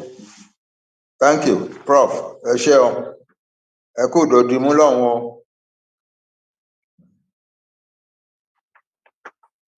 Ẹ ṣeun bàbá wa, ẹ pẹ́ fún wa bàbá wa Professor. A ní Professor tó yé wa ká wọn ọ̀jọ̀gbọ́n. Ẹ jọ̀ọ́ mo fẹ́ fi wákàtí bẹ gbogbo ilé pé àwọn mẹ́rin péré tarí lókè ni a máa dúró lé lórí. A ò ní fẹ́ kí ọwọ́ mi ó wá sókè. Gbogbo wa ọwọ́ wa lókè ni ó máa gbé o, àṣẹ Ọlọ́run. Nítorí pé a ò fẹ́ dá bàbá dúró lọ́pọ̀. Ọwọ́ tí mo kọ́kọ́ rí lókè ni orúkọ wọn jẹ́ Òkè Ṣọlá. Tí mi ò bá dárúkọ yín dáadáa, ẹ má ṣèbínú. Òkè tó ṣe ọlá. Ẹ̀yin ní kí ẹ mú ìbéèrè yín. Tí ó bá dẹ̀ ti jẹ́ pé kì í ṣe béèrè, a jẹ́ pé a ò ní lè gbà yín lákòókò ni. Ṣùgbọ́n ìbéèrè yín ní ṣókí, òun ni ọbẹ̀ oge ní ká ṣe. Ẹ ṣé mo dúpẹ́. Ẹ gbóhùn sókè. Ẹ ṣé bàbá wa. Bàbá mo kí yín o, ọjọ́ túbọ̀ dálẹ̀ ẹ sì wá. Ẹ ṣé. Ẹ sì gbogbo ẹ̀yin bàbá wa tẹ́ wà lórí ìkànnì yìí pẹ̀lú bá ṣe ń gbóhùn yín yẹ ẹ sì wá dágbó ẹ̀rù lágbára Èdùmàrè. Ọlọ́run tó sọ pé ẹ máa sì wá dágbó ẹ̀rù ló sì dá yín sí. Gbogbo àwọn nǹkan táwa mọ̀ tá ti ju 50 years lọ. Tá a mọ̀ nǹkan kan díẹ̀díẹ̀ la mọ̀ ń bẹ̀ ṣùgbọ́n ẹni tí ó bá mọ̀ nǹkan tó ń sọ nǹkan tó jẹ́ pé ó ṣojú wọn tó ń dẹ̀ tún kọ́kọ́ nípa ẹ̀ tẹ́ láti bẹ̀rẹ̀ títí dé láti 18 títí dé 2020 tẹ́ tó fún wa níṣe ló dìgbà tẹ́ ń ṣe ìràpadà fún wa ní ọkàn ní ara tèmi. Ẹ ṣé gan adúpẹ́ o, Ọlọ́run á jẹ́ kó túbọ̀ dálẹ̀ ní agbára náà lágbára Elédùmarè. Nígbà tí kinní bá máa bọ́ sí báyìí gbogbo wa máa tò yí ká bí grandchildren tá a máa yọ̀ bó ṣe máa rí nìyẹn. Ẹ ṣé adúpẹ́ bàbá. Kí n lọ sí ní orí àwọn nǹkan tí mo fẹ́ sọ gbogbo ni wípé èmi amúmọ̀ràn wá ṣe rí nǹkan tí bàbá bá wa ń sọ yìí ṣé à ń rìkọ́ọ̀dù ẹ̀. Mi ò máa ń wà nínú ìpàdé yín mo kàn Ọlọ́run kàn fún mi lórí ọ̀fẹ́ láti lè wà nínú ìpàdé yìí kéèyàn máa gbọ́ irú àwọn ọ̀rọ̀ yìí. Màá mú ìmọ̀ràn wá wípé gbogbo àwọn lecture tí bàbá ń fún wa yìí ṣé a máa ń rìkọ́ọ̀dù ẹ̀ torí tá a bá ń rìkọ́ọ̀dù ẹ̀ tí wọ́n bá parí ẹ̀ kí àwọn oníròyìn wa tí wọ́n ràn wá lọ́wọ́ yìí kí wọ́n lágbá láti gé torí tán bá ti ṣe tó bá tẹ̀ wá lọ́wọ́ oníkálukú á máa pòsì ẹ̀ sí àwọn ọmọ Yorùbá sí plátífọ̀mù gbogbo kò ń ṣe plátífọ̀mù ìjàngbara nìkan so that àwọn èèyàn wá lè máa benefit nínú nǹkan táwa náà ń benefit lọ́wọ́lọ́wọ́ báyìí so that everybody á lè máa jí dìde fún nǹkan tó ń ṣẹlẹ̀ sí wa àti ibi tá à ń lọ yìí tírú àwọn bàbá tán ti lọ́jọ́ tó lù yìí lórí tó káwọn lára ju tiwa lọ kò dẹ̀ lè ṣe kó má káwọn lára torí níṣe náà ti wà nínú ẹ̀ láti gba ọjọ́ ayé wọn nígbà tán ti kéré. Màá mú mọ̀ràn yẹn wá ìyẹn ní ìkejì òun ní pé bàbá sọ fún wa ẹni àwọn British àwọn ni wọ́n jókòó sórí ògo wa, àwọn náà ń ṣe wá báṣubàṣu bá ṣe wà yìí. Ṣùgbọ́n tá a bá wò ó nísìn, àwọn British àti àwọn Western world tán jìjọ kóra wọn jọ, tán jọ ń ṣe bí àwọn ni wọ́n wà ní United Nations, àwọn ni wọ́n ń ṣe ilé ayé lọ́wọ́ báyìí. Níbo la wá fẹ́ sá sí, kí la fẹ́ ṣe báyìí láti lè gba ìjàngbara wa, láti lè, ìbéèrè mi nìyẹn o. Nígbà tó jẹ́ pé àwọn lágbára wà lọ́wọ́ ẹ̀ ní United Nations, kí la ṣe fẹ́ rìn, kí la ṣe fẹ́ ṣe é? Ìyẹn ìbéèrè mi fún àwọn bàbá wa tán wà lórí àti gbogbo ilé. Ìbéèrè mi ìkejì ni wípé ní ìjẹta tẹ́ ń bá wa sọ̀rọ̀ bóyá lánàá ni, for the first time tí máa gbọ́ nípa ẹ̀kọ́ tẹ́ kọ́ wa nípa àwọn ògbóni. Ẹ ń sọ fún wa fún àǹfààní àwọn tó sì nínú ìpàdé yẹn ní àná àbí ìjẹta. Ẹ ṣe ó mà ṣe wa gba nítán lórí ilẹ̀ o bàbá, ẹ pẹ́ fún wa, wà á túbọ̀ máa gbọ́ ohùn yìí lẹ́nu yín, á máa gbọ́ tó dà tẹ ọjọ́ ọ̀la àwọn ọmọ wa á lè dára. Àwa ò mọ nǹkan kan tó ò bá sírò ẹ̀yìn bó làwa ti fẹ́ gbọ́rọ̀ àwọn nǹkan báyìí, ṣùgbọ́n bó ṣe wọ Ọlọ́run ló ṣe ń ṣiṣẹ́, ká má bàa sọnù náà, òun lọ́lọ́run ṣe dá yín sí báyìí fún wa. Oníwájú òdẹ̀ ní gbẹ̀yìn, ẹlẹ́yìn ò ní gbéwájú. Ẹ sọ̀rọ̀ àwọn ògbóni, èmi máa mú mọ̀ràn wá wípé kí dídé tí ẹ lò láàárín ẹ̀yin bàbá wa, ẹ̀yin leaders wa nínú ìjàngbara yìí, ó ti tó àkókò ń sìn. Mo dẹ̀ dúpẹ́ lọ́wọ́ Ọlọ́run wípé ẹ̀yin náà ẹ ti bá wa sọ́nsìn wípé iṣẹ́ ti ń lọ láti lè rí wípé gbogbo àwọn olórí ìjàngbara yìí wọ́n wà ní ojú kan náà. Kí ní dé tí ẹ lò nǹkan tí àwọn bàbá wa tẹ kọ́ wa ní àná àbíjẹta, àwọn strategy àwọn ògbóni, kẹ́ lò láàrin ara yín. Torí bẹ́ẹ̀ yín ṣe sọ, àwọn kan wà nínú yín, ẹ̀yin tí ó jẹ́ adarí wa nínú ìjàngbara yìí, tí wọ́n mọ̀ wípé ọ̀nà yìí ò ṣe gbà, ọ̀nà yìí là ń láti gbà, because tá a bá gbà kí ni yóò ń sọ̀rọ̀ eré rárá. A rí nǹkan tó ń ṣẹlẹ̀ ní Ukraine, akẹ̀mọ́ pé torí interest ni. Àwọn British tí bàbá kọ́ wa lẹ́kọ̀ọ́ lálẹ́ yìí pé adẹ̀mọ̀, àwa náà mọ̀ ń sìn, àwa náà ẹ ti kọ́ wa ní secondary school, a tún jáde náà a mọ̀. Bá jẹ́ pé àwọn náà wà lórí ẹ̀, ọ̀rọ̀ yìí ò ń sọ̀rọ̀ kékeré, eléyìí ò ń sọ̀rọ̀ ẹnu. Nínú yín tẹ́ jẹ́ adarí wa, wọ́n mọ̀ táwọn náà tán meditate lọ́kàn wọn, ẹ lo kí dé tẹ́ ẹ lo strategy àwọn ògbóni láàrin ara yín láti lè wọnú fúnra yín, ká lè tètè mọ̀nà tá a máa gbé gbà. Torí eléyìí kò ń sọ̀rọ̀ wípé à ń dúró lórí street nìkan lójú tàwa ọmọdé o. Ó jẹ́ pé torí because ọ̀rọ̀ tó wà nílẹ̀ yìí gbogbo ara là láti fi múra o. Kẹ́ wọnú fúnra yín, nǹkan tó bá jẹ́ pé ẹ fẹ́ ṣe ká lè tètè ká mọ̀. Ẹ ṣé, mo dúpẹ́ lọ́wọ́ yín fáyè tẹ́ gbà mí láti sọ̀rọ̀ tó tó yìí. Ẹ ṣé o. Ní àfikún, téèyàn bá dúró, àwọn Ìgbò wọ́n ní téèyàn bá dúró sójú kan tó ń wo eégún kò ní ríran wò dáadáa. Ṣùgbọ́n ẹni ibi ọjọ́ tó bá ń ṣe ọdún eégún, téèyàn bá mọ̀ pé òun fẹ́ enjoy ọdún eégún láti máa lọ káàkiri, ìyẹn ló dá sí wípé gbogbo irú ìpàdé báyìí tá a bá rí ọmọ tó ń jìjà ìgbára, kó má wòye bóyá leader kan báyìí àbí leader kan báyìí kán lọ síbẹ̀, èèyàn agé nìkan bọ̀. Ẹ má ní mo pèwé òdọ̀bálẹ̀ ni mo wà. Ẹ ṣeun bàbá wa Òkèṣọlá, thank you so much. Ẹni tó ṣẹ̀ṣẹ̀ náwó yẹn, ẹ má bínú, a ò ní pè yìí o. Bàbá Adéníran Adébóyè ni. Okay, láti ní nǹkan pàtàkì tó fẹ́ sọ̀rọ̀ yẹn. Ó dà, màá lọ sí ọ̀dọ̀ ẹni tí mo rí ọwọ́ ẹ̀ tẹ̀lé, màá wá pe bàbá wa Adéníran tẹ̀lé wọn. Bàbá wa Akínlọsótù, ẹ wá bracket Mr. Lotus, ọ̀mí tìsà kẹ́ béèrè ìbéèrè yín ní. Okay, ẹ ṣé o. Ẹ ṣé sà, ṣé ti gbọ́ mi báyẹn? Ní àkọ́kọ́ mo kí bàbá wa Ilana àti bàbá wa Adéníran. Mo wá fẹ́ fi àsìkò yìí bẹ̀ wọ́n, orí ìdọ̀bálẹ̀ mo wà, mi ò tó wọn rán níṣẹ́, but kò sí bí mo ṣe lè ránṣẹ́ yẹn, àwọn nìkan náà ni mo lè rán, pé tá bá délé o, ẹ bá mi kí mọ́mí Julia, ẹ sọ fún wọn wípé ẹ ṣe Ìyábọ̀ kò kí n kúrò ibikíbi tí ń bá wà làwọn náà máa wà. Bó ṣaago mẹ́rin àárọ̀ mò ń lọ sùn, wọn ò ní kúrò lẹ́gbẹ̀ẹ́ mi. Lẹ́òye yìí mo dọ̀bálẹ̀ kí ẹ òyìn ká ẹ̀ yìí o, àbó Ìyábọ̀ pé màá fi wo bíbẹ̀ o. Wo ṣe o, God bless you ma. Okay, Maka kia later. This will be a question. Me know, Baba. All right, sir. Daddy. Ẹ̀yin ọ̀jọ̀gbọ́n lẹ máa ń sọ ọ̀rọ̀ kan tí ẹ máa ń sọ pé SWOT analysis. Ìyẹn já sí strength, weakness, opportunity and threats.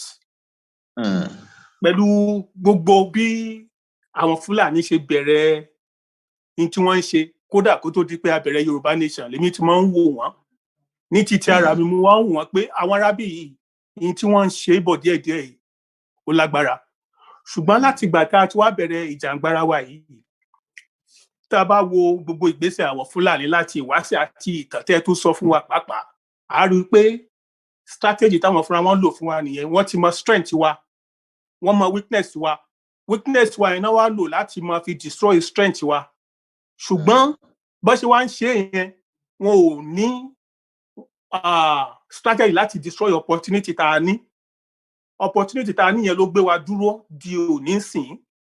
Irú opportunity náà ni irú ẹ̀yin tọ́lọ́run ti rán ṣáájú láti wá gbà wá sílẹ̀ pẹ̀lú àwọn ọ̀jọ̀gbọ́n tó kọ àwọn bàbá bíi Wálé Adéníran àti others.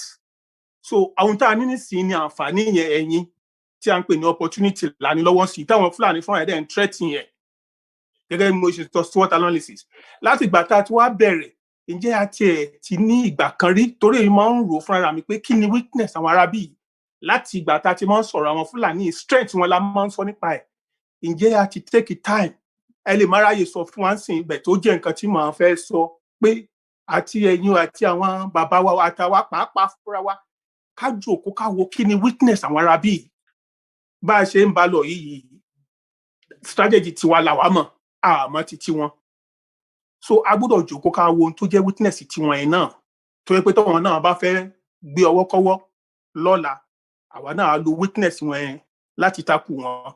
So ìbéèrè mi nìyẹn pé ìjẹ́ àti ẹ̀ ti jókòó ká wo ohun tó jẹ́ weakness àwọn arábì àti mọ àwọn tí mò ń sọ nígbà tí màá ti sọ pé àwọn arábì. So ìbéèrè mi nìyẹn sà. Ṣé ẹ jẹ́ kí n àwọn Fúlàní wọ́n ní advantage láti 1959 láti 1959 because British government gbàgbára lé wọn lọ́wọ́ wọ́n dẹ̀ bá wọn ṣe pàdé wọ́n train wọn dáadáa bẹ́ẹ̀ ṣe máa hold ní Nàìjíríà.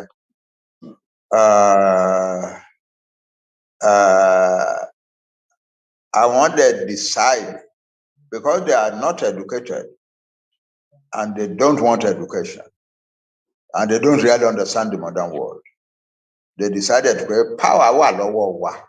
Federal power wà lọ́wọ́ wa a máa lò láti subdue or even destroy these other people. It become more money, and that's what they've been doing. Ahmadu Bello said it 11 days after independence. Àwọn yòókù dẹ̀ substitute they need where àwọn máa destroy. So the Fulani have reached the end of their tether. This is their last hooray. And it is going to end up in the destruction of the Fulani nation. Because the Fulani have made themselves now an enemy of every indigenous people in Nigeria.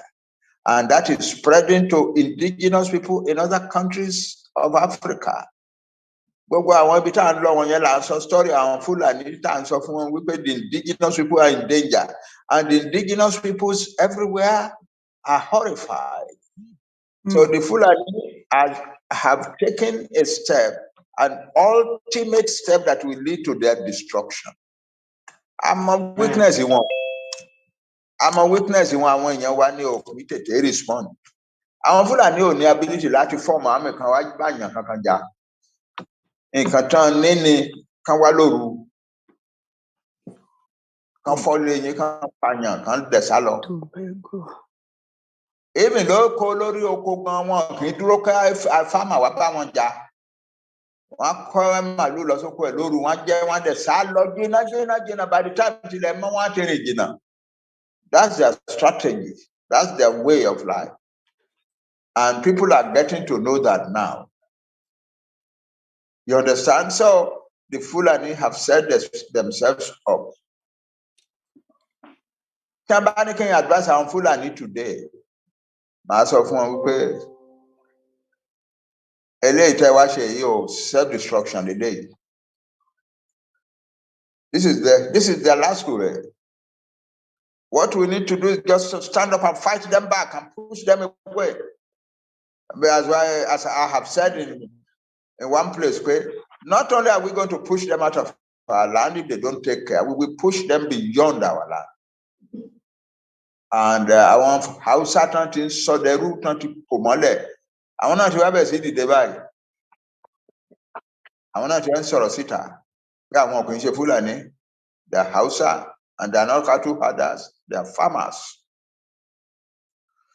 They are not immigrants, they are indigents of the land.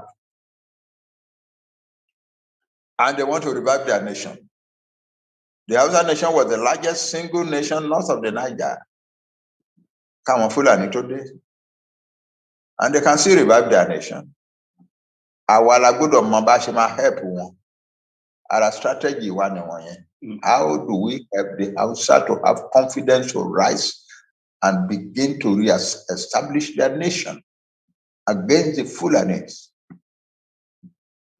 Our strategy is one, but Ali Masogo Sita. Ẹ ṣé mo dúpẹ́ bàbá wa a máa kọjá lọ sí ọ̀dọ̀ bàbá wa Adéníran Adébóyè ṣùgbọ́n kí n tó ní ká sọ̀rọ̀ bàbá wa tó ń béèrè ìbéèrè kan nínú chatroom ó ní bóyá oníbodè orúkọ yẹn ò jáde tán ó ní nítorí pé àwọn ọlọ́lá àbí àwọn òṣèlú wípé tọ́n bá ti darapọ̀ mọ́ wa ṣé ìyẹn wá sọ wípé a ò ní lè ṣe tó yẹ ká ṣe ni. Ẹnìkan tí ń béèrè ó ní ẹjọ́ bàbá wa ṣé wọ́n ti dá yín lóhùn ìbéèrè the not winning this struggle can only end up with the destruction of the Yoruba nation. So we must win it. That's all. There's no looking back. Bàbá wa Adéníran Adébóyè, ó yá. Can I add one statement? Just before that. Ṣé ń gbọ́ mi? Yes, sir. Màá pè yín bàbá wa Adéníran, màá pè yín sir. Mo lọ́rẹ̀ẹ́ kan láyé àtijọ́, ọmọ ilẹ̀ yìí, ọmọ Black American. Only I do not like to fight. I like to win. I do not like to fight. That is it. I like to win. So ọ̀rọ̀ tó ti dé báyìí wọ́n ti gbéjà wá bá wa má jẹ́ àgbà wa jẹ́. And I don't like to fight. I like to win. Ṣé ń gbọ́ mi? Now ọ̀rọ̀ Fúlàní ó ti bẹ̀rẹ̀ wọ́n ti gbé wa lé wọn lọ́wọ́ ti pẹ́. Àwọn ni primary people tó ń kó ẹrú láti ilẹ̀ wa lọ sí etí òkun. Irú ìtọ́ tí ẹ ṣe pàtàkì jù mẹ́ Àjàyí Crowther Fúlàní ló mú lẹ́rú tó gbé lọ tó lọ tà sí òkun. But before that, tá a bá rìn jìnnà a rí wípé wọ́n sọ pé nínú oríṣiríṣi ìṣẹ̀lẹ̀ lérí nínú Wikipedia, they are from the Middle East. They are not even African. They are a lost group. They became different people in different places. Shua Arabs, this, that, Morocco. They are, because of their complexion, not being as bright as other people, they were discriminated against more than me. Okay, that's their principal thing. They were part of the Songhai Empire. They were part of the Mali Empire. No, but they were subordinate peoples in those empires. They were not among the rulers. But they were used. So, ọgbọ́n tí wọ́n kọ́ nílẹ̀ tí wọ́n ṣe ń gbalẹ̀ lọ́wọ́ onílẹ̀, wọ́n ti ń kọ́ 400, 500 years ago. Táwọn ò ní wàhálà arúgbó yẹn. So, wọ́n wá mú Hausa lójijì. Prof. Mo mọ̀ pé ẹ máa ń sọ story pé àwọn Fúlàní tí wọ́n, they are not the builders of Ghana. I didn't say that. and Sanga. I didn't say that, but they learned They a were lot. They were subordinate peoples in the upper Guinea area, which is now Gambia, Senegal, and so on. Most of the people that were taken into slavery were Fulani.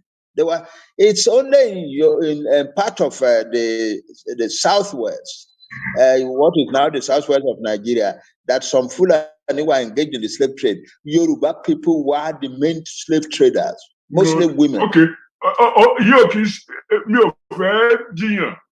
Because I you are the historian, so be offending. But ibi tí mo bá ọ̀rọ̀ ni pé wọ́n ti kọ́ bó ṣe gbalẹ̀ onílẹ̀ táwọn ò fura sí. Òyìnbó dẹ̀ mọ̀ nípa ẹ̀. Òyìnbó dẹ̀ back wọn up ibi tí mo bá lọ nìyẹn. Now the only other thing tí mo fẹ́ sọ ẹ bá jẹ́ kí n sọ ni pé kì í ṣe gbogbo aṣọ làṣà lóòrùn. We are not going to be able to say, or we should not be saying, or as another American black told me, the revolution is not going to be on television. A gbọ́dọ̀ ní nǹkan tá a fẹ́ ṣe tá a lè mọ sọ síta.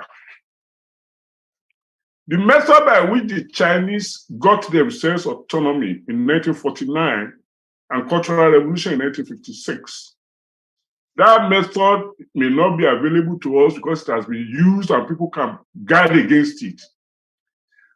The method by which India got independence in 1947, that method may not be available to us because I want to bank one. They will guard against that. Tiwa must be done. Tiwa must be done with the same wisdom, with a quality of wisdom and organization that Agbawale. We don't just want to fight, we want to win. So gbogbo àwọn èèyàn tí wọ́n rí jẹ nínú mọ̀dàrú nílẹ̀ wa nísìnyí. Bá a ṣe ń sọ̀rọ̀ náà làwọn náà ń gbọ́, bí wọ́n ṣe yọ́ só ni wọ́n yọ́ gbọ́.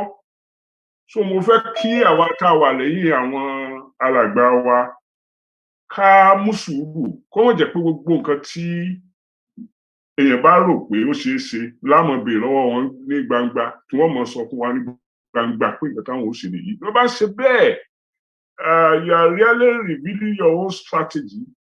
Yeah. And that's not profitable. That's not going to win the victory. You don't want to fight, you want to win. So why should you show all your cards in a game? Ìgbàgbọ́, ìrètí, àti ìfẹ́. 1 Corinthians chapter 13 nínú ìwé àwọn onígbàgbọ́. Bàbá lọ sí ibòmí á lọ sí àrínú àwọn onímọ̀lẹ́ náà. Ṣùgbọ́n tá a bá lọ sínú Ifá ní ká má fi kánjúkánjú jayé ká má fi wàràwà lókun ọ̀rọ̀. Ó ní ohun àbá fi ṣàgbà ká má fi ṣèbínú tá a bá débi tó tutù ká sinmi. Ká rọjọ́ iwájú lọ títí ká tó padà wà rọ̀rùn ẹ̀yìn wò nítorí ọjọ́ àti sùn ẹni ni. Ìyẹn ló yẹ kó jẹ́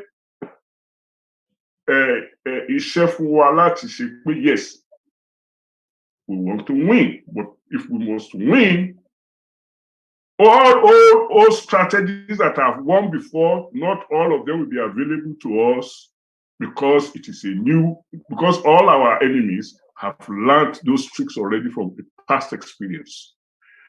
Mo dúpẹ́ o, mi ò ní sọ̀rọ̀ jù bẹ́ẹ̀ lọ. Ẹ ṣé bàbá wa, ẹ ṣé Prof. One thing about the combination, because there is a combination of the Fulani nation and the federal government of Nigeria. There is no doubt about that anymore. There is no doubt about that anymore, that the Fulani, as a nation that never had a homeland of their own, and that want to claim the whole of Nigeria as their homeland now, are one party. The federal government of Nigeria, dominated by the Fulani, is another party. The two of them are strongly allied together. Our duty is to find a way that we can defeat the combination. I can't say more than that. Yeah. And we cannot forget that the Central African Republic was able to Yeah, you got it. You got it. Àwọn ọmọ tó jẹ́ igi lásán náà kó dání. Yes, you got it.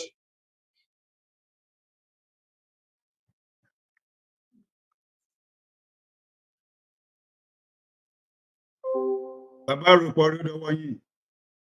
Ṣé wàá bẹ̀? Ẹ ṣeun bàbá wa, mo dúpẹ́ o. Ìbéèrè bíi mélòó kan wà níbà ṣùgbọ́n àwọn bàbá Adéníran ó dà pé wọ́n fẹ́ ṣe bẹ́ẹ̀ ni. Kó tó di pé mo pe àwọn tí wọ́n nawọ́.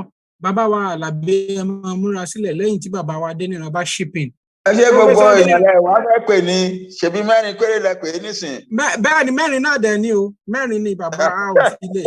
A kàn fún bàbá wa nítorí pé ọjọ́ ti bẹ́ẹ̀ ni àgbàlagbà tí a mọ̀ gbá ibẹ̀ ṣe kọ́ wa nìyẹn. So bàbá Wálé Adéníran shipping àwa pè wọn méjì yẹn. Bẹ́ẹ̀ni, I just want to highlight the fact that you may call it their strength, but they like to engage in surprise attack. And usually between 11 p.m. and 3 a.m. Yeah. If you more often than not, midnight, between midnight and 3 a.m. So when people are sleeping, resting, they strike. Now, one weakness they have, they cannot, more often than not, they don't like to engage in face-to-face combat. No. Because, yeah, that's their weakness. The face-to-face combat, they are not very good at it. But there's one thing they do now. They go for, if they must attack during the day, they go for soft targets, places of worship, markets, and areas that heavily concentrated. So, ada kan wen wa kan mo iyen pé tó bá fẹ́ jà lọ́sàn ilé ẹ̀sìn, ilé ìjọsìn, ọjà àbí ibi tí èrò pọ̀ sí. Kìí pé wọ́n á ju bọ́ǹbù ni àbí kan sáré wá kan da AK-47 bolẹ̀ gbogbogbò kan dẹ̀ sá lọ. Ṣùgbọ́n òru yẹn náà sábà máa ń jà. Òru gan náà sábà máa ń jà. Ó yẹ káwọn èèyàn mọ̀ yẹn kán dẹ̀ ti gbáradì fún wọn. Ẹ ṣé. Very good. Ẹ ṣeun bàbá wa, a dúpẹ́ lọ́pọ̀lọpọ̀. Ní báyìí jẹ́ ká kọjá lọ sí ọ̀dọ̀ bàbá wa Alábí Bàṣírù. Ẹ gbóhùn sókè sà. Lẹ́yìn náà bàbá Ọ̀túnba ẹ béèrè ìbéèrè yín ká lè jẹ́ kí bàbá lọ sùn. Àwọn náà rí i pé ojú ọjọ́ ti rodò.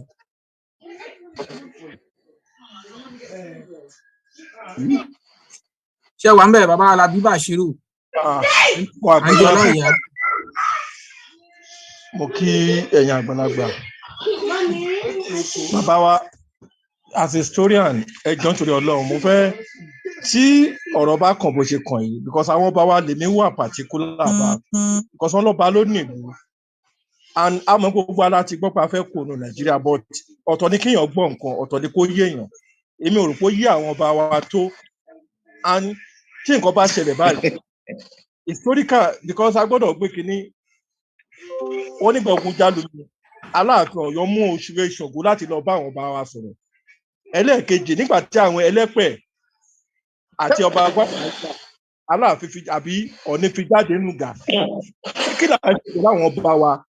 Because a ní wọ́n gbọ́dọ̀ ṣe ìpàdé, ó dà pé à ń fi wọ́n lẹ̀ ẹ̀yin lẹ̀ lágbára láti ṣàwọn kìíní bàbá.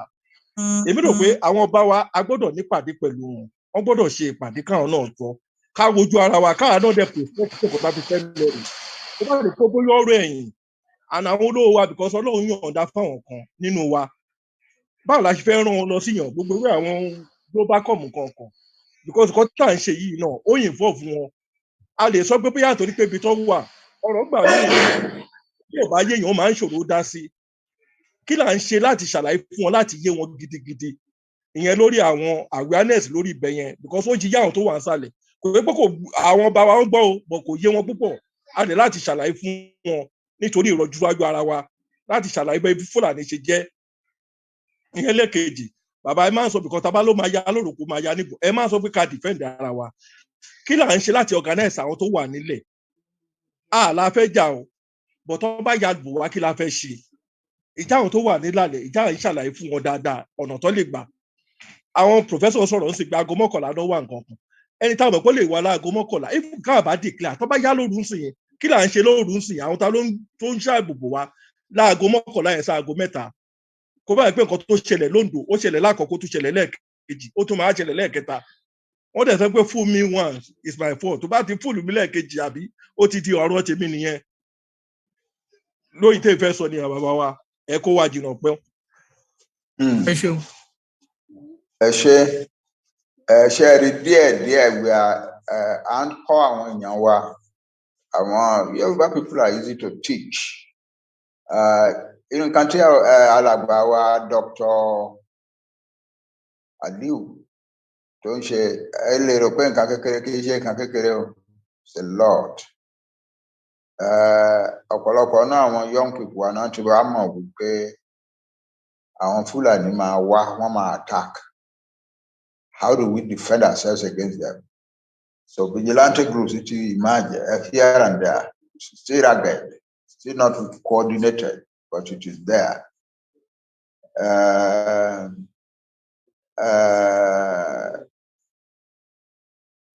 Àwọn kan ní Ìṣẹ́ Èkìtì wọ́n rí àwọn Fúlàní tó ń wọnú igbó lọ wọ́n tẹ̀lé wọn wọ́n fẹ́ find out kí làwọn Fúlàní ń ṣe nínú igbó bẹ́ẹ̀ tó kò sí fíléèjì ń bẹ̀ nígbà tí wọ́n rìn díẹ̀ wọ́n á rí wọn níwájú tí wọ́n jókòó wọ́n fẹ́ bí 200 300 àwọn wá padà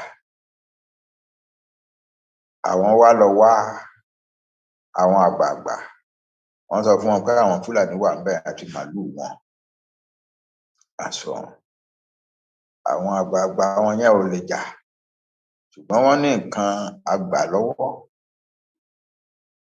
mi ò ní sọ jù yẹn irú nǹkan wọ̀nyẹn ó ti ń padà wá sáyé o àwọn agbára ayé àtijọ́ wọ̀nyẹn ti ń padà wá díẹ̀. There are things àwa Yorùbá lè jù sí ìlú ńlá bí irú Ìbàdàn yẹn kó tù tá a bá fẹ́ ṣe ká tó bọ̀ sí àbá Fúlàní nínú igbó àwọn Fúlàní wọ́n ti ń discover díẹ̀ pé àwọn Yorùbá wọ́n á difficult láti conquer ìkan lára wọn ní problem wa ni wípé ó ń sọ lórí television problem wa ni wípé the Fulani and the Yoruba people are fighting us with their charms and we don't have an answer. Well, that's what we have. And ẹnìkan kan máa ronú pé torí pé àwọn charlatans kọ̀ láàrin wa tí wọ́n ń purọ́ káàkiri tán gbowó káàkiri tán sọ pé àwọn lè ṣe oògùn náà níṣẹ́ kìíní kan ọmọ wa kan wá bá Professor Adéníran bàbá ẹ̀rọ Adéníran ọmọ wa kan wá bá bàbá ẹ̀rọ Adéníran Professor Adéníran pé tó bá fún ẹ sọ fún lówó tó fún òun á lọ sí àwọn kan wọ́n lè ránṣẹ́ àgbọ̀ṣẹ́ kìíní. That's almost 2 years ago, 3 years ago, Abi. Prof. Ó dàbẹ̀ tó wọ́n dìde lẹ́ẹ̀kan.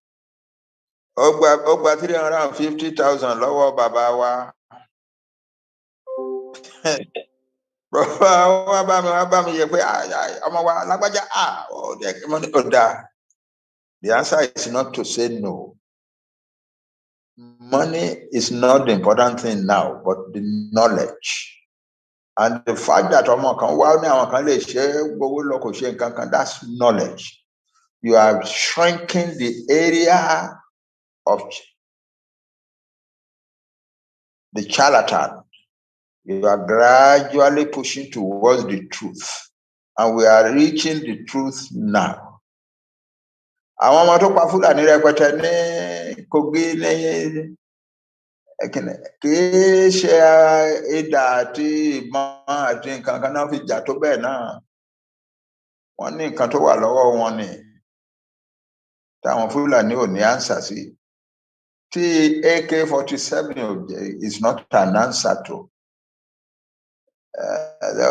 àwọn ọmọ tó jà ní Ifẹ̀ nígbà tí àwọn Fúlàní sábò àwọn Fúlàní àtàwùsá sábò tó ń pa ọmọ kan tó ń pariwo ọmọ Yorùbá kan fẹ́ dá ṣọ́ọ̀bù ẹ̀ sílẹ̀ mo rò pé ó débẹ̀ wọ́n ní èèyàn kan ata machine tán fi ń lọ ata ẹ̀rọ ata bóyá èèyàn kan tampa pẹ̀lú ẹ̀rọ ata ẹ̀ lóru ló wá ń pariwo lẹ́nu bí àwọn Fúlàní àwọn àbẹ̀nà pàṣọnù ló dìjọ̀gbọ̀n àwọn Yorùbá wá múra lọ wọ́n wá padà wá they killed. The newspaper said 350 people. The Hausa Fulani lost about 350 people, but it was a lot more than that. In fact, all stop Amomawa.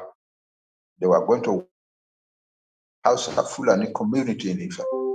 And they had the means of doing so. Àwọn méjì mẹ́ta tó ti kọ́kọ́ kú nígbà tí èrò tí ìpọ̀nyẹn náà ló kú mọ́ lára àwọn ọmọ Yorùbá.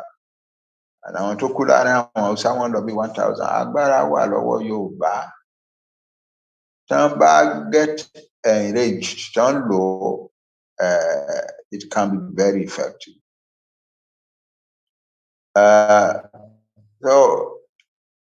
But as a prof said, Professor Adeboye, Salome, because àwọn Fúlàní kan náà ti wá tán àwọn náà fẹ́ Ògùn tí ò ní jẹ́ kí ìbọn pàǹbàyàn tí ò ní jẹ́ kí àwọn èèyàn wọ́n dẹ̀ ń gbé òtúbá ń tẹ́lé wọn lọ́wọ́ tán máa lọ tán máa rò pé tán bá kò sáàbù wọn. But what is the answer? Tán bá wá ẹ̀gbowó lọ́wọ́ wọn ẹ̀gbowó ti federal government ló kówó fún wọn ẹgbà kẹgbẹ́ òfò lé wọn lọ́wọ́. So wọ́n ní jọ́sí kan báyìí níbi 2020, late 2020, they came in a rush looking for Ogun kankan. But àwọn tó wá rí báyìí pé òfò ní Yorùbá ń gbélé wọn lọ́wọ́, so wọ́n ti tún wá sá wọn tún wá bèrè ẹ̀ mọ́. So díẹ̀díẹ̀ ni we will arrive. One thing ni pé Fúlàní ò ní a particular kind of response to one important fact of Yoruba life, our urbanism. We live in big urban centers. But attacking a big city like Ibadan or Ado-Ekiti or Osogbo, or even the smaller Ekiti towns like Ikole and Otun and so on. It's not a small task. The Fulani have never encountered a heavily urbanized society like that. It didn't exist in the north. The Hausa had some towns, but only 7 towns. The Hausa backward. Kano, Rano, Biram, Katsina, Zazau, Gobir, that's all. So if I travel between one Hausa town and another, you go by foot for weeks. Àwọn bàbá wa, màmá wa tán lọ ṣòwò nílẹ̀ Hausa. That's why they tend to coagulate in a few areas like Gobir or Zazau and so on, and Gombe. Because you cannot trade in Hausa land the way you would trade in Yoruba land. Yoruba land is a town, is not a long distance from the next. Clapperton, 1825, sọ pé tẹ́ ẹ bá gbéra ní Yoruba town kan, ẹ sì máa gbọ́ the humming of the town behind you. Tó bá yá, the humming of the town behind you had disappear. Ẹ máa gbọ́ another humming of the town in front of you. That shows how closely packed our towns are in the Yoruba forest. And so àwọn Fúlàní ò ní answer fún wọn. Ara nǹkan tí wọ́n fi sọ pé wọ́n fẹ́ destroy ara wọn nìyẹn. Thinking that they can wipe out a people like the Yoruba is ultimate self-destruction. They want to destroy themselves. We are more than ready than we think. Already consciously, we are culturally ready. We are culturally ready. We don't we are not available to ragtag people like the Fulani to come and wipe out. It's not going to happen. It's not possible. So, but we continue is that we must not limit this to ourselves. We must help other people. We must help the Hausa. We must help the people of the Middle Belt. The Igbo can help themselves, and the Jawa and so on. So we don't need to help anybody in the South. But in the Middle Belt, we must help them. And as the Deputy Ilana will tell you, I want people to allow money in the Middle Belt. So that they are ready to defend the area. It's not easy because you want for local small towns. It's not like Yoruba land, heavy towns. Small towns. So I want to live village in about 30 houses. Burn about 5 or 6 houses. I want you to and the house the Fulani can then burn the rest. Consider become come back to Yoruba for Aropo and the Jati shift by. What it do. If the Fulani cannot dislodge us from our big towns, they have lost. It's as simple as that. So strategy, so I would think of strategy. You know, what do we have? We have our closely packed urban cities.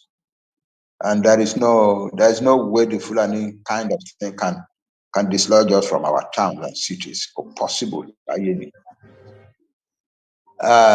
So, but they don't know because they don't think. They don't know. They are savages. So they think they can come and do to us what they did to the Hausa in the 19th century. You did it to the Hausa in the 19th century because the Hausa towns were scattered far away from one another. You know, in the case of the Yoruba cities are huge, and there are many, and they are closely packed.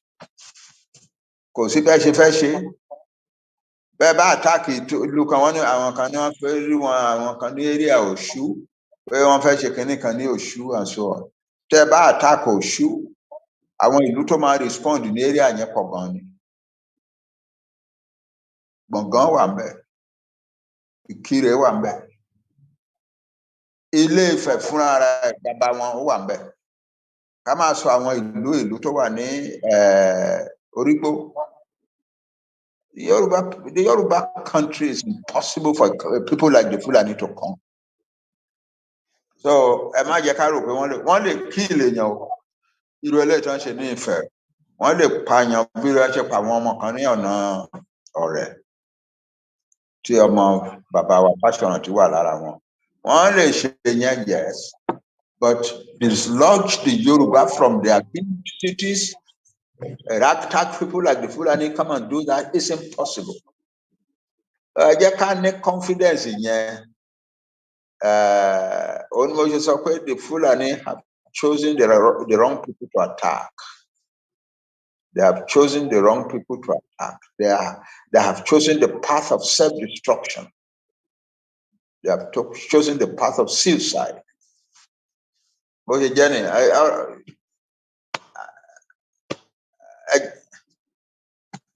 right. Ọlọ́run akọ́ wa bá ṣe máa lo strength tí Ọlọ́run ti already fún wa.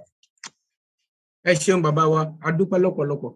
Bàbá wa, màmá wa tó ń béèrè pé ta ni Middle Belt. Middle Belt àwọn máa ń fojú wò bóyá àwọn Hausa wọn kì í ṣe Fúlàní, wọn Middle Belt kì í ṣe Fúlàní, wọn dẹ̀ kì í ṣe Hausa. Wọn dẹ̀ kì í ṣe Igbo. Bóyá tí bàbá wa bá fẹ́ ṣàlàyé fún yín torí ẹnìkan ń béèrè bóyá kò yé yín, but wọn kì í ṣe Igbo, wọn kì í ṣe Hausa, wọn dẹ̀ kì í ṣe Fúlàní. No, wọn kì í ṣe Hausa, wọn kì í ṣe Fulani, wọn dẹ̀ Igbo wà south of the Benue River.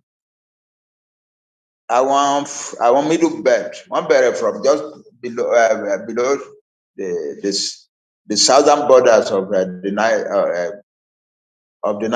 Benue River. Àwọn Thieves, àwọn Igala, àwọn Idoma. When south of the Niger, beyond the Niger and beyond the Benue, there are 300 ethnic groups in Nigeria. It is a lie. In Benue State alone, we have counted 676 ethnic groups. We've been working. We've been working. We want to know what we are dealing with. We have counted 676 ethnic groups in the Middle Belt. Some of them are just 1 or 2 million. Some of them are even less than 1 million. But they are people. And they live in small villages. And they are therefore very vulnerable. They are very vulnerable to the Fulani kind of attack. So, I would have helped one. This is something that Yoruba leaders must not say openly. But we must help the people of the Middle Belt to defend their homeland. And we must be ready to help the Hausa too. That's it. Àwọn Fulani, àwọn Middle Belt kì í ṣe Hausa o, wọn kì í ṣe Yorùbá o, wọn kì í ṣe Fulani o. Ẹ ṣeun bàbá wa. There are nearly 700 ethnic groups that are in the Middle Belt. Ẹ ṣeun bàbá wa. Àwọn Birom, for instance, a group in Plateau State called the Birom. They are probably the smallest, one of the smallest ethnic groups in Nigeria. But they are defending their land. They are defending their land. The Fulani are attacking them and they are fighting back. Yeah. Ẹ ṣeun bàbá wa. Wọ́n tiẹ̀ ti ẹnìkan ti fi ṣáàtì sínú ilé màmá wa Olúfúnmi lọ́lá kẹ́ lọ wo gbogbo ọmọ ọba ti dá yín lóhùn rẹ́kẹrẹ́kẹ́ ó ti táìpù ẹ̀ síbẹ̀ fún yín. Bàbá wa a fẹ́ kí oníyan ṣe ọlọ́bẹ̀ ṣe é. Mo fẹ́ jẹ́ kí gbogbo wa mọ̀ wípé oṣooṣù la máa ń ṣerú ètò báyìí láti Canada. Ìlànà náà gbé eléyìí jáde. Kì í sì ṣe ọdún kan, kì í ṣe ọdún kan àbọ̀ láti ṣe ètò yìí. Eléyìí tá wá gbé jáde tá pè ní ìgbáradì. Bàbá wa bàbá gbogbo Yorùbá. Bàbá wa a fẹ́ jẹ́ kí ẹ bá wa fi ìgbáradì tá a nílò fún àpẹẹrẹ lórí ọ̀rọ̀ rálì tó ń bọ̀ yìí. Àwọn ìbéèrè kan wà tí wọ́n sẹ́ndì ṣùgbọ́n a ń láti jẹ́ kẹ́ lọ sùn. Àwọn ìgbáradì fún rálì tó ń bọ̀ yìí. Ìgbáradì láti ṣé ẹ lè fi wá lọ́kàn balẹ̀ pé àwọn kan wà tí wọ́n jẹ́ leader tí wọ́n ó máa sọ̀rọ̀ tí ìṣe gbogbo èèyàn ni ó máa sọ̀rọ̀ torí pé a dẹ̀ fẹ́ kẹ́ fún àwọn ọmọ yín gẹ́gẹ́ bí ẹ ṣe ń lead wa ta dẹ̀ ń wò yín torí wípé ọ̀nà tẹ́ fi gbà ń lead wa ẹ ò lead wa pé ẹ lọ ṣe jàgídíjàgan. Àwọn ọmọ yín kan rí wọn tí wọ́n máa sọ wípé ìkan tí ẹ fò lórí mọ́tò ọlọ́pàá dánwò gbígbí gbàgbàgbàgbàgbà. Nígbà tí àwọn òpin bàbá kí tó yóò fẹ́ lè wá kọ́ wa torí Ọlọ́run. Béèyàn bá okó nínú ẹyẹ ń gbé béèyàn ó bá tiẹ̀ ṣe kíní gan àbí. Ìyẹn àkọ́kọ́. Ìkejì ni wípé ìgbáradì àwọn nǹkan kankan wà tá a nílò nílé.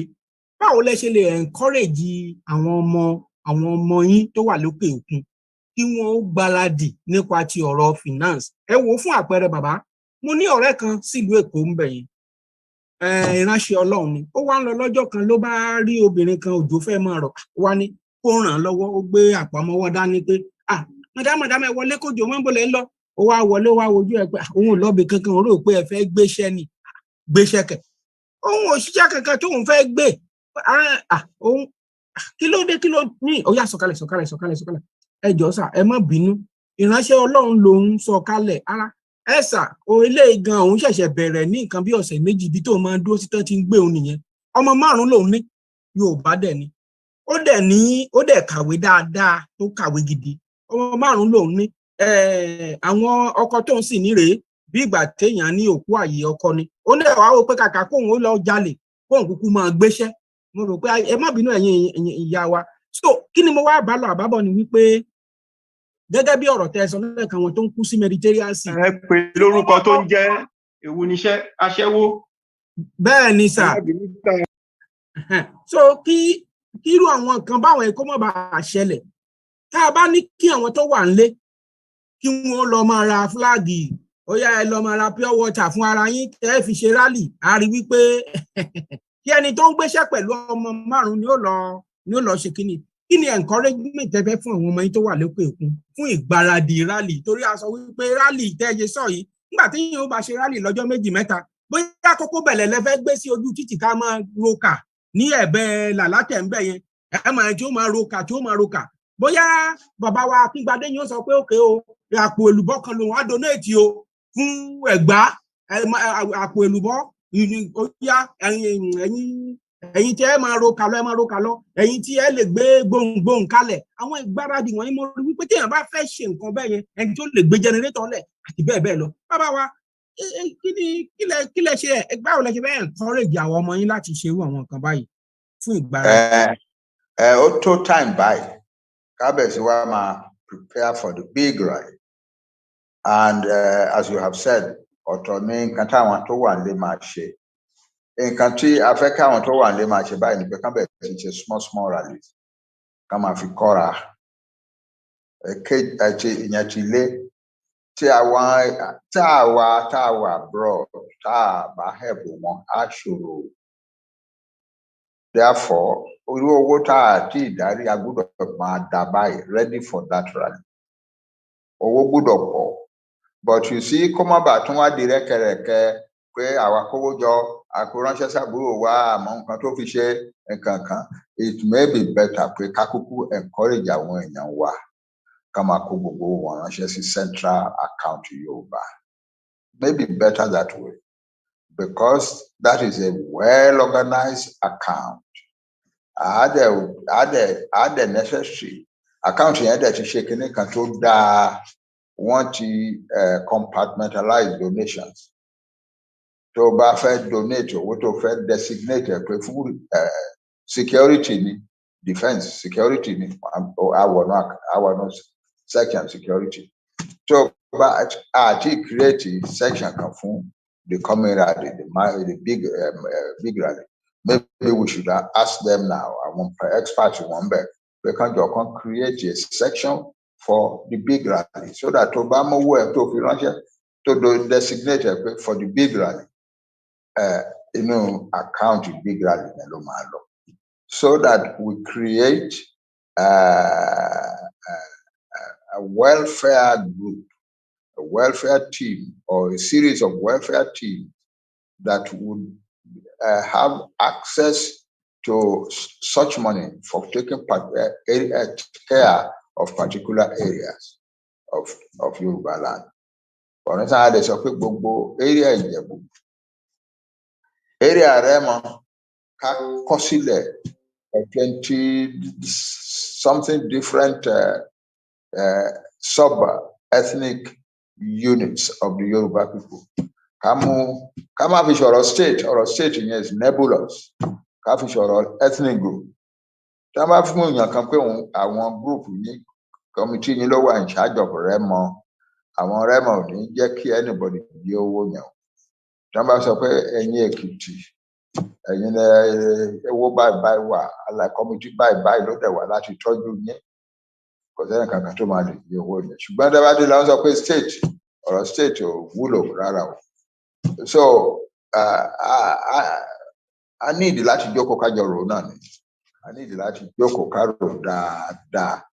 But the best thing is to designate a certain entry into the national fund as the big rally fund. Ká dẹ̀ ensure wípé it is properly organized, that bodies are set up to implement the welfare of our people using that money. Ká dẹ̀ send owó síbẹ̀ ká jẹ́ kó pọ̀, kí gbogbo wa ká jọ ká send owó síbẹ̀ ká jẹ́ kó pọ̀ gan-an, kó jẹ́ hundreds of millions of naira between now and the end, and 1 month. We have about 1 month to get to that point. That 1 month must be a month of rush. We must all rush to put resources together for our people. Tí àwọn èèyàn bá tẹ̀ ń gbọ́ pé à ń dáwó àkójọ bẹ́ẹ̀ yẹn, a túbọ̀ encourage àwọn tó wà lé. Bó ṣe jẹ́ nìyẹn. Thank you very much. Ẹ ṣeun bàbá wa, àgbáyé adalẹ́ o. bàbá wa Ọ̀túnba ìbéèrè yín àbí sódà ká lè fi bàbá lẹ̀ ẹ béèrè ìbéèrè yín sà. Yẹ bẹ́ẹ̀ ni ẹ ṣe alàgbàrúpọ̀ mo fẹ́ fi àsìkò ìdúpẹ́ lọ́wọ́ bàbá àti àwọn other professors in attendance. I must say this is the first time lájọ́ tí mo ti join the Yoruba Nation campaign group or movement tí mo ever attend a meeting that our leader delivered in academic circle. They call it a policy statement, which I have no doubt in my mind that is one of the best I've ever heard from Professor Banji Akintoye at Adeniran and other professor Ade. Yeah. Now, in order to preserve, in order to make our attending this forum viable and very good, we will need to set up a group, a committee, because policy statements in international relations or in other area of political gatherings is a very, very important ingredient in governance. And that's why Papa has made so many policy statements here that we cannot afford to just let it go like that. We will need to form committees among us and then set up that group to work on most of what our national leader said tonight. I'm very, very grateful. I want to thank the organizers. And for me, the loads and loads to be learned. And I think it's an opportunity to take advantage of these policy statements delivered by Professor Banji Akintoye. Thank you very much for giving me the last. I used to be the janitor. I don't know why I lost the job. But then for some reasons, somebody else is doing it. You know, and I want to appreciate. You haven't lost it. You haven't lost it. You have not been doing it. So go back and do it. Okay, sir. I want to welcome you. Adúpẹ́ lọ́pọ̀lọpọ̀ inú mi dùn. Mo ń ọmọ yìí kan wà ń bí báyìí. Bàbá wa alágbàlá tẹ́ bá wà ń bẹ̀ alágbàlá tẹ́ bá wà ń bẹ̀ alágbàlá tẹ́ bá wà ń bẹ̀ àwọn kan ń béèrè question kan. Ìbéèrè yẹn sì ń bí wọn nú gan-an ẹ̀yin lẹ́dẹ̀ lè dáhùn. Kí ìbéèrè òun ṣe ti bàbá. Tí ẹ ò bá wá síbẹ̀ màá ré ìbéèrè yẹn kọjá. Wọ́n bínú gan-an lọ́pọ̀lọpọ̀. But ìbéèrè yẹn mi ò lè dáhùn ẹ̀ mi ò dẹ̀ ní jẹ́ kí bàbá dáhùn ẹ̀ alágbàlá mo ti ń pe fóònù yín tí ẹ ò bá sí níbẹ̀ á fi ìbéèrè yẹn sí ọjọ́ orí ṣùgbọ́n ní pàtàkì jùlọ ẹ̀yin ọmọ Yorùbá káàkiri gbogbo àgbáńlá ayé adúpẹ́ ògún bàbá mi Ọmọborí Owó ẹ bá mi dúpẹ́ lọ́wọ́ gbogbo àwọn èèyàn wa àti bàbá tá ti pè tán ti wá lọ́kùnrin lóbìnrin ká bá dúpẹ́ lórúkọ Canada ẹ ṣé bàbá Ọmọborí Owó ẹ ò mí ìtara.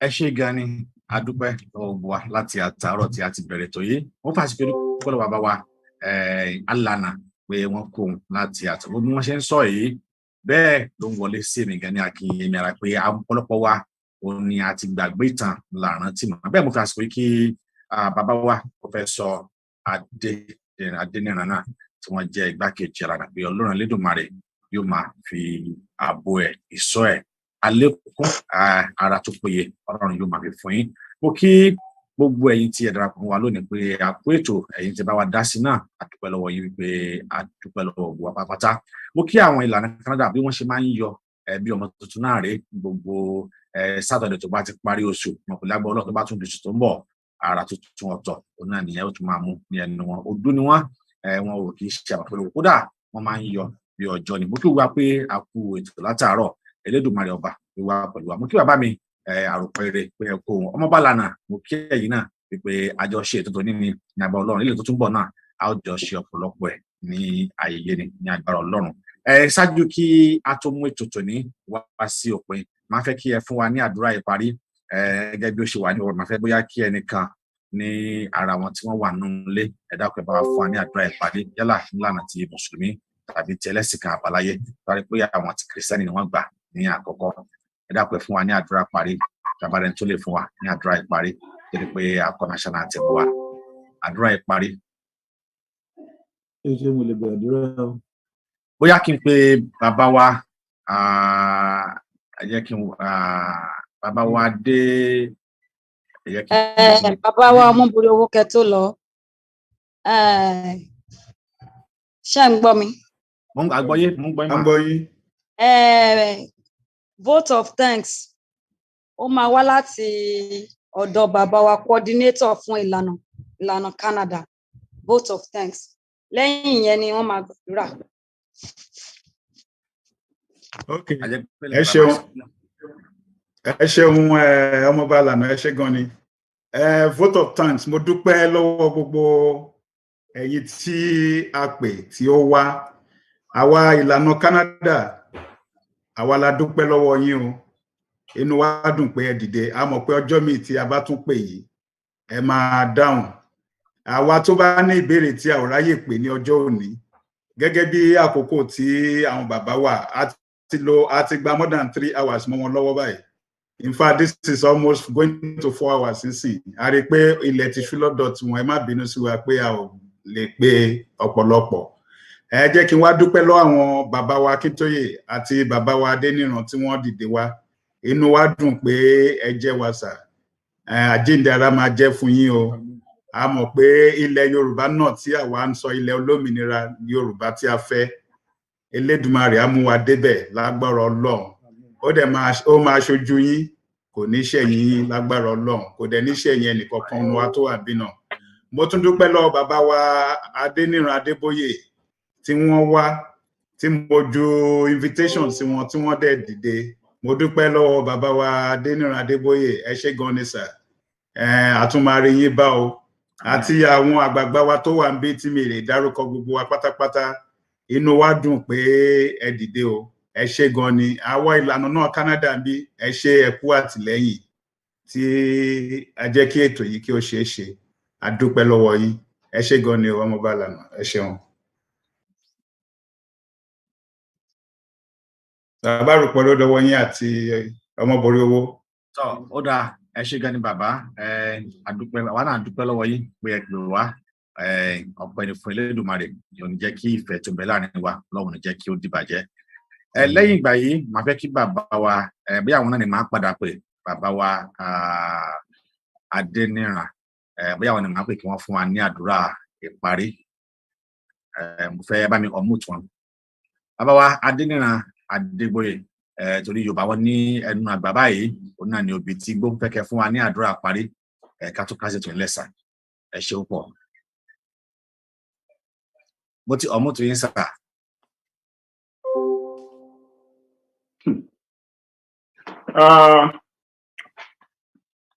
Ẹ ṣeun Professor Wálé Adéníran ni mo rò pé orúkọ wa fẹ́ papọ̀ níbì kan. Wọ́n náà fẹ́ kí n fi Adégbóyè èkó tí ń sà. Wọ́n ti fẹ́ kí n parí orúkọ yín sà. Ok, màá ṣe ní ti onígbàgbọ́ lónìí. So wá dọjọ́ iwájú ẹnìkan ṣe lóní mùsùlùmí tó bá tún di a lè ṣe ní oníṣẹ̀ṣe. Olúwa Ọlọ́run bẹ́ẹ̀ni Olódùmarè bẹ́ẹ̀ni a dúpẹ́ púpọ̀ fún àpéjọ òní tí àwọn ẹgbẹ́ Ìlànà Canada tí wọ́n pè wá sí láti ṣe àyẹ̀wò lórí oríṣiríṣi nǹkan tó ń kọjá lọ nílẹ̀ wa. Àwa kọ́ la dára wa a mọ̀ yẹn dájúdájú. A sì sọ pé kí ẹni ó ní ọmọ jẹ àbí kẹ́ni tí ò ní ó lọ febi sùn. Ìfọ̀kànbalẹ̀ àti ìlọsíwájú tí à ń wá fún ilẹ̀ wa àti èèyàn rẹ̀ kò ní nǹkan kan ṣe pẹ̀lú ká dá èèyàn míì àbí ilẹ̀ míì lóró. Àwọn baba wa lẹ̀ Yorùbá wọ́n ní ẹjọ́ làbó òkà tó sà. Ẹjọ́ tí mò ń rò yìí ni pé kí Olódùmarè kó wo ìṣe wa, ìwà wa, kó fi tìtorí rẹ̀ dá wa láre lórí nǹkan tí a gbé síwájú yìí.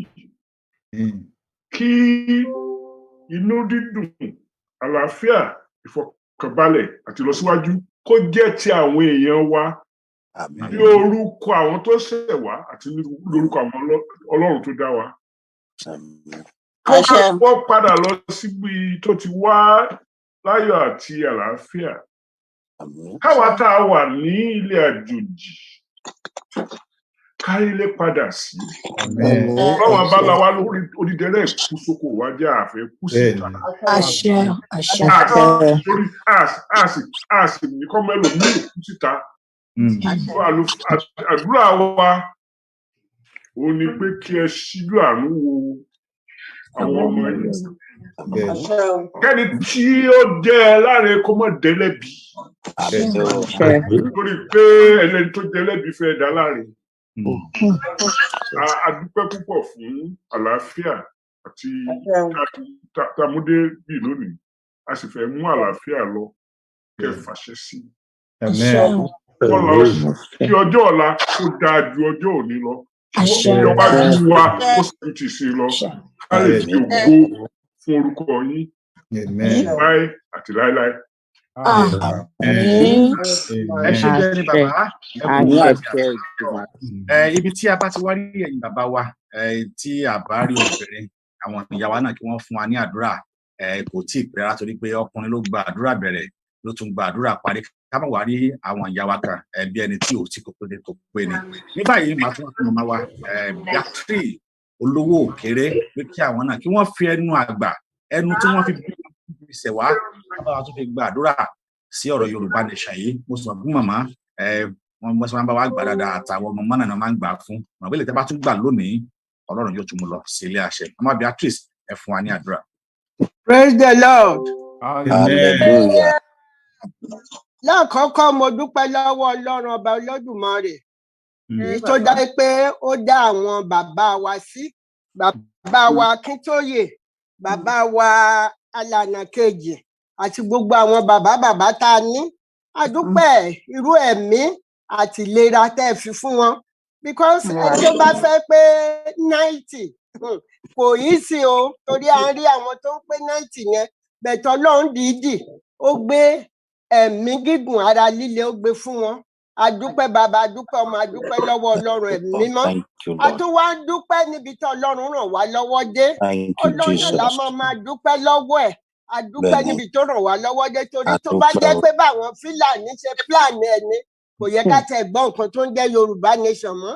A tún dúpẹ́ gbogbo àwọn ọmọ àwọn èèyàn wa tó ń ṣe rálì nílé gbogbo ta gégé léni orí mi wú inú mi ń dùn torí pé kò sẹ́ni tó disturb wọn torí náà ká má bẹ̀rù kò sí bẹ̀rù Ọlọ́run ti gba gbogbo ògo ó ti gba gbogbo ògo fún orílẹ̀-èdè Yorùbá.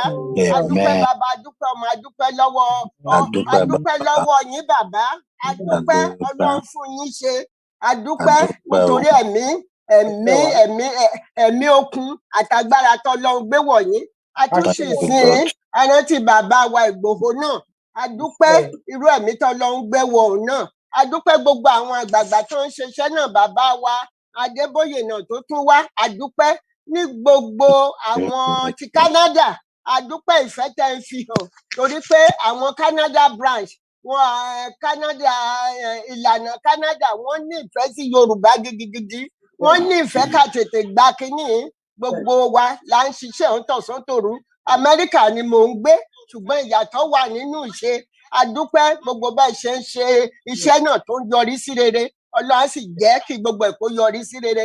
Láìpẹ́ láìpẹ́ jìnnà Yorùbá nation sí á máa fẹ́ lẹ́lẹ́lẹ́ lórúkọ Jésù. Mo tún sì wòó congratulate bàbá wa Alànà, bàbá wa Akíntóyè professor fún wípé wọ́n tún dá yín padà. pé kẹ́ ṣe olórí ilẹ̀ Yorùbá torí mo wo kíní yẹn lánàá tán ṣe ní NUJ something nìbàdàn àdúpẹ́ Ọlọ́run túbọ̀ lọ́ra ẹ̀mí yín àti bàbá wa lànà náà Ọlọ́run túbọ̀ máa lànà ayọ̀ níwájú yín ẹ̀yin ló máa kó wa délẹ̀ ìlérí ẹ̀yin ló máa nà sí àyẹn tókè tí gbogbo àwa ọmọ yín tá a máa ké aleluya lọ́jọ́ náà Olúwa ṣeun ṣùgbọ́n nínú ọ̀rọ̀ mi nínú àdúrà mi sà ẹ jọ̀ọ́ ẹ má jẹ́ kó pẹ́ jù láti kàn sí olùlẹ̀ kó lè mọ nǹkan tó ń lọ kó tètè rí lẹ́tà àtàwọn senators àti gbogbo wọn yẹn ká má jẹ́ kó pẹ́ jù Ọlọ́run sì ràn yín lọ́wọ́ bẹ́ẹ̀ ni àwọn Brazil àwọn Cuba ẹ jẹ́ ká kàn sí wọn Jésù á wà pẹ̀lú wa Jésù á máa lànà ẹni lólùlànà Jésù náà á máa lànà náà lọ á máa là á lọ títí àfidélẹ̀ ìlérí nítorí Jésù Kristi ni mo gbàdúrà. Àmín. Ẹ ṣé gan ni màmá àdúrà bíi àmọ́ Ọlọ́run yóò jẹ́ kó gbà lérí ẹnì kọ̀ọ̀kan wa láṣẹ Elédùmarè ọba. Ní báyìí àgbẹ̀ tiwa ti tán orin ilé aró àlùkò wa ti tán orin ilé Ọ̀ṣun lékèlèké wa ti tán orin ilé Kẹfún ẹ jẹ́ kí a kọ orin national anthem wa ṣáájú kí a tún máa lọ.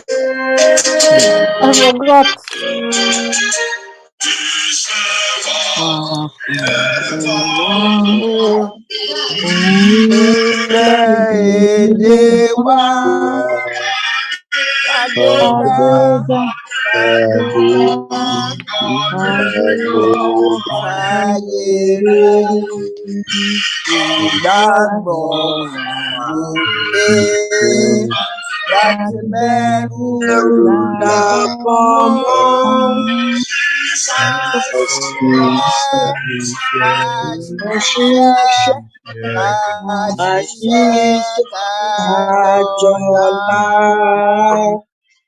ìṣọ̀kan àtòmìnira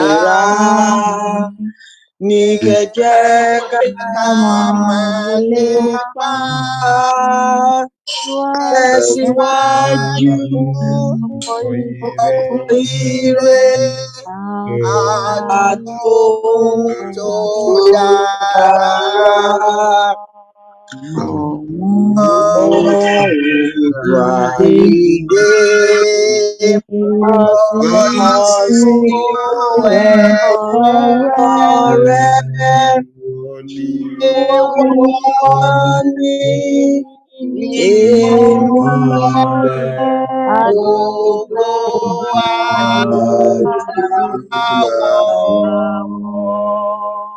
Yorùbá nation. Ní kíákíá. Bàbá wa Anna. Ẹ ṣeun bàbá Akíntóyè o. Ẹ ṣé gan ni o. Ẹ ṣeun tẹ́ jẹ́ wa lálẹ́ yìí o. Ẹ ṣeun ẹ ṣeun. Ara máa mọ́kùn o. Lọ́sọ̀. Mi ò ẹ ṣeun. Ṣeun ara máa mọ́kùn o. Ó dàárọ̀ kù. Ẹ ṣeun gan. Ẹ ṣé mà. Bàbá wa dé nínú ó dàárọ̀ sá ẹ ṣeun ara máa mọ́kùn o. Ẹ ṣeun o. Ẹ ṣé gan ni o. Ẹ ṣeun. Bàbá wa Rògbòrè bàbá wa Arúgbójogbo ẹ ṣé o. Bàbá Àròpọ̀rè ẹ ṣeun program yìí o. Àròpọ̀rè ẹ ṣeun o. Ibùdó mo mí Bàbá ìṣe wa o. Akíngbadé ẹ ṣé o ẹ tó wà Ẹ ṣé ẹ ṣeun mà. Ẹ jẹ́ ká dáwọ́ sínú pọ́ọ̀sì wa o. Ó ti ṣeé ṣe mà. Bàbá Àròpọ̀ are we offline? Ẹ ṣeun. Lẹ́jọ́ mi náà kúrò mi. Yes. So kí lẹ sọ Balógun? Recording. Okay.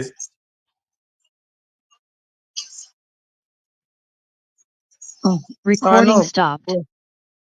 Recording stopped. Stop àbí start. Stop. Stop.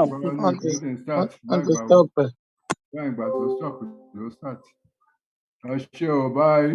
Good night sir. Ó dàárọ̀. Ẹ ṣeun. Ẹ ṣeun o. 27. Wọ́n máa bá wọn kà wọ́n mú ìtẹ̀. Leave meeting. Ẹ ṣeun. Bàbá Àròpọ̀ a ṣì wà live o.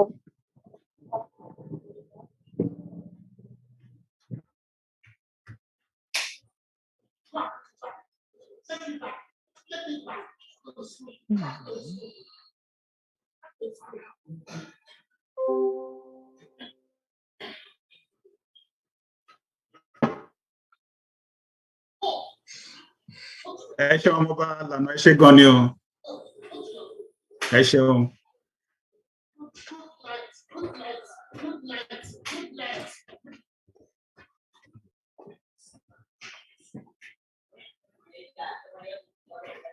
ẹ jẹ́ ká end Zoom yìí wọn àgbọ̀kọ̀ ní studio bẹ́ẹ̀ ni end. ok ẹ ṣe gan tó máa end Zoom báyìí ẹ ṣe gan ni ẹ ṣeun bye bye.